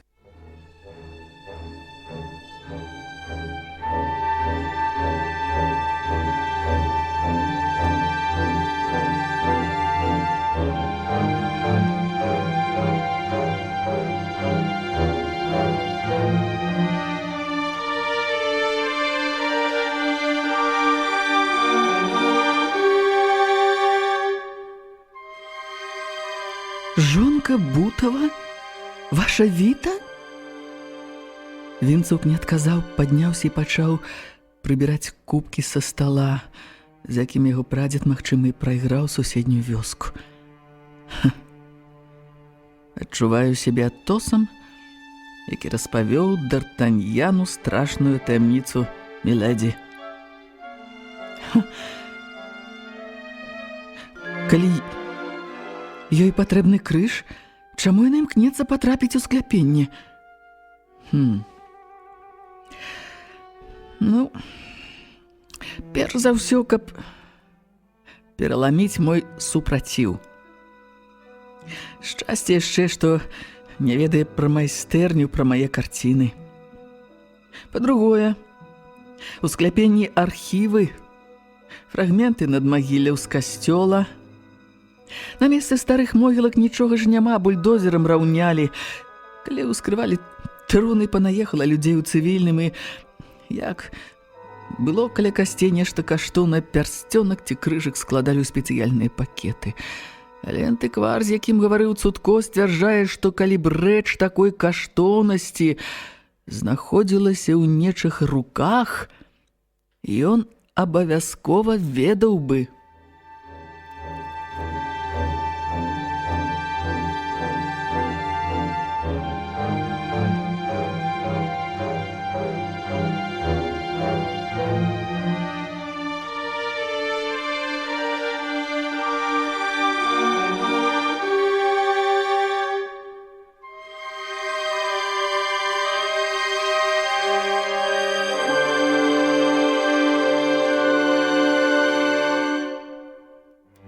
Гэта праўда.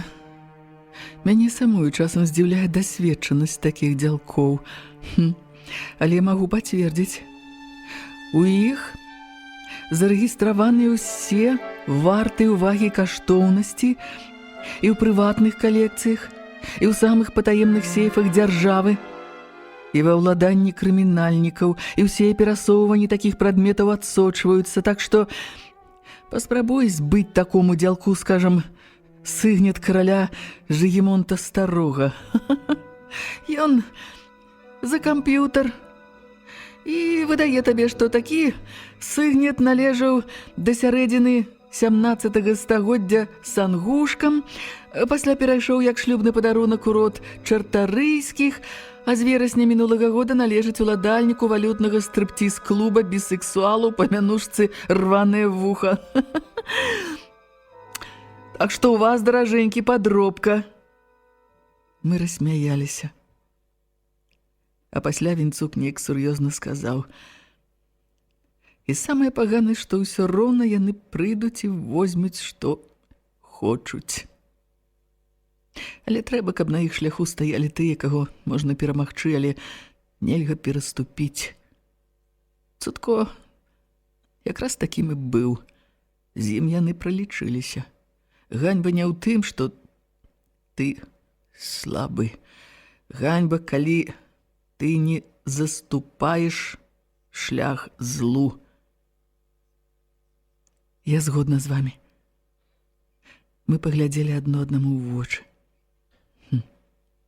Гэтыя вернуцца.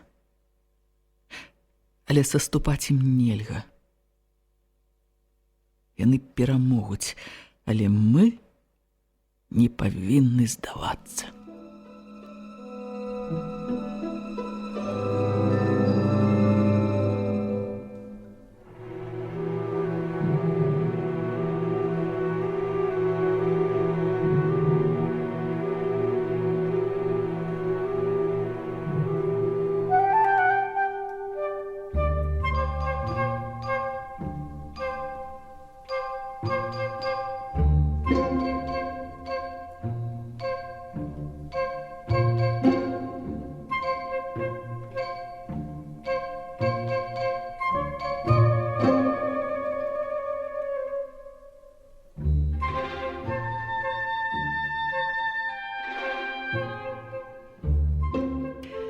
На панадворку пачуўся вясёлы голас. «Кася! Кася! Ну, дзе ты там, вандроўніца?» «Нюта! Нюта! Прыехала! Моя сяброўка, аддыхваючыся ўсім сваім пышным целам, увалілася ў князькі дом разам з невычэрпным запасам весялосці. Ой, чарапкі, чарапкі!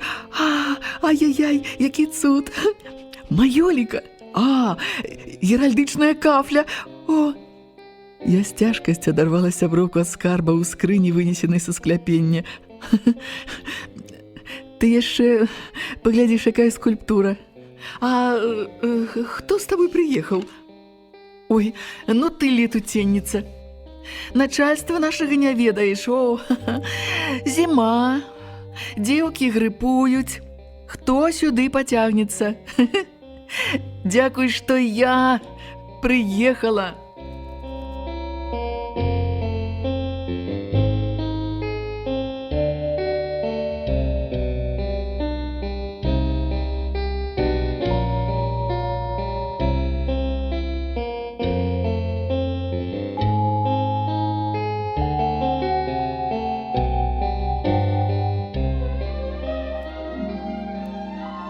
Вінцук злавіў мой позірк. Я неўпрыкмет кіўнула, маўляў, усё ў парадку, поўная канспірацыя. І ён выйшаў, шоргаючы галёшамі на вяровачках. Нюта недаўменна паглядзела яму ўслед. Хто гэта? Нейкі не тутэйшы з выгляду. Гэта вартаўнік. Мясцовы. Будзе нам дапамагаць.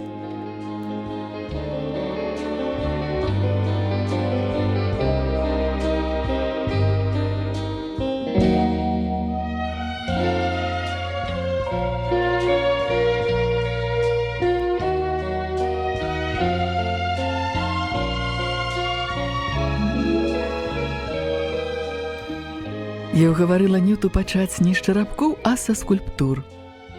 Каб справа ішла хутчэй, паклікала зноў насцярожанага Вінцука.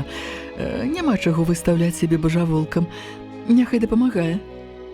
Нічога з таго, што было ў скляпенні, цудко ў рэестры не занёс. А трэба было занатаваць усе гэтыя багацці на паперы. Вінцук моўчкі цягаў фігуры, дапамагаў Нюце з абмерамі. Я запісвала і рабіла прамалёўкі. Мы вырашылі, што забяром алтарную разьбу, некалькі драўляных скульптур, мармуровага анёла і тое з керамікі і шкла. Астатняе варта перадаць у раённы музей.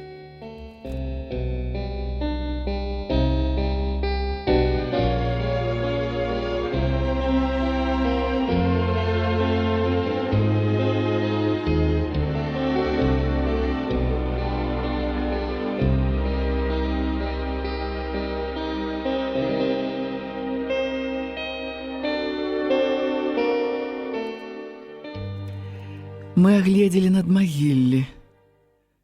Пад адным з іх, чорным, з выявай перакуленай паходні, некалі спачывалі Ганна Даратэя Палецкая з роду Кішак і Антоній Валенты Палецкі, яе муж. Абое жылі ў 18 стагоддзі.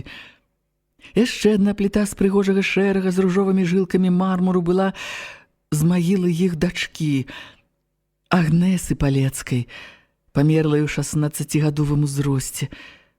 Пліта была трэснутая напалам, відаць, таму яе не забралі сучасныя марадзёры. У цёмным куце ляжала яшчэ адно надмагілле, на якім некалі па старым звычаі быў высечаны барэльеф у выглядзе статуі нябожчыка. Каму перашкаджала выява памерлага? Невядома. Але ад статуі добра захаваліся толькі ступакі ног, па якіх было зразумела, што тут ляжаў рыцар у поўным узбраенні. Відовішча жудаснае, нібыта сапраўды зганьбаваны труп.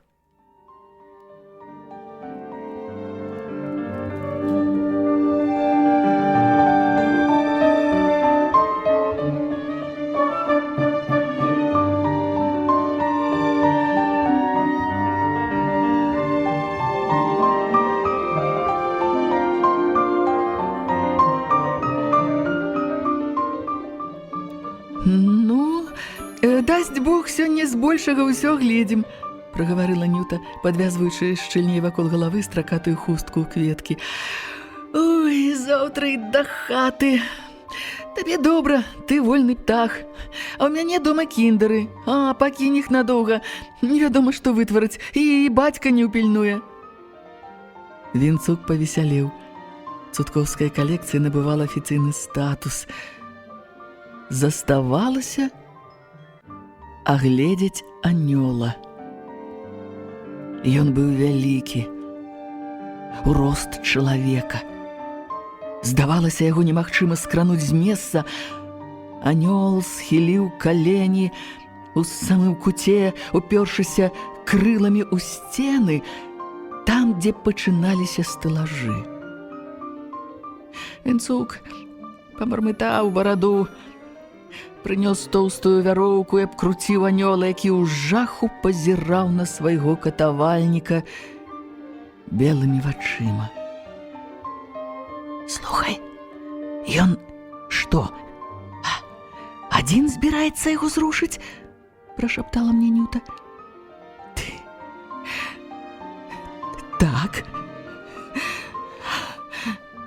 Так, відаць, з мазгамі майго Монте-Крыста сапраўды не таго». Між тым Вінцук нацягнуў вяроўку, напружыўся, і анёл скрануўся з месца. Нюта таксама ухапілася за вяроўку, учапілася і я. Анёл пасоўваўся наперад рыўкамі, нібыта грэшнік поўз на каленях да месца пакарання. Нарэшце ён спыніўся якраз пад лямпачкай пасярэдзіне скляпення.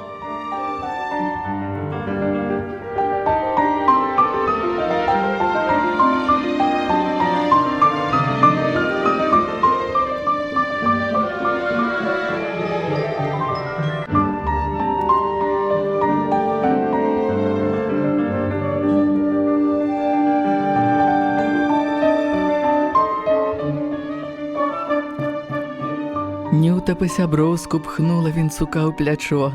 «Ну, ты, Геркулес, спецыяльна трэніраваўся ці што?»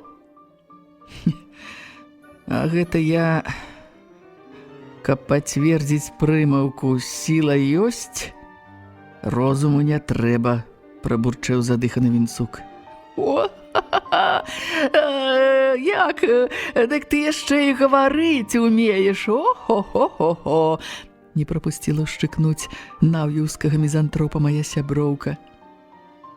Вінцук зачырванеўся, закашляўся, і мы утраіх пачалі абмяркоўваць скульптуру. Відаць па ўсім, гэта 16-е, так, 16-е стагоддзе. Вінцук заўважыў, што хаця майстар і мясцовы, і адчуваецца адсутнасць школы, аднак за ўзор узятая італьянская скульптура. А ў гародні ў касцёле ёсць анёл дакладна у такой самай позе. На жаль, за магільным голасам абвесціў Вінцук, Мы, беларусы, вельмі любім наследаваць чужым узорам. Замест таго, каб працаваць, як Бог паклаў на нашу беларускую душу. Таму і атрымліваецца, што ў нас усё наперакасяк.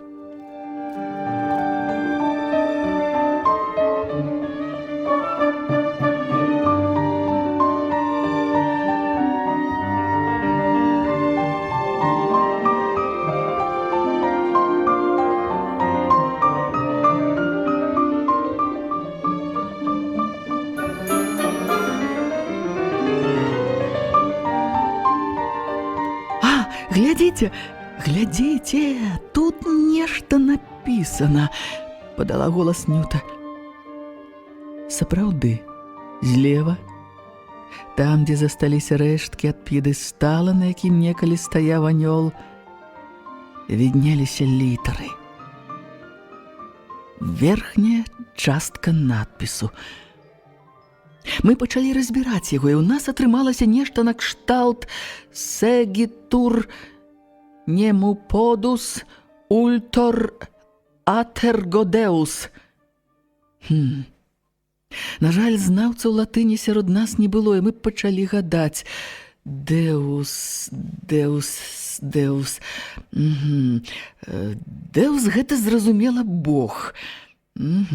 А ультор... Здаецца, ці то гнеў, ці то помста. Вінцук уздыхнуў і наважыўся прызнацца пры Анюце. У мяне тут лацінскі слоўнік ёсць. Праўда, маленькі.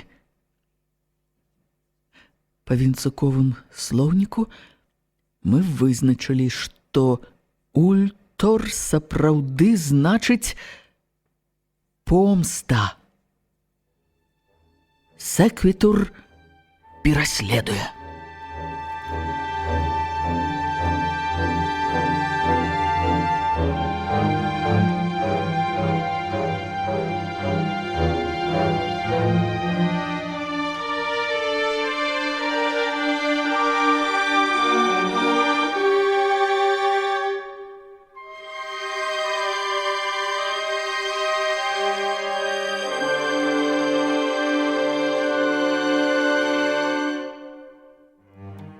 Слова «терго» мы вызначылі як форму ад «тергум» – спіна. У спалучэнні з прыназоўнікам «а» гэта мусіла значыць прыблізна за спінай. Значыць, гнеў Божы пераследуе нейкага немаваподуса. Немаваподуса. Нічога падобнага на таямнічага немаваподуса ў слоўніку не было. Або гэта значыць грэшнік ці злачынца, або гэта нейкае імя, або мянушка, стомлена сказала Нюта. Можа. Так, можа. Немаваподус. Слухайце, а можа мы нешта не так прачыталі?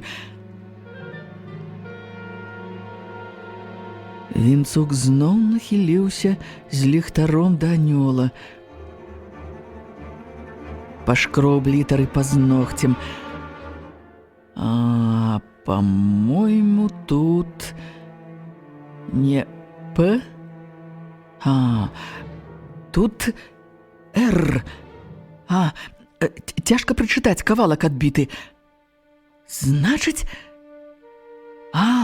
тады, значыць, немавродус.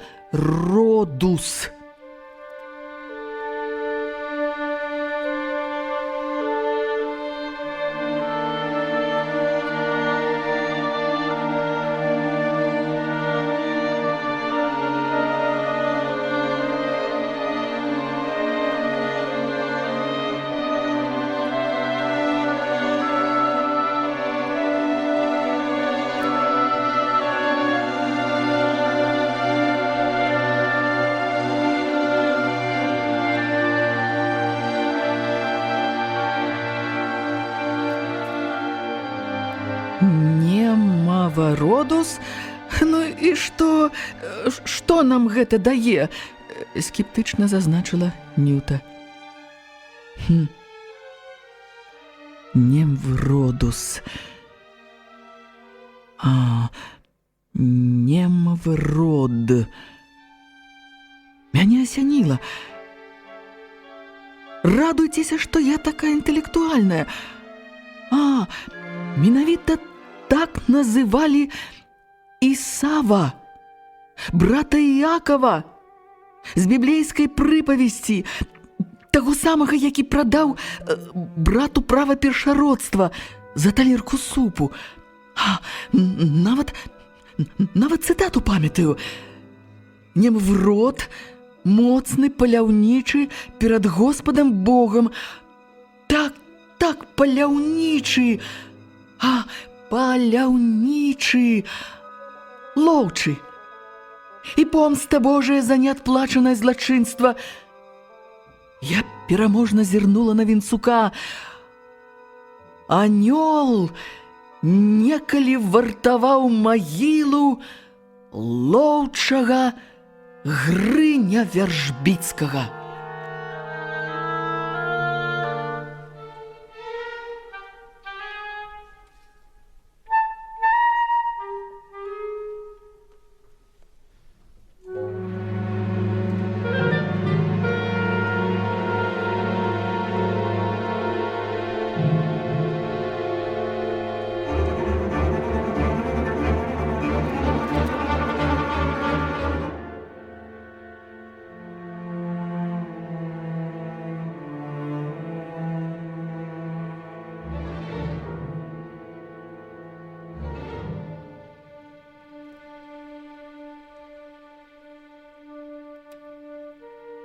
Ну, вось і сапраўды знайшлі ключ ад таямніцы.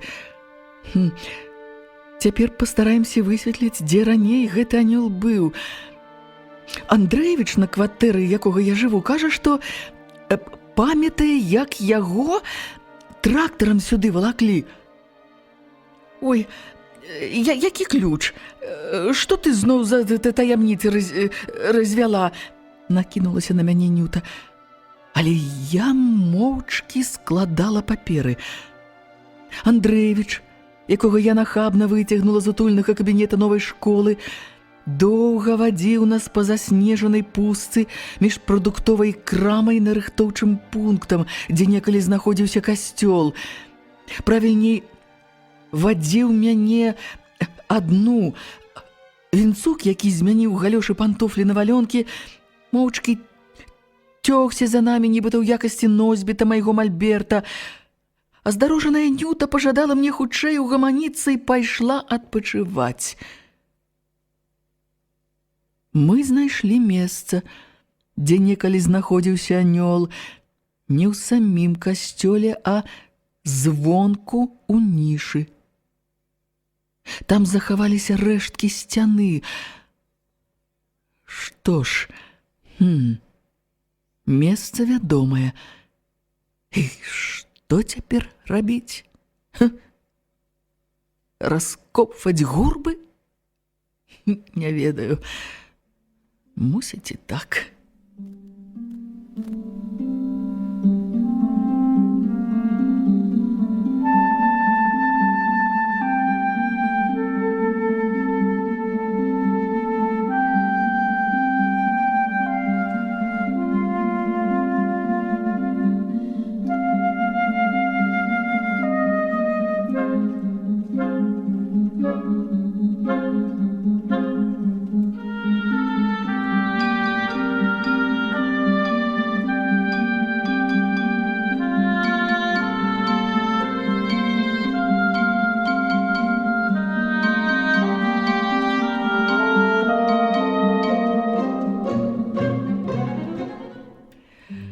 У дырэктаравым доме Нюта пасябравала з гаспадыняй і дапамагала ёй чысціць бульбу. У такія моманты я заўсёды востра адчуваю сваю недасканаласць. Ну чаму я не здольная вось так, нязмушана сыходзіцца з людзьмі? гэтак спрытна управляцца са спрадвечнымі жаночымі справамі. Ты яшчэ не ўмею схаваць, што ад гэтых спрадвечных мяне не нудзіць. На кухні накрылі стол. Нюта спявала народныя песні, на што яна вялікая майстрыха. Андрэевіч з жонкай на ўвесь голас падцягвалі, дзеці смяяліся. Паласатая котка вуркатала і церлася аб ногі. Весела было. Як на хрэсьбінах у багатага суседа. Я ледзь выпрасілася да ложка, атрымаўшы ад Нюты абвінавачванне у адарванасці ад народу.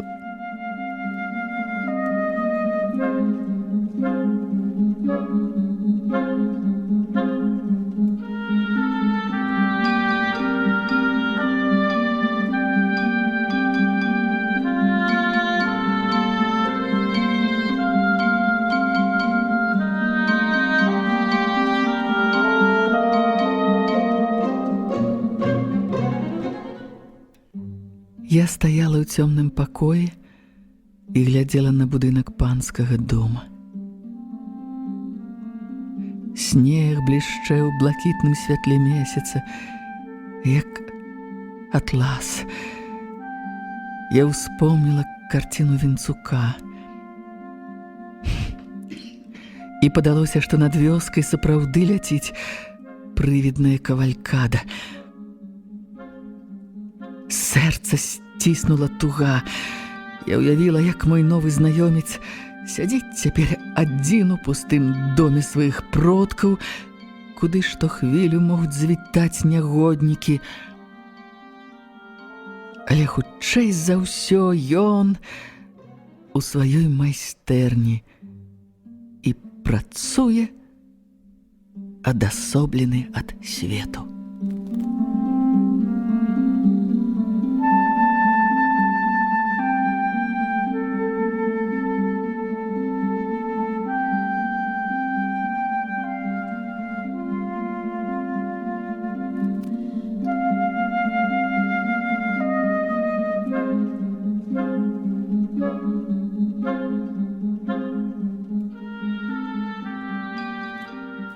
Сябры, гучалі чарговыя старонкі аповесці Людмілы Рублеўскай «Сэрца мармуровага анёла».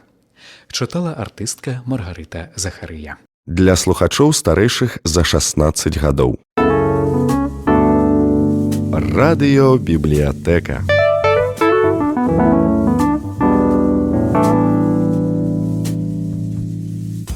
Шаноўныя сябры, запрашаем паслухаць чарговыя старонкі аповесці Людмілы Рублеўскай «Сэрца мармуровага анёла».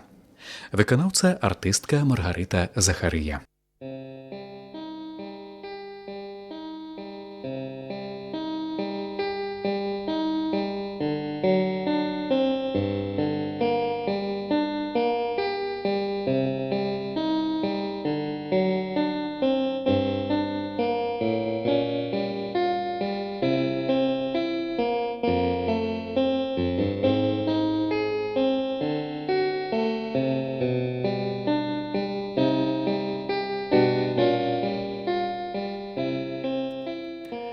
У дырэктаравым доме Нюта пасябравала з гаспадыняй, дапамагала ёй чысціць бульбу. У такія моманты я заўсёды востра адчуваю сваю недасканаласць. Ну чаму я не здольная вось так, нязмушана сыходзіцца з людзьмі? Гэтак спрытна ўпраўляцца са спрадвечнымі жаночымі справамі. Ды яшчэ не ўмею схаваць, што ад гэтых спрадвечных мяне нудзіць. На кухні накрылі стол. Нюта спявала народныя песні, на што яна вялікая майстрыха. Андрэевіч з жонкай на ўвесь голас падцягвалі. Дзеці смяяліся, паласатая котка вуркатала і церлася аб ногі. Весела было, як на хрэсьбінах у багатага суседа. Я ледзь выпрасілася да ложка, атрымаўшы ад Нюты абвінавачванне у адарванасці ад народу.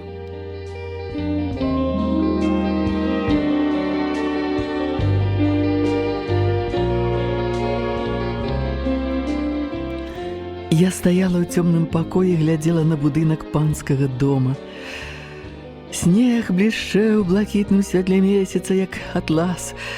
Я ўспомніла карціну Вінцука, і падалося, што над вёскай сапраўды ляціць прывідная кавалькада. Сэрца сціснула туга. Я ўявіла, як мой новы знаёмец сядзіць цяпер адзін у пустым доме сваіх продкаў, куды штохвілю могуць завітаць нягоднікі. Але хутчэй за ўсё ён у сваёй майстэрні працуе адасоблены ад свету, недасяжны для зямнога і жорсткага. Я машынальна круціла ў руках ліхтарык, націснула кнопку, уявіла, як прамень ляціць, паступова рассейваючыся ў цёмным паветры, бяссіла асвяціць тое, што аддзелена ноччу. Раптам у далёкім акне былой школы таксама загарэўся і згас агеньчык ліхтара. Як быццам стукнуўся ў маё сэрца. Значыць, мы цяпер глядзім адно на аднаго, самотныя ў гэтай начы, у гэтым холадзе, у гэтым свеце.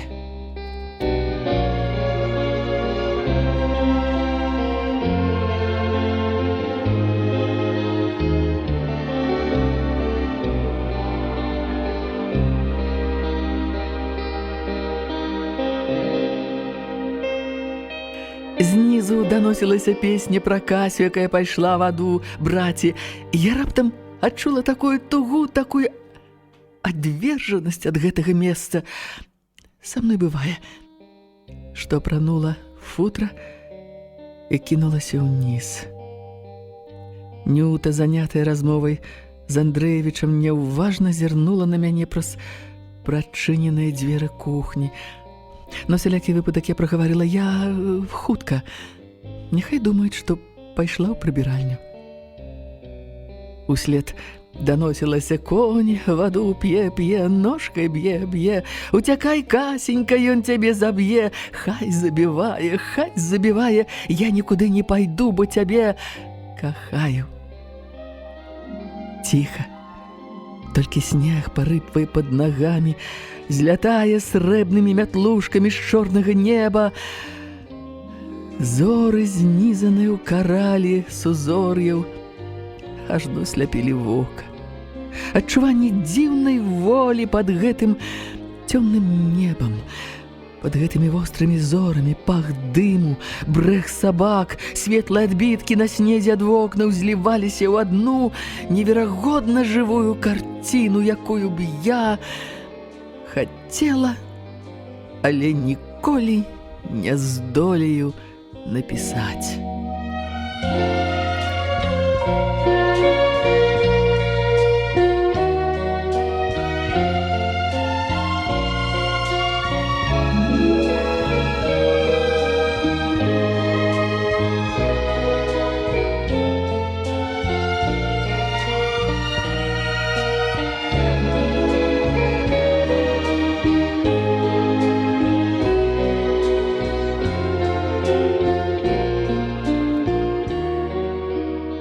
За маімі плячыма не было магутнага дырэктара, таму я думала толькі асцярожна падысці да музея і паглядзець, ці няма слядоў новага нападу. Наблізілася да варотцаў і ціха стаяла, углядаючыся ў цёмныя вокны. Здаецца, усё нармальна. Снег замятаў ледзь бачную сцяжынку да дзвярэй. Раптам яны расчыніліся. На парозе стаяў Вінцук і моўчкі глядзеў на мяне. Я адчула сябе няёмка. Падумаеш, князь. Пракрычала ад варотцаў: у вас усё ў парадку? Ён падбег да мяне, заграбаючы снег галёшамі, чамусьці выглядаў схваляваным, нават голас дрыжэў. Я так часта доўгімі начамі стаяў перад акном, углядаўся ў цемру, марыў, што да мяне вось-вось нехта прыйдзе.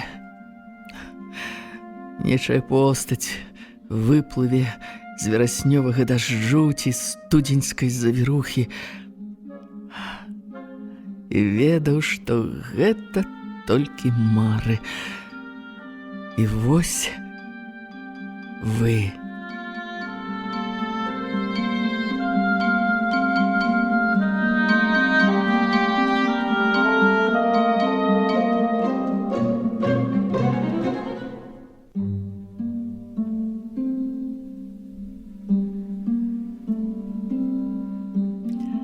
Я не была падрыхтаваная да такіх рамантычных слоў і зусім разгубілася. Вінцук, відаць, зразумеў, уздыхнуў і зноў загаварыў звыкла спакойна, крыху іранічна. Ведаеце, Кацярына Аляксеевна, я ціхі не толькі ўзімку. Абяцаю схаваць рамантычныя настроі ў кішэню ватоўкі. Князь Палецкі запрашае вас у свой палац, і можаце быць спакойныя за сваю рэпутацыю. І раптам неяк па-дзіцячы пакрыўджана: слухайце, я зараз змерзну.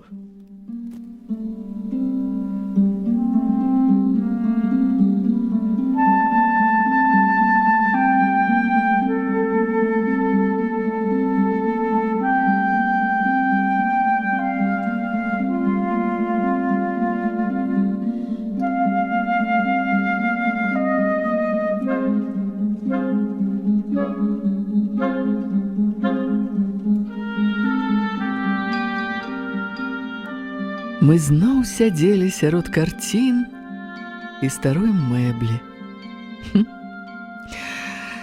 І сварыліся.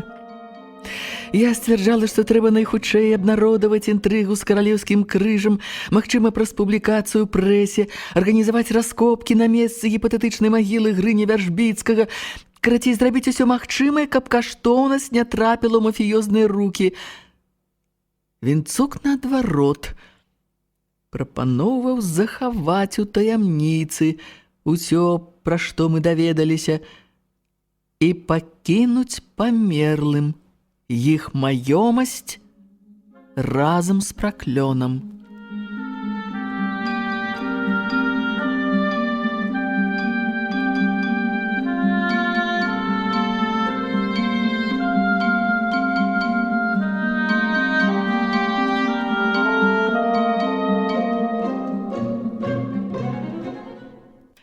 Грэх выцягваць з магілы на Божы свет тое, што вечна будзе несці з сабой спакусу сквапнасці і зайздрасці.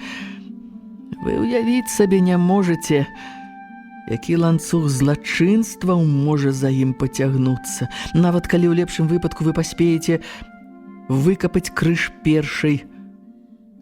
Наўрад ці вам удасца перадаць яго ў музей. У вас ёсць гарантыя, што не знойдзецца майстар, які заменіць яго падробкай.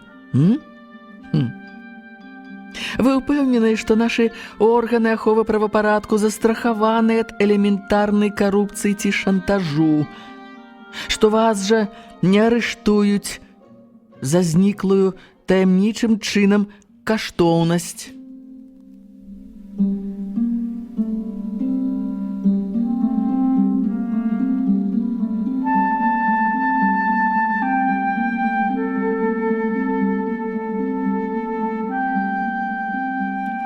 У Льва Талстога ёсць прыпавесць пра двух святых манахаў, перад якімі зваліўся проста з неба мех з грашыма. Адзін манах кінуўся бегчы прэч. Другі падумаў, што хоць грошы ад злой сілы, але могуць паслужыць дабру, і ўзяў іх. Пачаў будаваць лячэбніцы, раздаваць жабракам міласціну. Калі монахі сустрэліся зноў, выявілася, што той, што збег ад спакусы, захаваў сваю святасць, а другі, які ўзяў грошы, страціў яе.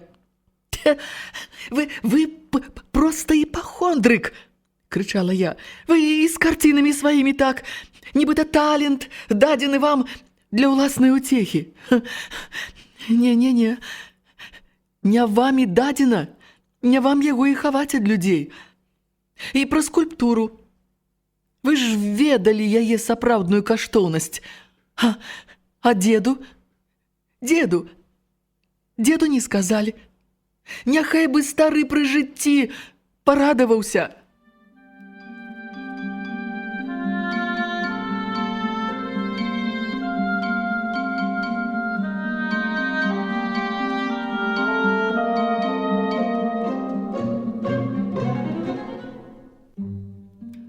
Чаму вы думаеце, што я не гаварыў? Ды хто ж вар'ята слухае?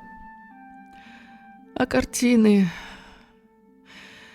Вы б хацелі, каб я зладзіў выставу, учыніў перформанс, уразіў артыстычны свет сваёй ватоўкай і галёшамі ў спалучэнні з вытанчанай каларыстыкай, га? Навошта? Для мяне нічога няма важней за унутраную волю, а сувязь з матэрыяльнымі рэчамі, прывязанасць да каштоўнасцей свету, гэтую волю парушаюць. Як толькі чалавек перастае быць гатовым без жалю пакінуць усё, што мае, ён робіцца рабом гэтага.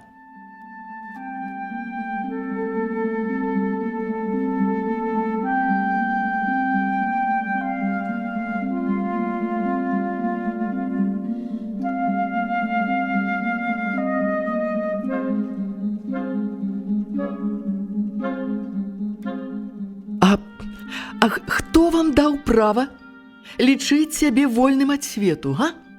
Абуралася я. Вы не змаглі стацца пустэльнікам, не падманвайцеся.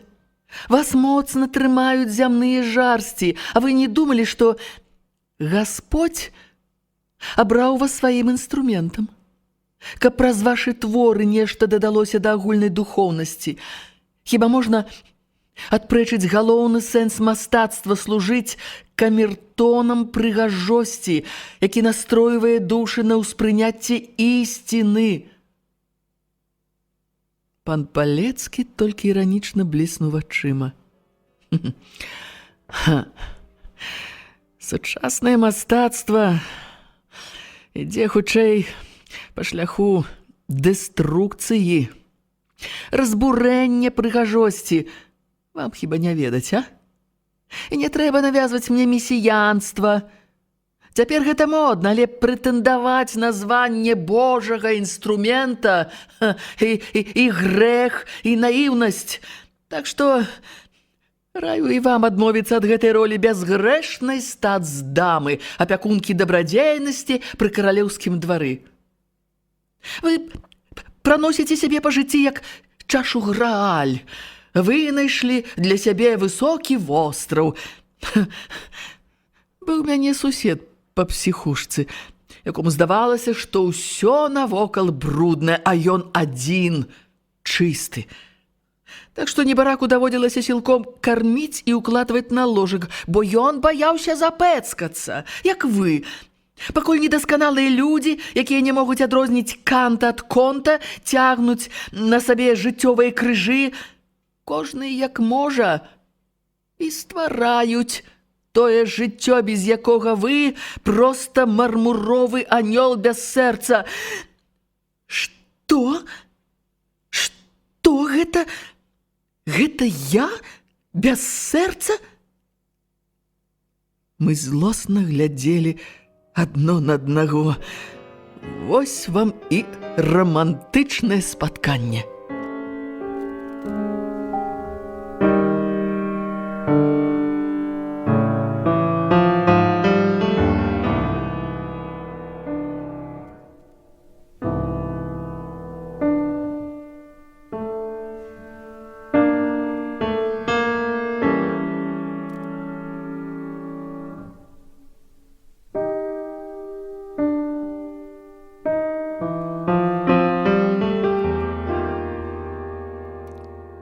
Мяне разабраў смех. Вінцук няёмка кашлянуў і таксама рассмяяўся. Злосць знікла бясследна сапраўды. Што нам дзяліць у гэтым свеце? У словах кожнага была горкая ісціна, але крытэрыі, па якіх мы спрабавалі намацаць шлях да адзінай ісціны, былі ў нас адны. Ёсць крыж. Няма. Ці нам кідацца ў залатую ліхаманку? Князькі нашчадак раптам спытаў таямнічым шэптам: «Падарожжы ў часе любіце?» Я няпэўна паціснула плячыма. Што ён прыдумаў? Вінцук падышоў да бронзавага падсвечніка, які стаяў на камодзе, і запаліў свечкі. А тады выключыў лямпачку. Па пакоі шаргатнуліся цені, столь згубілася недзе ў вышыні, цьмяна засвяціліся металічныя аздобы мэблі і рамкі карцін, а вочы на партрэтах зрабіліся бяздоннымі і жывымі. Так, жывымі. Я забылася, што яшчэ нядаўна паблажліва называла гэтыя карціны дылетанцкімі.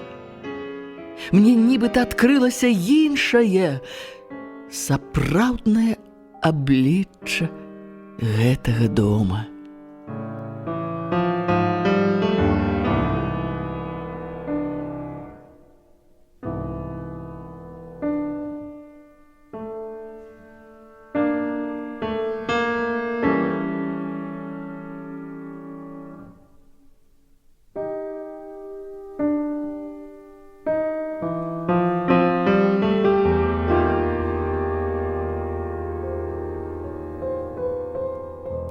Вінцук паднёс падсвечнік да аднаго з партрэтаў.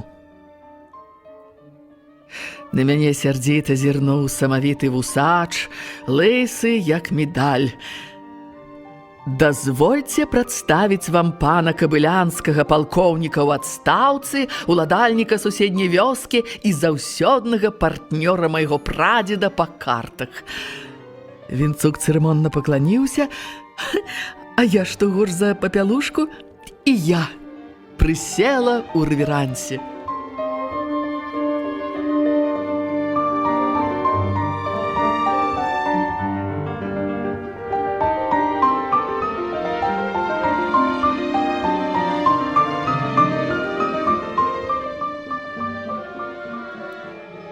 Ніколі не забуду той вечар. Мы, як дзеці, размаўлялі з партрэтамі, з вазамі, з мэбляй, смяяліся, прыдумлялі страшныя гатычныя гісторыі. Баль ценяў, якія ніколі не пакідалі гэты дом, проста хаваліся па кутах. І гэта можа быць знішчана. Я пачала марыць, каб узамен за знойдзены крыж дзяржава выдзеліла грошы на аднаўленне дома і ўтварэнне ў ім вялікага музея. А галоўным экспанатам будзе прамы князькі нашчадак. Вінцук скептычна пахітаў галавой. 2 гады таму ў суседнім мястэчку экскаватаршчыкі выкапалі скарб. Спрэс золата, срэбра ды каштоўныя камяні. На некалькі сотняў тысяч долараў. Улады пранюхалі, змусілі рабацяг здаць скарб і выплацілі на ўсіх $200 на падставе афіцыйных актаў аўтарытэтнай экспертызы. І ў самых лепшых абставінах прабабчын крыж нават у музей не змесцяць. Ён жа з-за каштоўнасці перліны трапіць у дзяржаўны валютны фонд. Мы ўселіся ў крэслы і чамусьці пачалі ўспамінаць свае жыцці.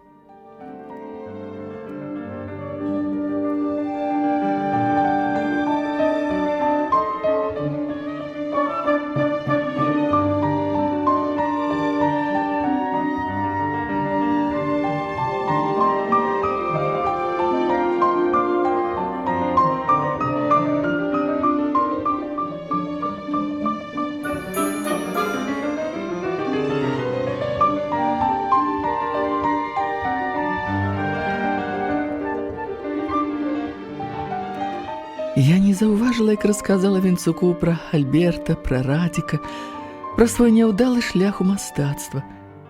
Чамусьці мне было лёгка расказваць яму ўсё. Як ціха, утульна. Толькі каміна ўсё-ткі не хапае. Пачуўшы пра маю настальгію па камінах, Вінцук адчыніў дзверцы грубкі, і агонь пачаў выконваць мне свой складаны рытуальны танец. Як не хочацца ісці зноў на холад. Але Ньюта, напэўна, хутка заўважыць маю адсутнасць, я прыўзнялася. Ну, мяне чакаюць. Вінцук неяк дзіўна глядзеў на мяне, як на кітайскую вазу, раптам устаў, узяў са стала ліхтар. Пойдзем, апранайцеся, там холадна. Гэта яшчэ што за фокусы? Паўгадзіны вы можаце ахвяраваць? Я толькі накідаю эскіз. О, Господзе, чаму ты спасылаеш мне адных апантаных мастакоў? Я пазіравала для карцін самых розных, але мастака, які працаваў так, як Вінцук, я не бачыла.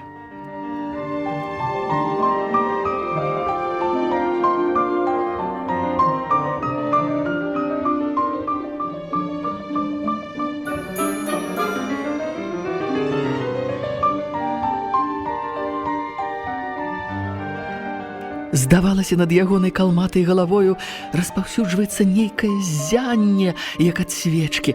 Праз хвілін 20 я не вытрымала, каб не зірнуць на палатно. Мяне ўразіла, колькі ён паспеў за гэты час зрабіць. Ужо вымалёўвалася будучая карціна, і мне захацелася, каб яна была скончаная. Я ціхенька вярнулася на крэсла. Вінцук пісаў, нібыта ў апошні раз, і мармытаў сабе ў бараду. Дзёрзкасць і беззабароннасць. Так і належыць. Так і добра.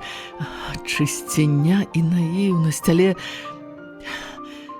з горычу, з горкім адценнем. Лазурак і залацістыя адценні, толькі прасветы, боязь жыцця, адкрытасць насустрачы, боязь, канфлікт кармінавага і смарагдавага, вар'яцкае спалучэнне.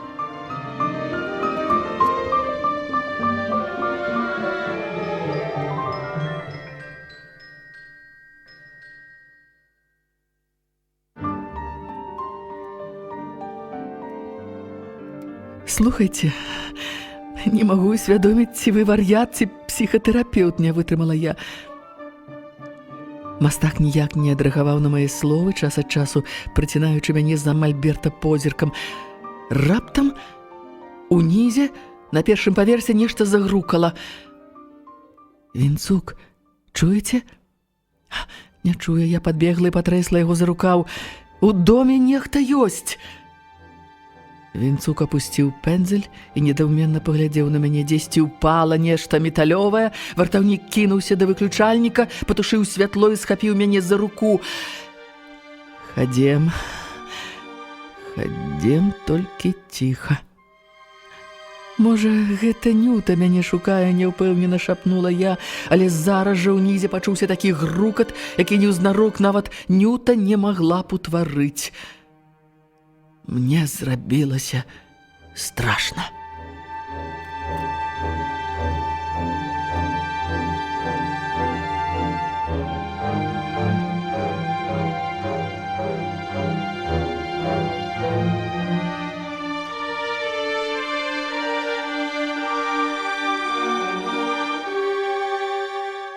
Вінцук пацягнуў мяне за руку па цёмным калідоры, пасля па вузкай вінтавой лесвіцы, а ў доме чуўся пранізлівы жаночы голас. «Я ведаю, што ты тут! Выходзь, пагаворым!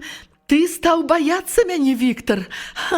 Не бойся, мне ўсяго толькі трэба з табой пагаварыць. Я так больш не магу. Будь разумны. У канцы лесвіцы знаходзілася нізкае акно, забітае дошкамі. Вінцук адным рухам выламаў іх. Ну все, ідзіце, тут невысока. А вы? Я вартаўнік. Як жа мне пакінуць давераны аб'ект?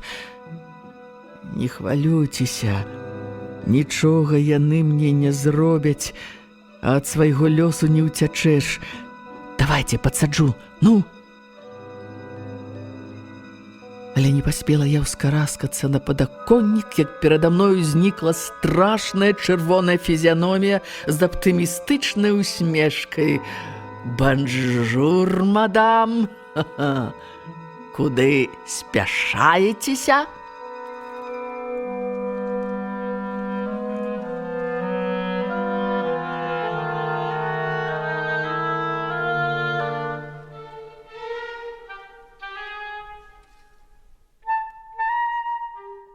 Сябры, гучалі чарговыя старонкі аповесці Людмілы Рублеўскай «Сэрца мармуровага анёла».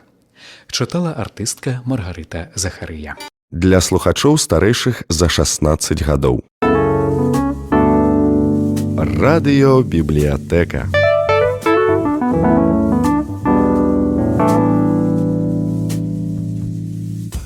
Шаноўныя сябры, запрашаем паслухаць чарговыя старонкі аповесці Людмілы Рублеўскай «Сэрца мармуровага анёла».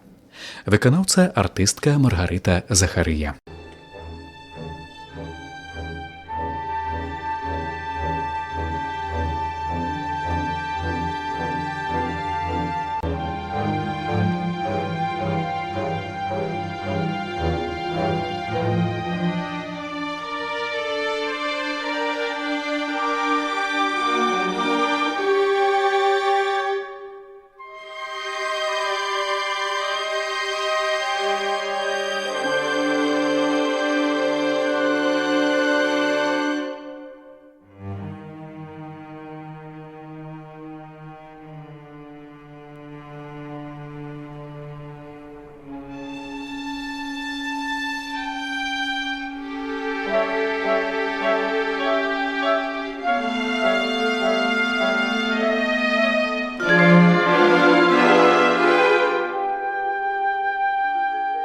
У канцы лесвіцы знаходзілася нізкае акно, забітае дошкамі. Вінцук адным рухам выламаў іх. Ну все, ідзіце, тут невысока. А вы? Я вартаўнік. Як жа мне пакінуць давераны аб'ект? Не хвалюйцеся, нічога яны мне не зробяць. Ад свайго лёсу не ўцячэш. Ну, давайте, падсаджу, ну! Але не паспела я ускараскацца на падаконнік, як перада мною знікла страшная чырвоная фізіяномія з аптымістычнай усмешкай. Бонжур, мадам! Куды спяшаецеся? І па сотавым тэлефоне. Гаспадыня, яны тут. Барадаты, так, барадаты, з нейкай бабай. Адкуль я ведаю, што за баба? Рудая, сімпотная. Добра, трымаю.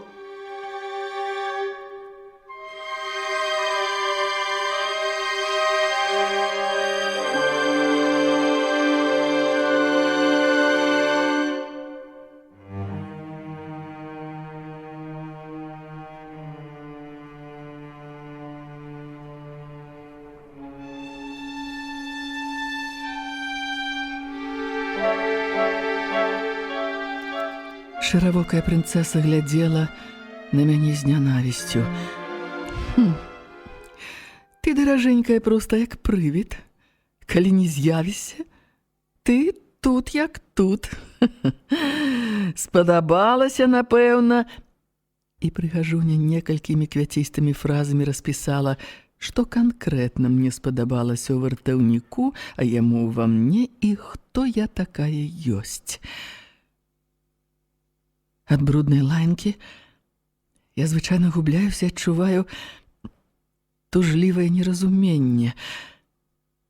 Але тут мяне настолькі ўразіў кантраст між вытанчаным абліччам дамы і брудам, які ліўся з яе дасканалых вуснаў, што я проста з цікаўнасцю глядзела на яе, як на рэдкую жывёлу.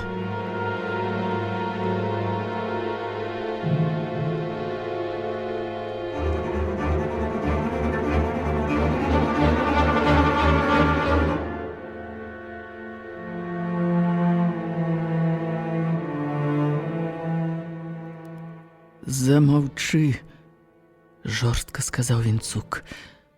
«Не варта мераць іншых па сабе. Кацярына Алексеевна займаецца тут сваёй навуковай працай, ёй, дарэчы, час ісці. Яе чакаюць супрацоўнікі. Так што не рабі глупствы. Няхай Кацярына Алексеевна пойдзе, і абяцаю, што я пагавару з табой». Прынцэса штучна засмяялася. «Ну, па-першае, калі ўжо ты ўпершыню за 2 гады зрабіў мне такую ласку, што загаварыў са мною, то я падазраю, што гэта не без уплыву тваёй навукоўкі. Па-другое, яна зараз пойдзе і падыме шухер, прывалачэ якога-небудзь ідыёта. І па-трэцяе, ёсць у нас меркаванне, што твая дамачка можа дапамагчы нам па адным цікавым пытанні. Так што няхай яна тут, у цёплым месцы пасядзіць, пакуль мы паразмаўляем.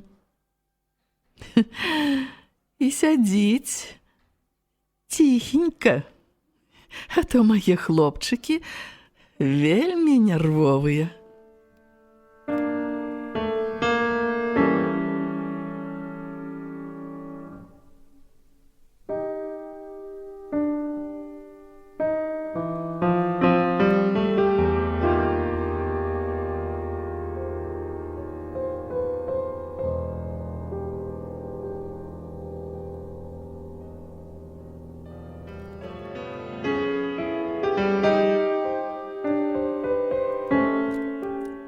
На гэты раз з прынцэсай было 3 хлопчыкаў бамбізаў, не лічачы антыквара.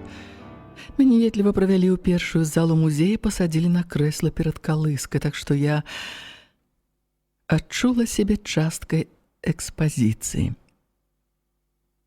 На другім канцы залы антыквар, які час ад часу кідаў на мяне злыя позіркі, курыў і ціха перагаворваўся з чарнявым тыпам з баксёрскім прыплюснутым носам.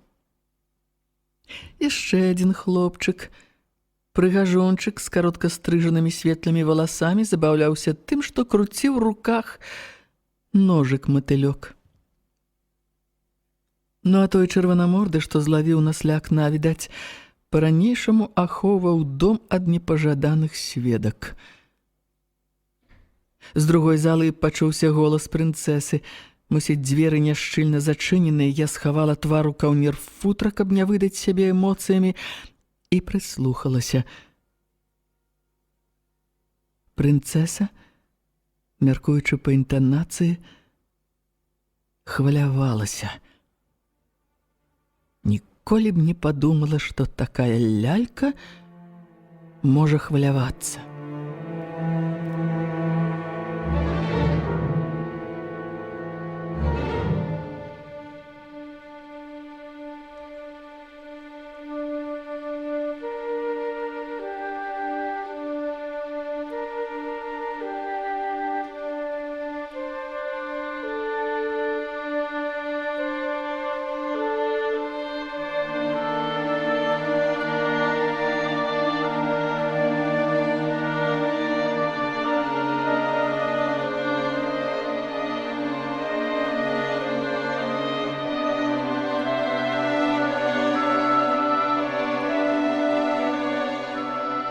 Ты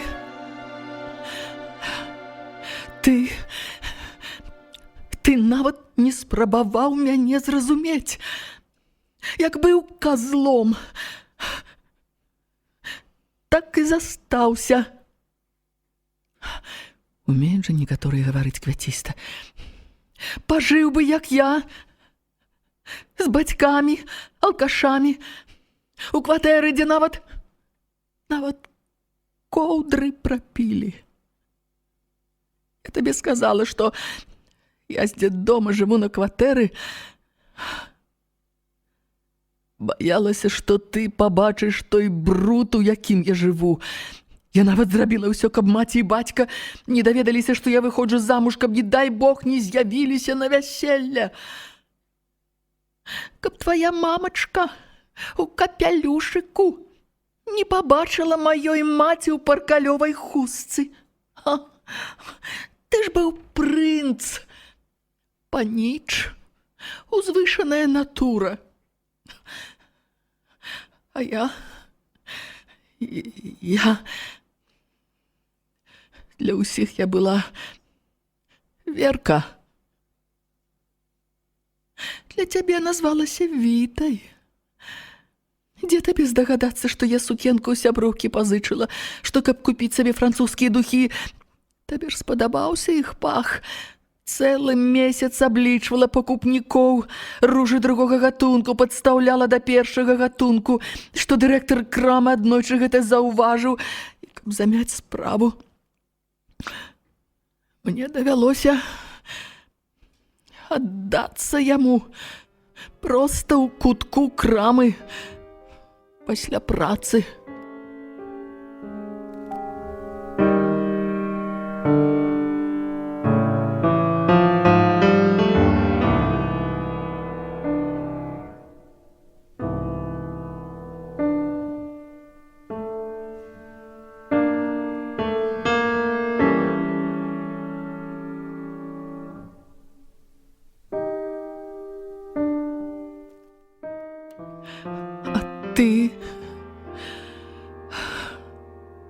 Ты чакаў мяне на вуліцы, каб павесці да чарговых геніяльных знаёмых.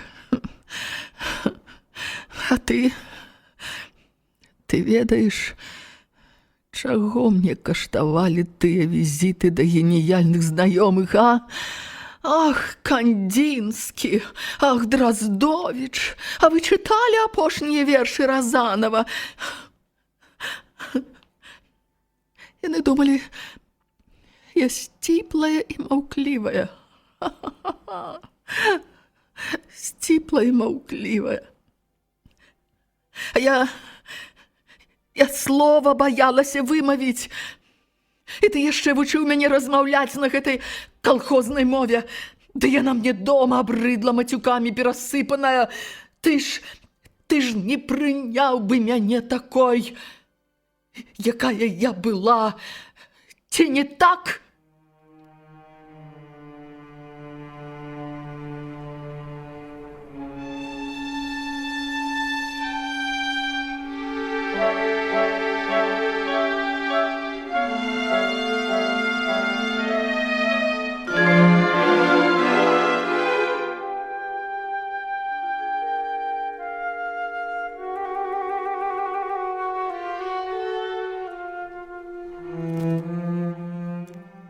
Табе вельмі хочацца, каб я быў вінаваты.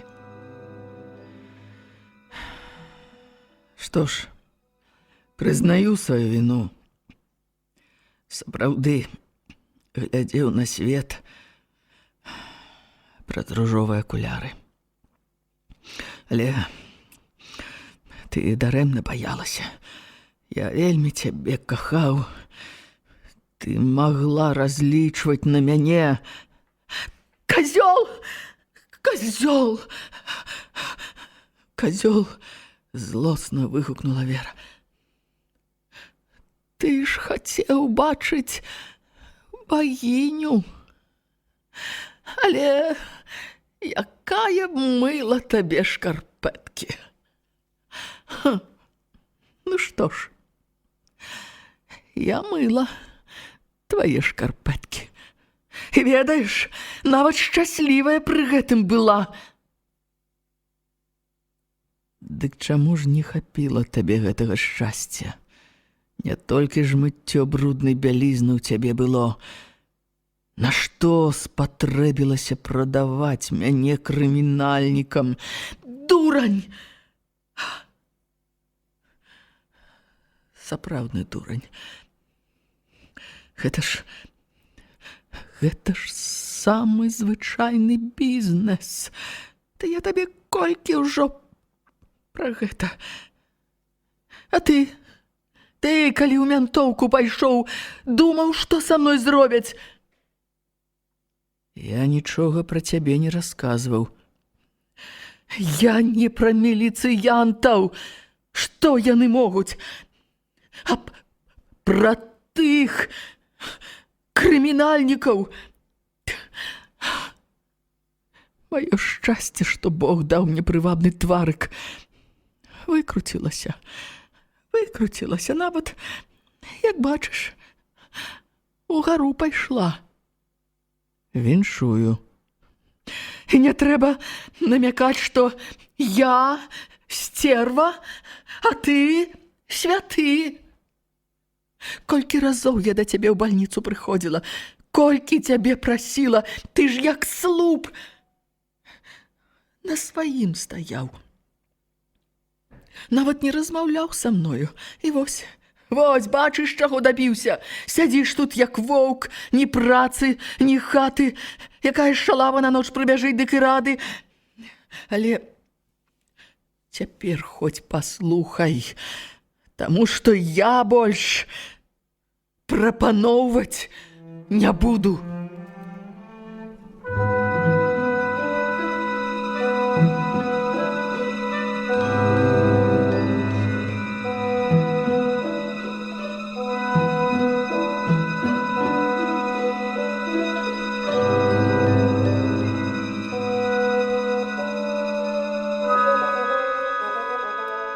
Вера загаварыла ціха і горача. У цябе зараз ёсць шанс. Я ведаю, вы знайшлі месца, дзе тая залатая штуковіна. Можа, і сама яна ў вас, а? Антыквар кажа, яна $300 пацягне. Мы яе прададзім і з'едзем разам за мяжу. Я не дурная. Даўно валодаю паловай акцыі свайго благавернага, калі хочаш ведаць. У нашым свеце я маю больш уплыву, чым ён. У мяне зараз у адным банку $2 мільёны. Ну а крыж будзе твой пасаг.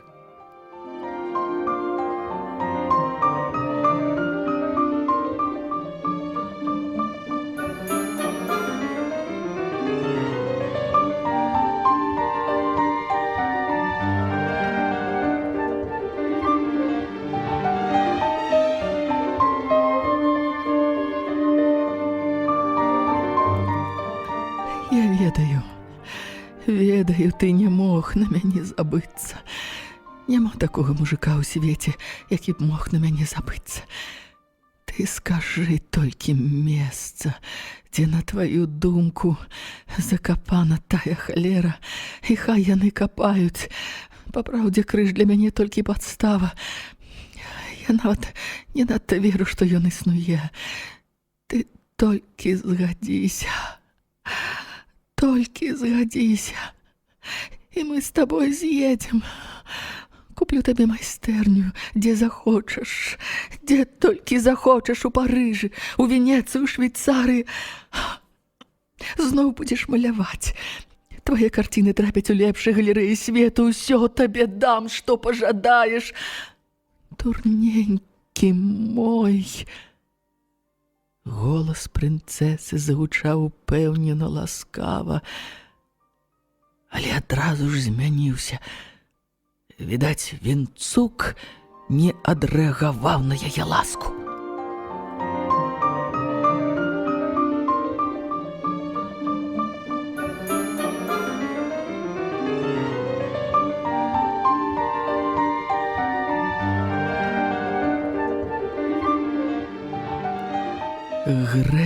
Грэбуеш. Грэбуеш.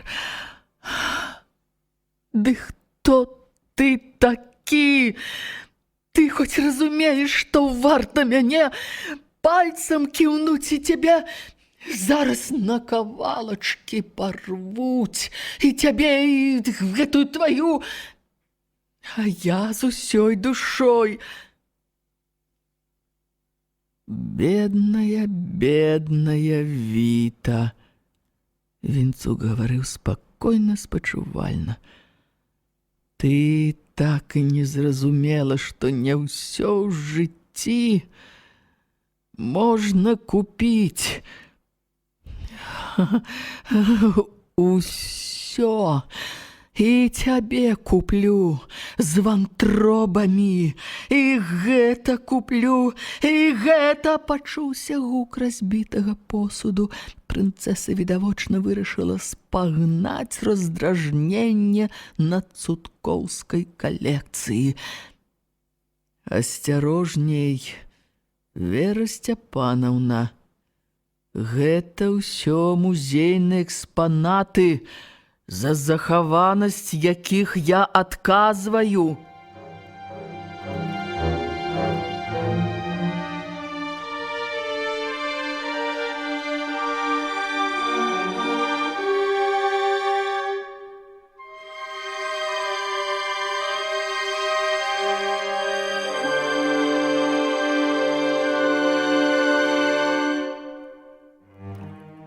Відаць, Вінцук затрымаў яе руку, таму што прынцэса зашипела ад злосці.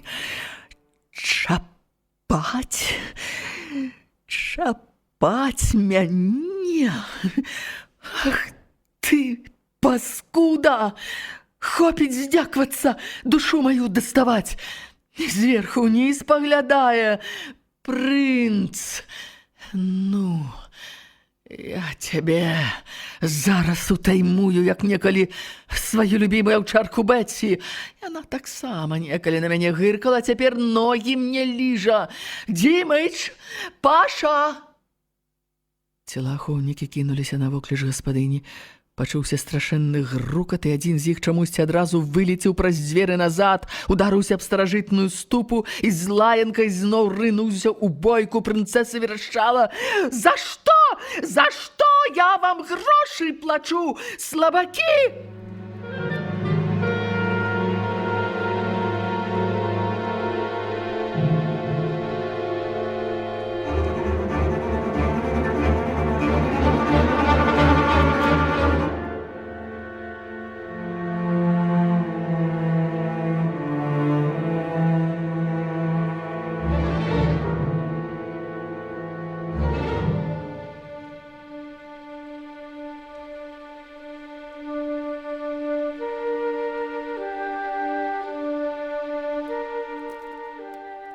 Антыквар непадалёку ад мяне спалохана прыціснуўся да сцяны.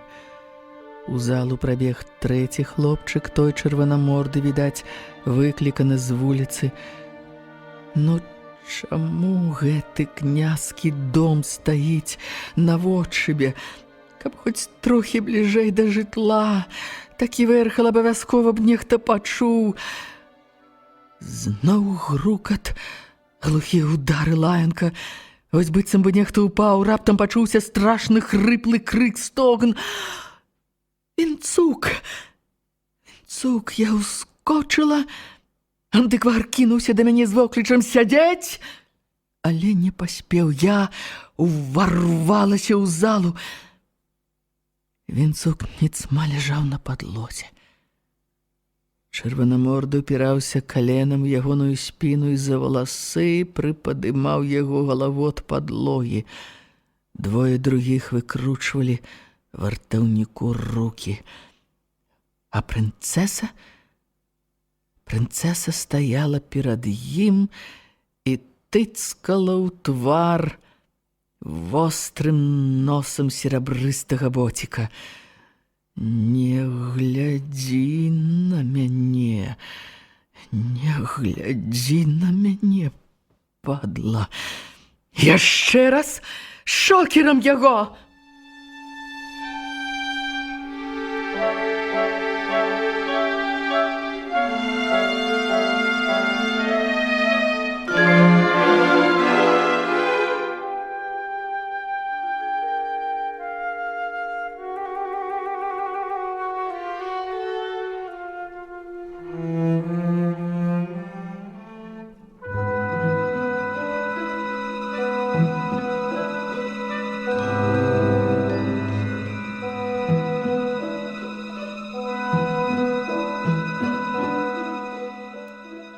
Мадам, захапляецеся садамазахізмам? Я проста кіпела. Магу падказаць адрасок аднаго мінскага клуба, дзе хапае вычварэнцаў, якія будуць лізаць вам боты. Яшчэ і грошыкі заробіце на калготы ў сетачку, а тут неяк непрыгожа выглядае. Думаю, яна зрэагавала не столькі на сэнс маіх слоў, колькі на з'едлівы тон. Яшчэ адна. Вумная. Прыгод. Шукае на сваю. Тут была выдадзена чарговая порцыя лаянкі, якую не хочацца цытаваць. Зараз скажу Дзімычу, каб ён цябе задаволіў. Проста тут. Прыгажунчык Дзімыч паглядзеў на мяне і расплыўся ў свой усмешцы. Як загадаеце, Вера Сцяпановна, як загадаеце, я гатовы.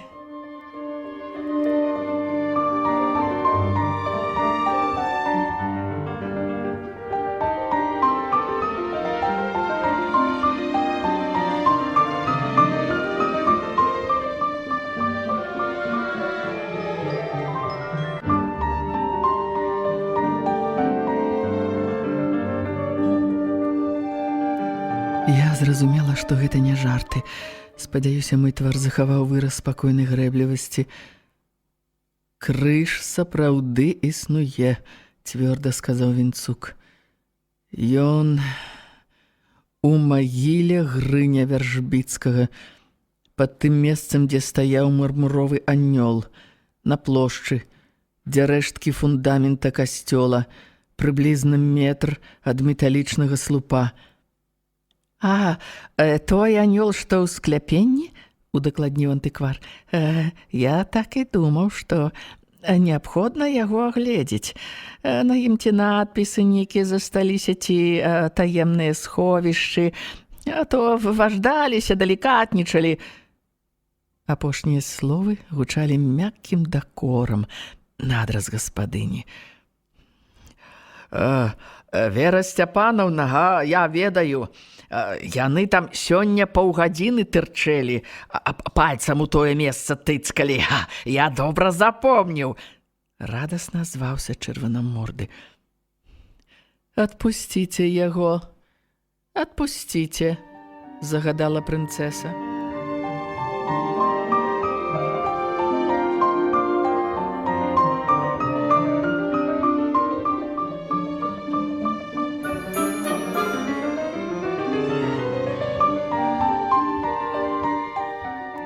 Вінцук, хістаючыся, падняўся.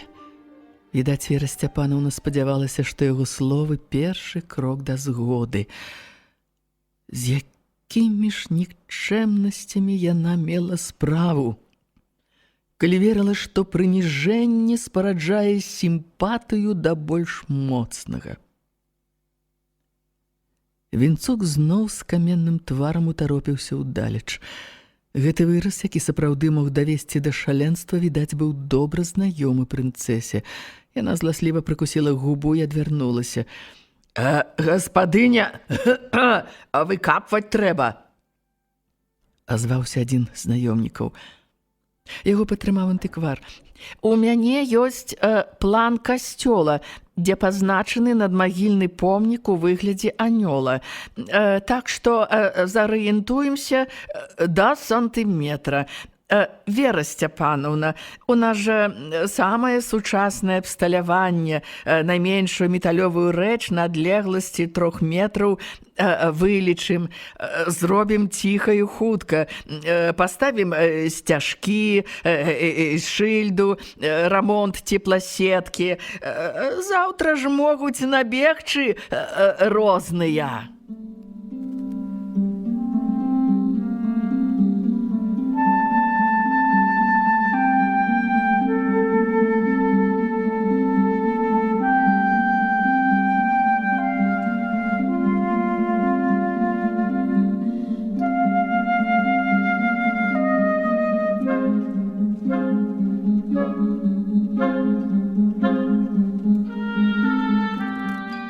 антыквар ажно ўспацеў.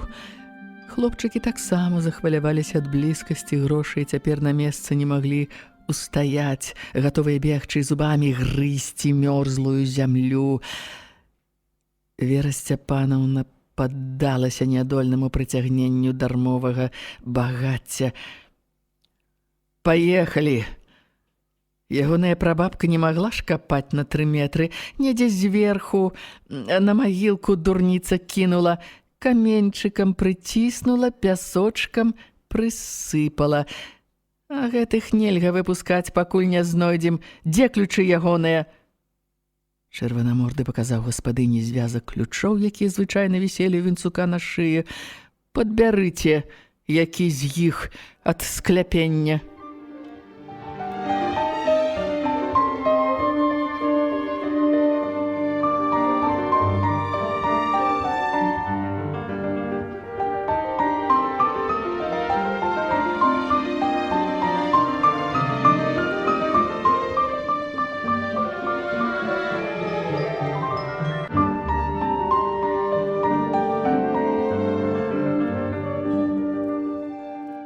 Сябры, гучалі чарговыя старонкі аповесці Людмілы Рублеўскай «Сэрца мармуровага анёла». Чытала артыстка Маргарыта Захарыя. Для слухачоў старэйшых за 16 гадоў. Радыёбібліятэка.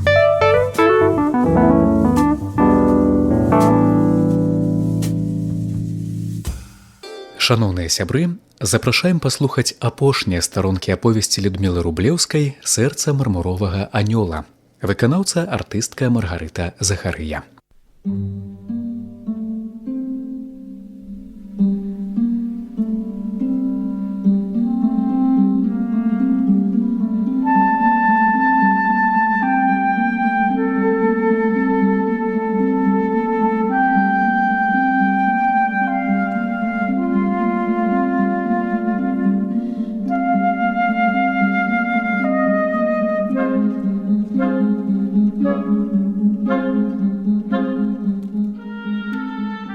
«Паехалі!» Ягоная прабабка не магла ж капаць на 3 метры, недзе зверху на магілку дурніца кінула, каменьчыкам прыціснула, пясочкам прысыпала. А гэтых нельга выпускаць, пакуль не знойдзем. Дзе ключы ягоныя? Чырванаморды паказаў гаспадыні звязак ключоў, якія звычайна віселі ў Вінцука на шыі. «Падбярыце, які з іх ад скляпення». За намі бязлітасна грымнулі дзверы. Я пачула, як Вінцук цяжка падымаецца, намацвае выключальнік, запалілася святло. Я зноў пабачыла стэлажы, драўляныя фігуры мармуровага анёла. «Вы ўсё-ткі ім сказалі?» Вінцук памаўчаў, пасля прысеў на перакуленую драўляную святую Барбару. «Там нічога няма». Я са здзіўленнем глядзела на ягоны спакойны твар. «Адкуль вы ведаеце?» Вінцук вытрымаў паўзу, павольна падняўся, узяў з падлогі жалезную штуковіну, відаць, таўкач ад старажытнай ступы, падышоў да мармуровага анёла і сілай ударыў яго ў грудзі ў тое месца, што прыкрывалі складзеныя далоні. Я падышла і пабачыла, што там утварылася трэшчына. Але гэта ж немагчыма. Мармур не можа так трэскацца. Вінцук ударыў яшчэ некалькі разоў, пасыпаўся друсы на грудях анёла. Зазяўрала рана. Там нешта бліснула. Вось вам і крыж, і праклён роду Вяржбіцкіх разам з ім.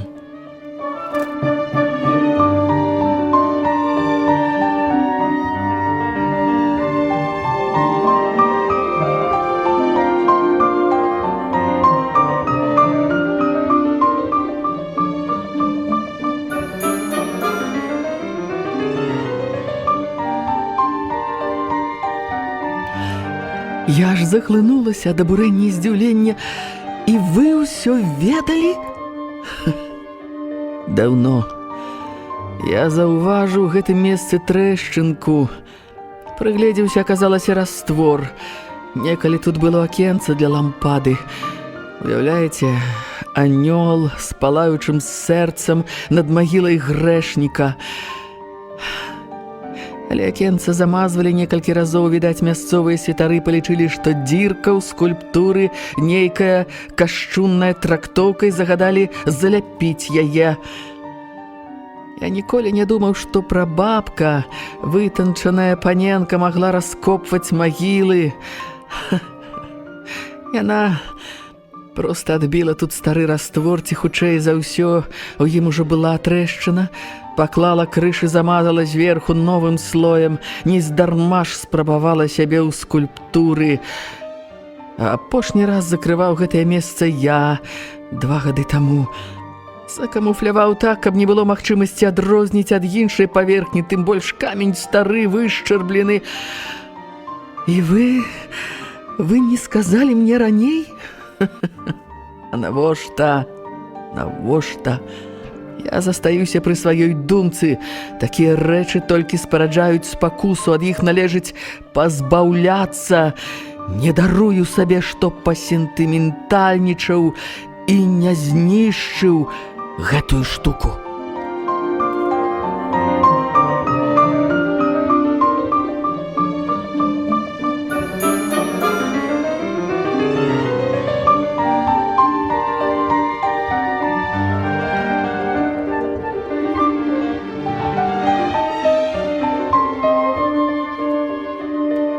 Я засунула руку ў рану на грудях анёла і дастала крыж. Ён не быў вялікі, можа, сантыметраў 5 у даўжыню, упрыгожаны дробнымі каменьчыкамі, здаецца, аквамарынам.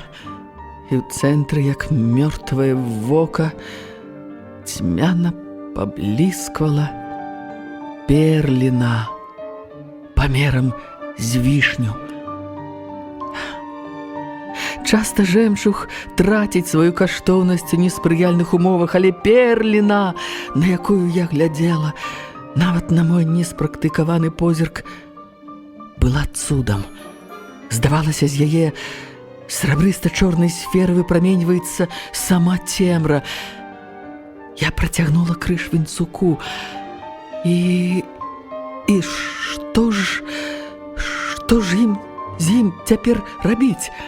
Перахаваць? Паглядзім. Вінцук сунуў крыж у кішэню нагавіцаў. Я вельмі шкадую, Кацярына Алексеевна, што вы патрапілі ў такую гісторыю. Гэта ўсё з-за таго, што я затрымаў вас дзеля карціны. Сапраўды, мастакі эгоісты. А сама вінавата. Прыйшла ў госці без запрашэння. Дарэчы, завіце мяне Касяй. Не ты абставіны, каб цырымоніцца. Добра, Кася. Даруйце, дарэчы, за тое, што я вам тады нагаварыў пра чашу Грааля. Можа быць, гэта проста ад усведамлення, што ў мяне няма ніякіх шансаў. Па-мойму, у нас абаіх цяпер аніякіх шансаў, прабурчэла я, прысаджваючыся на перакуленую скульптуру.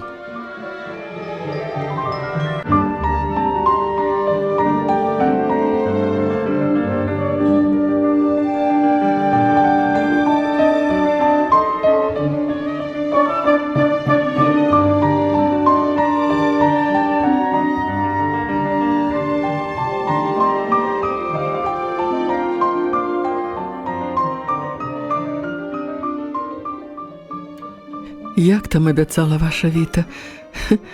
На кавалачкі нас парвуць. І чаго вы прыбядняецеся наконт шансаў? Такая жанчына вас любіць, ад кахання шалее. Праўда, з элементамі садызму, але ў гэтым можна нават своеасаблівую прывабнасць знайсці. Вінцука перасмыкнула. Не варта так жартаваць. Тым больш, што я пакахаў іншую. Хаця апошнія 8 гадоў не верыў, што гэта магчыма. Як у булгакаўскага майстра. Каханне выскачыла з-за кута, як забойца, і ударыла ножом у сэрца. Не памятаю дакладна. Ну, некая такая романтычная лухта. Ды не палохайцеся, Кася. Я не збіраюся ўчыняць сцэну, і не хвалюйцеся, хутка ўсё скончыцца. Вы вернетеся ў свой свет, напішаце доктарскую дысертацыю, наўеўскі дзікун выпарыцца з вашай памяці. Толькі не вздумайце шкадаваць мяне. Я абсалютна самадастатковы. Я хацела аджартавацца, але даўкі камяк перасеў у горле.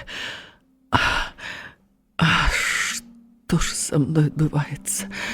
Што адбываецца, Господзе? Я ведаю яго ўсяго 2 дні.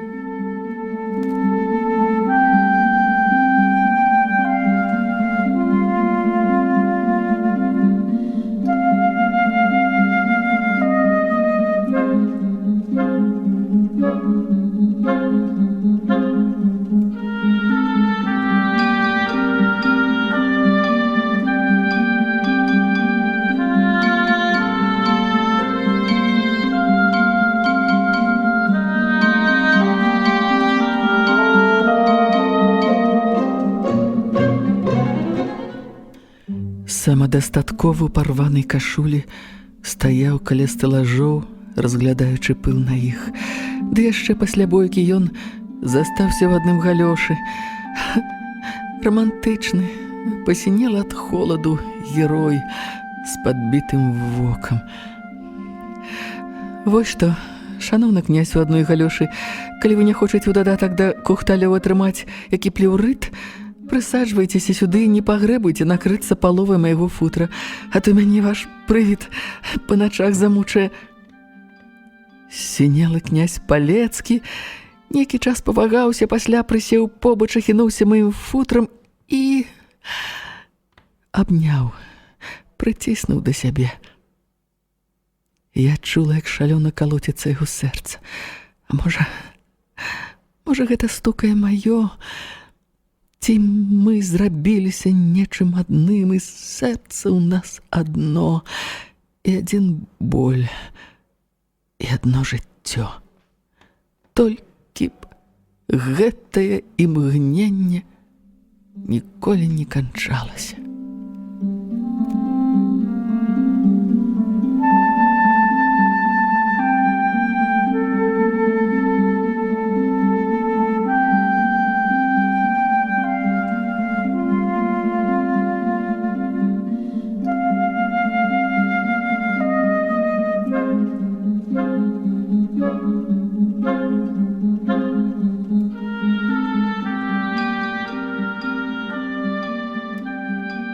Наверсе бразнуў засоў.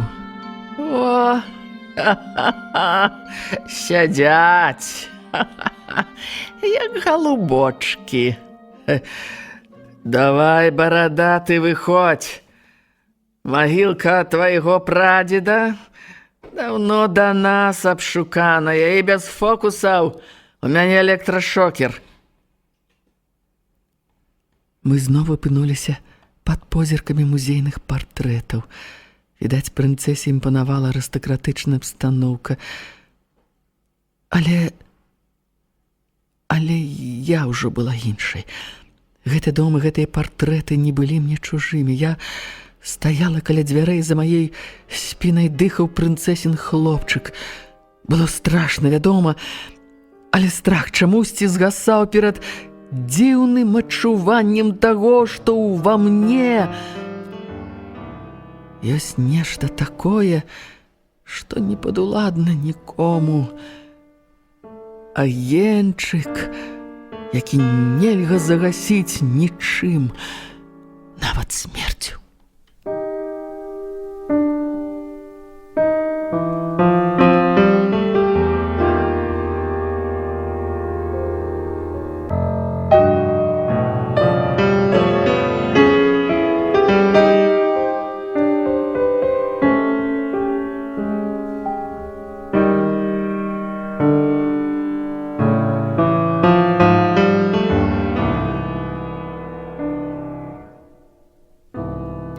Вінцук зноў каменна-абыякавы прытуліўся да грубкі. Язык полымя, здавалася, хацелі выскачыць з адчыненых дзверцаў. Прынцэса злосна зірнула на Вінцука. «Ты сказаў, што крыж ёсць. Некалі ты не ўмеў маніць. Навучыўся ці што?»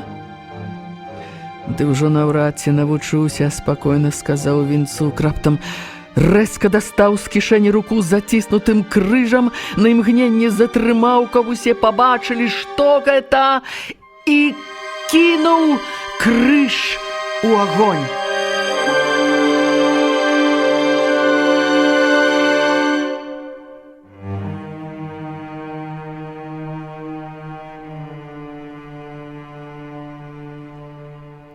Прынцэса ахнула. Хлопчыкі з лаянкай кінуліся да грубкі, але Вінцук нейкі час трымаў абарону, адкідваючы іх прэч. Нарэшце яны, загіпнатызаваныя відовішчам знішчэння багацця, уцямілі, што найперш трэба нейтралізаваць абаронцу. Зноў паўтарылася брыдкая сцэна з крутых дэтэктываў. Чаму я ніколі не займалася усходнімі адзінаборствамі? Чарнявы паддонак. Я паспрабавала цягнуць яго ад Вінцука, але ён адшпурнуў мяне, як кацяня.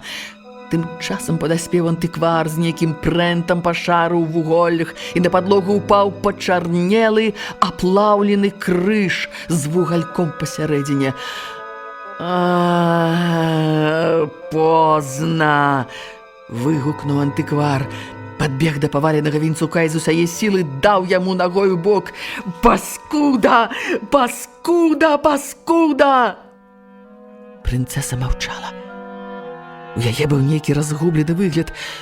Я раптам убачыла, што яна ўжо не такая маладая і не такая ўпэўненая ў сабе. Яна глядзела на агонь, у змозе ўсвядоміць, што адбылося, як гэта чалавек спаліў 300 000 баксаў.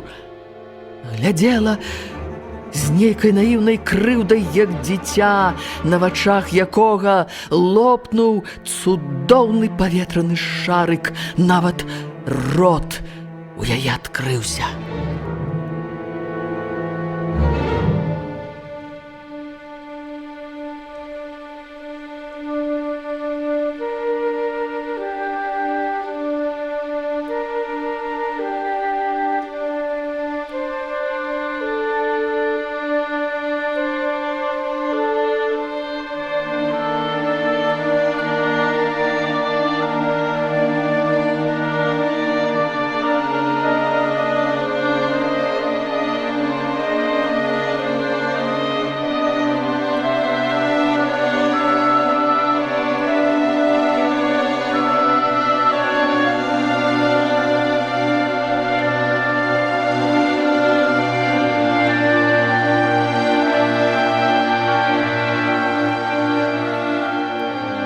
Можа, ад нерваў, не ведаю, але я рассмяялася.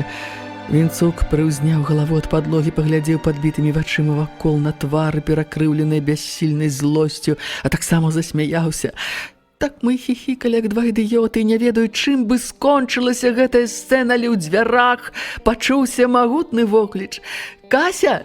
Кася! Ты тут? Зноў прыгод шукаеш на сваю галаву? Ой, а народу колькі!» Гэта была Нюта. Нюта, моя дарагая Нюта. Як яна пасля мне распавяла, сядзелі яны з Андрэевічым і Мацвееўнай да гадзіны ночы, прычым Нюта добра такі апрацавала новага дырэктара наконт каштоўнасці музея, прэстыжнасці яго для ўсяго раёна, школы і Андрэевіча ў прыватнасці. І толькі калі Нюта пайшла класціся спаць, убачыла, што мяне няма. Андрэевіч успомніў, як учора я пацягнула яго ў музей ганяць гарадскіх бандытаў. Нюта ўстрывожылася, безумоўна, пайсці ў такі позні час і так надоўга. Я магла толькі ў княскі дом. Але тут між Нютай і гаспадарамі разгарэлася спрэчка, ці я там бандытаў ганяю, ці ў мяне рамантычная прыгода, і іх прысутнасць будзе, мякка кажучы, залішняй. Мацвеевна была перакананая, што з кудлатым бажаволкам рамантычных пачуццяў гарадской прыгажуні быць не можа. Нюта з аднаго боку Ведала, што я не схільная да фліртаў і бегаць па начах на спатканні да малавядомых мужчын не ў маім характары, а з другога боку перад ёй жа Вінцук выявіў сябе як адукаваны, хаця дзіўны чалавек. Яна нават лічыла яго цікавым. Нарэшце Мацвеевна паглядзела ў акно і сказала, што ў бок княскага дома едзе машына, і Нюта з Андрэевічам рушылі на выручку. Прычым Андрэевіч, якому надта не спадабалася фізіяномія ўчарашняга бамбізы, прыхапіў з сабою заспанага кума участковага.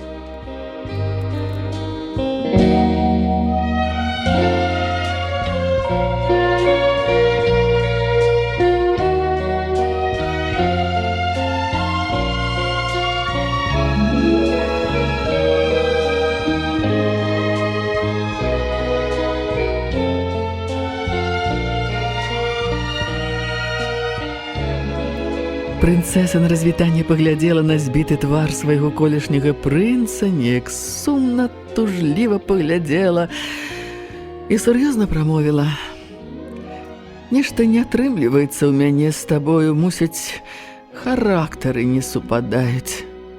Гумарыстка і пайшла на сваіх высокіх абцасіках у атачэнні панылай світы. Вінцук нясмела зірнуў мне ў вочы, шукаў адказу, ці тое, што раптоўна нарадзілася між намі, яшчэ мае для мяне значэнне. Паглядзеў, супакоіўся, нават заўсміхаўся.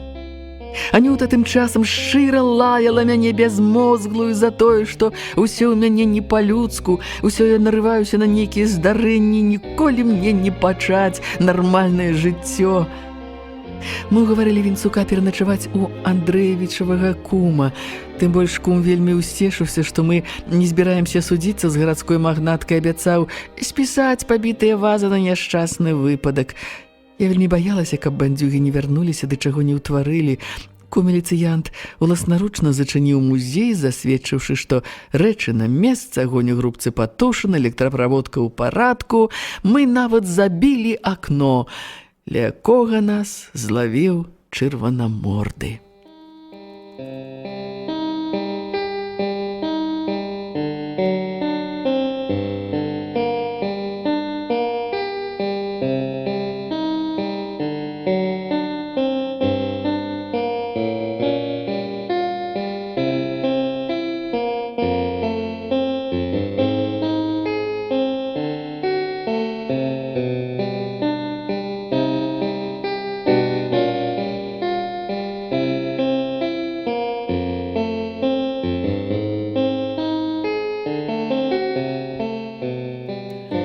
Раніцай падаў лёгкі снег.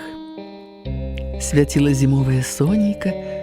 Мы, Нюта, я і Андрэевіч кіраваліся да панскай сядзібы. Насустрач нам няспешна, здзекліва няспешна праехала машына з зацемненымі вокнамі. Раптам у доме нешта выбухнула. З разбітых шыбаў паплыў чорны дым, такі недарэчны на фоне бліскучага снега і блакітнага неба. Мы на нейкую хвілю аслупянелі, пасля кінуліся бегчы, я чамусьці была ўпэўненая, што Вінцук там. Як жудасны акорд бязлітаснасці ударыў царкоўны звон, ад царквы бегла, спатыкаючыся ў снезе, знаёмая постаць. Вінцук, Вінцук, так, Вінцук. Ён быў на ранішняй службе. Дзякуй табе, Господзе, і яшчэ дзякуй, што на вачах столькіх сведкаў. Вартаўнік не вінаваты, ім не ўдасца павесіць на яго гэты пажар. Бензинам поливали сволочи, безнадзейна заўважыў Андрэевіч.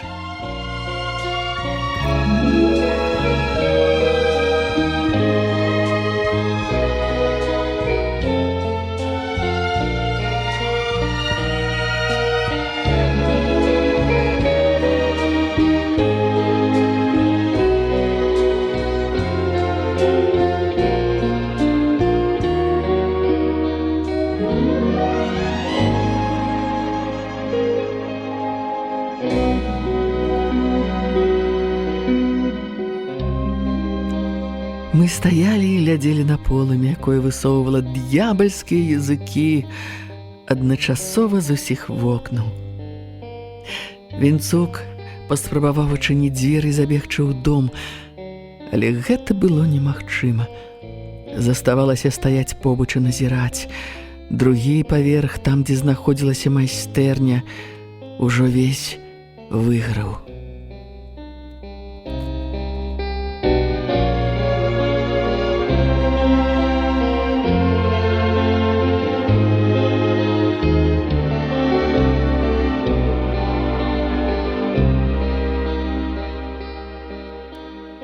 Я баялася глядзець на Вінцука. Яшчэ адзін удар пад дых. Ці вытрымае? Мне здавалася, ён зараз кінецца ў агонь. На ўсялякі выпадак я моцна ўхапіла яго за рукаў ватоўкі. Вінцук адарваў позірк ад палаючага дома, абняў мяне за плечы. Кася, скляпенне застанецца цэлым. Там дзверы жалезныя. Забярэш і анёла, і скульптуру, і чарапкі. Я зірнула яму ў вочы. Яны былі ясныя.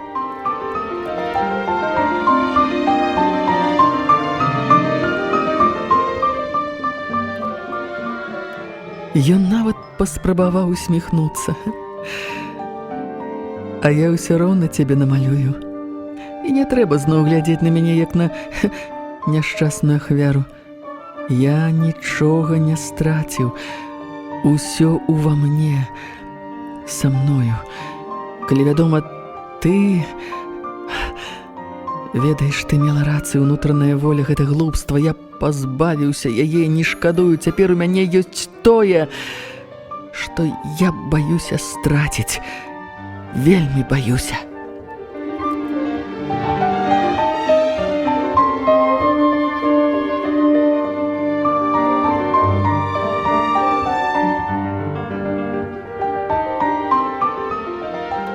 Ага, сумняваецца. Вось і добра. У мужчыне нельга знішчыць паляўнічы інстынкт, боясь згубіць тваю прыхільнасць, асабліва калі спадзяешся пражыць з гэтым мужчынам доўга-доўга, да канца зямнога жыцця і сустрэцца ў нябесным.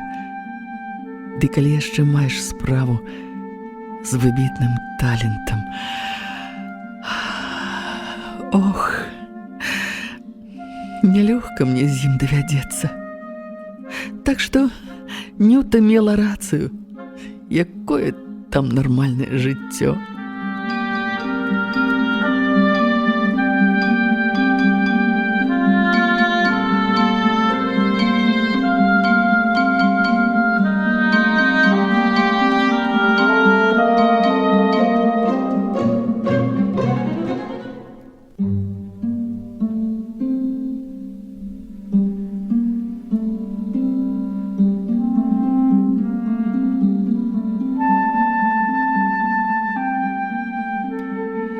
Радаслаў Дудкоўскі, калі даведаўся, за каго я выйшла замуж, цэлы год аплакваў маю легкадумнасць ва ўсіх кампаніях. Праўда, другая жонка ад яго паспела ўжо за гэты час збегчы, так што ён хутчэй плакаў па сабе, незразуметым.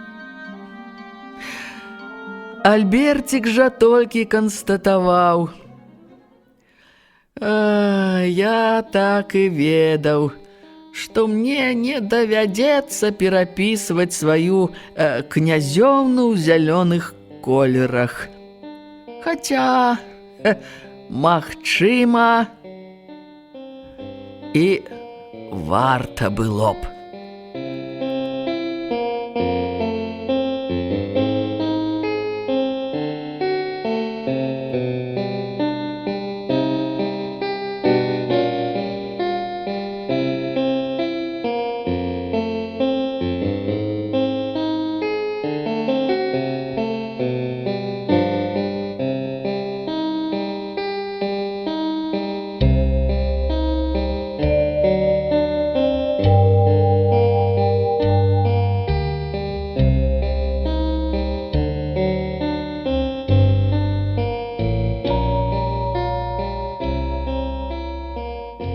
Сябры, прагучалі апошнія старонкі аповесці Людмілы Рублеўскай «Сэрца мармуровага анёла».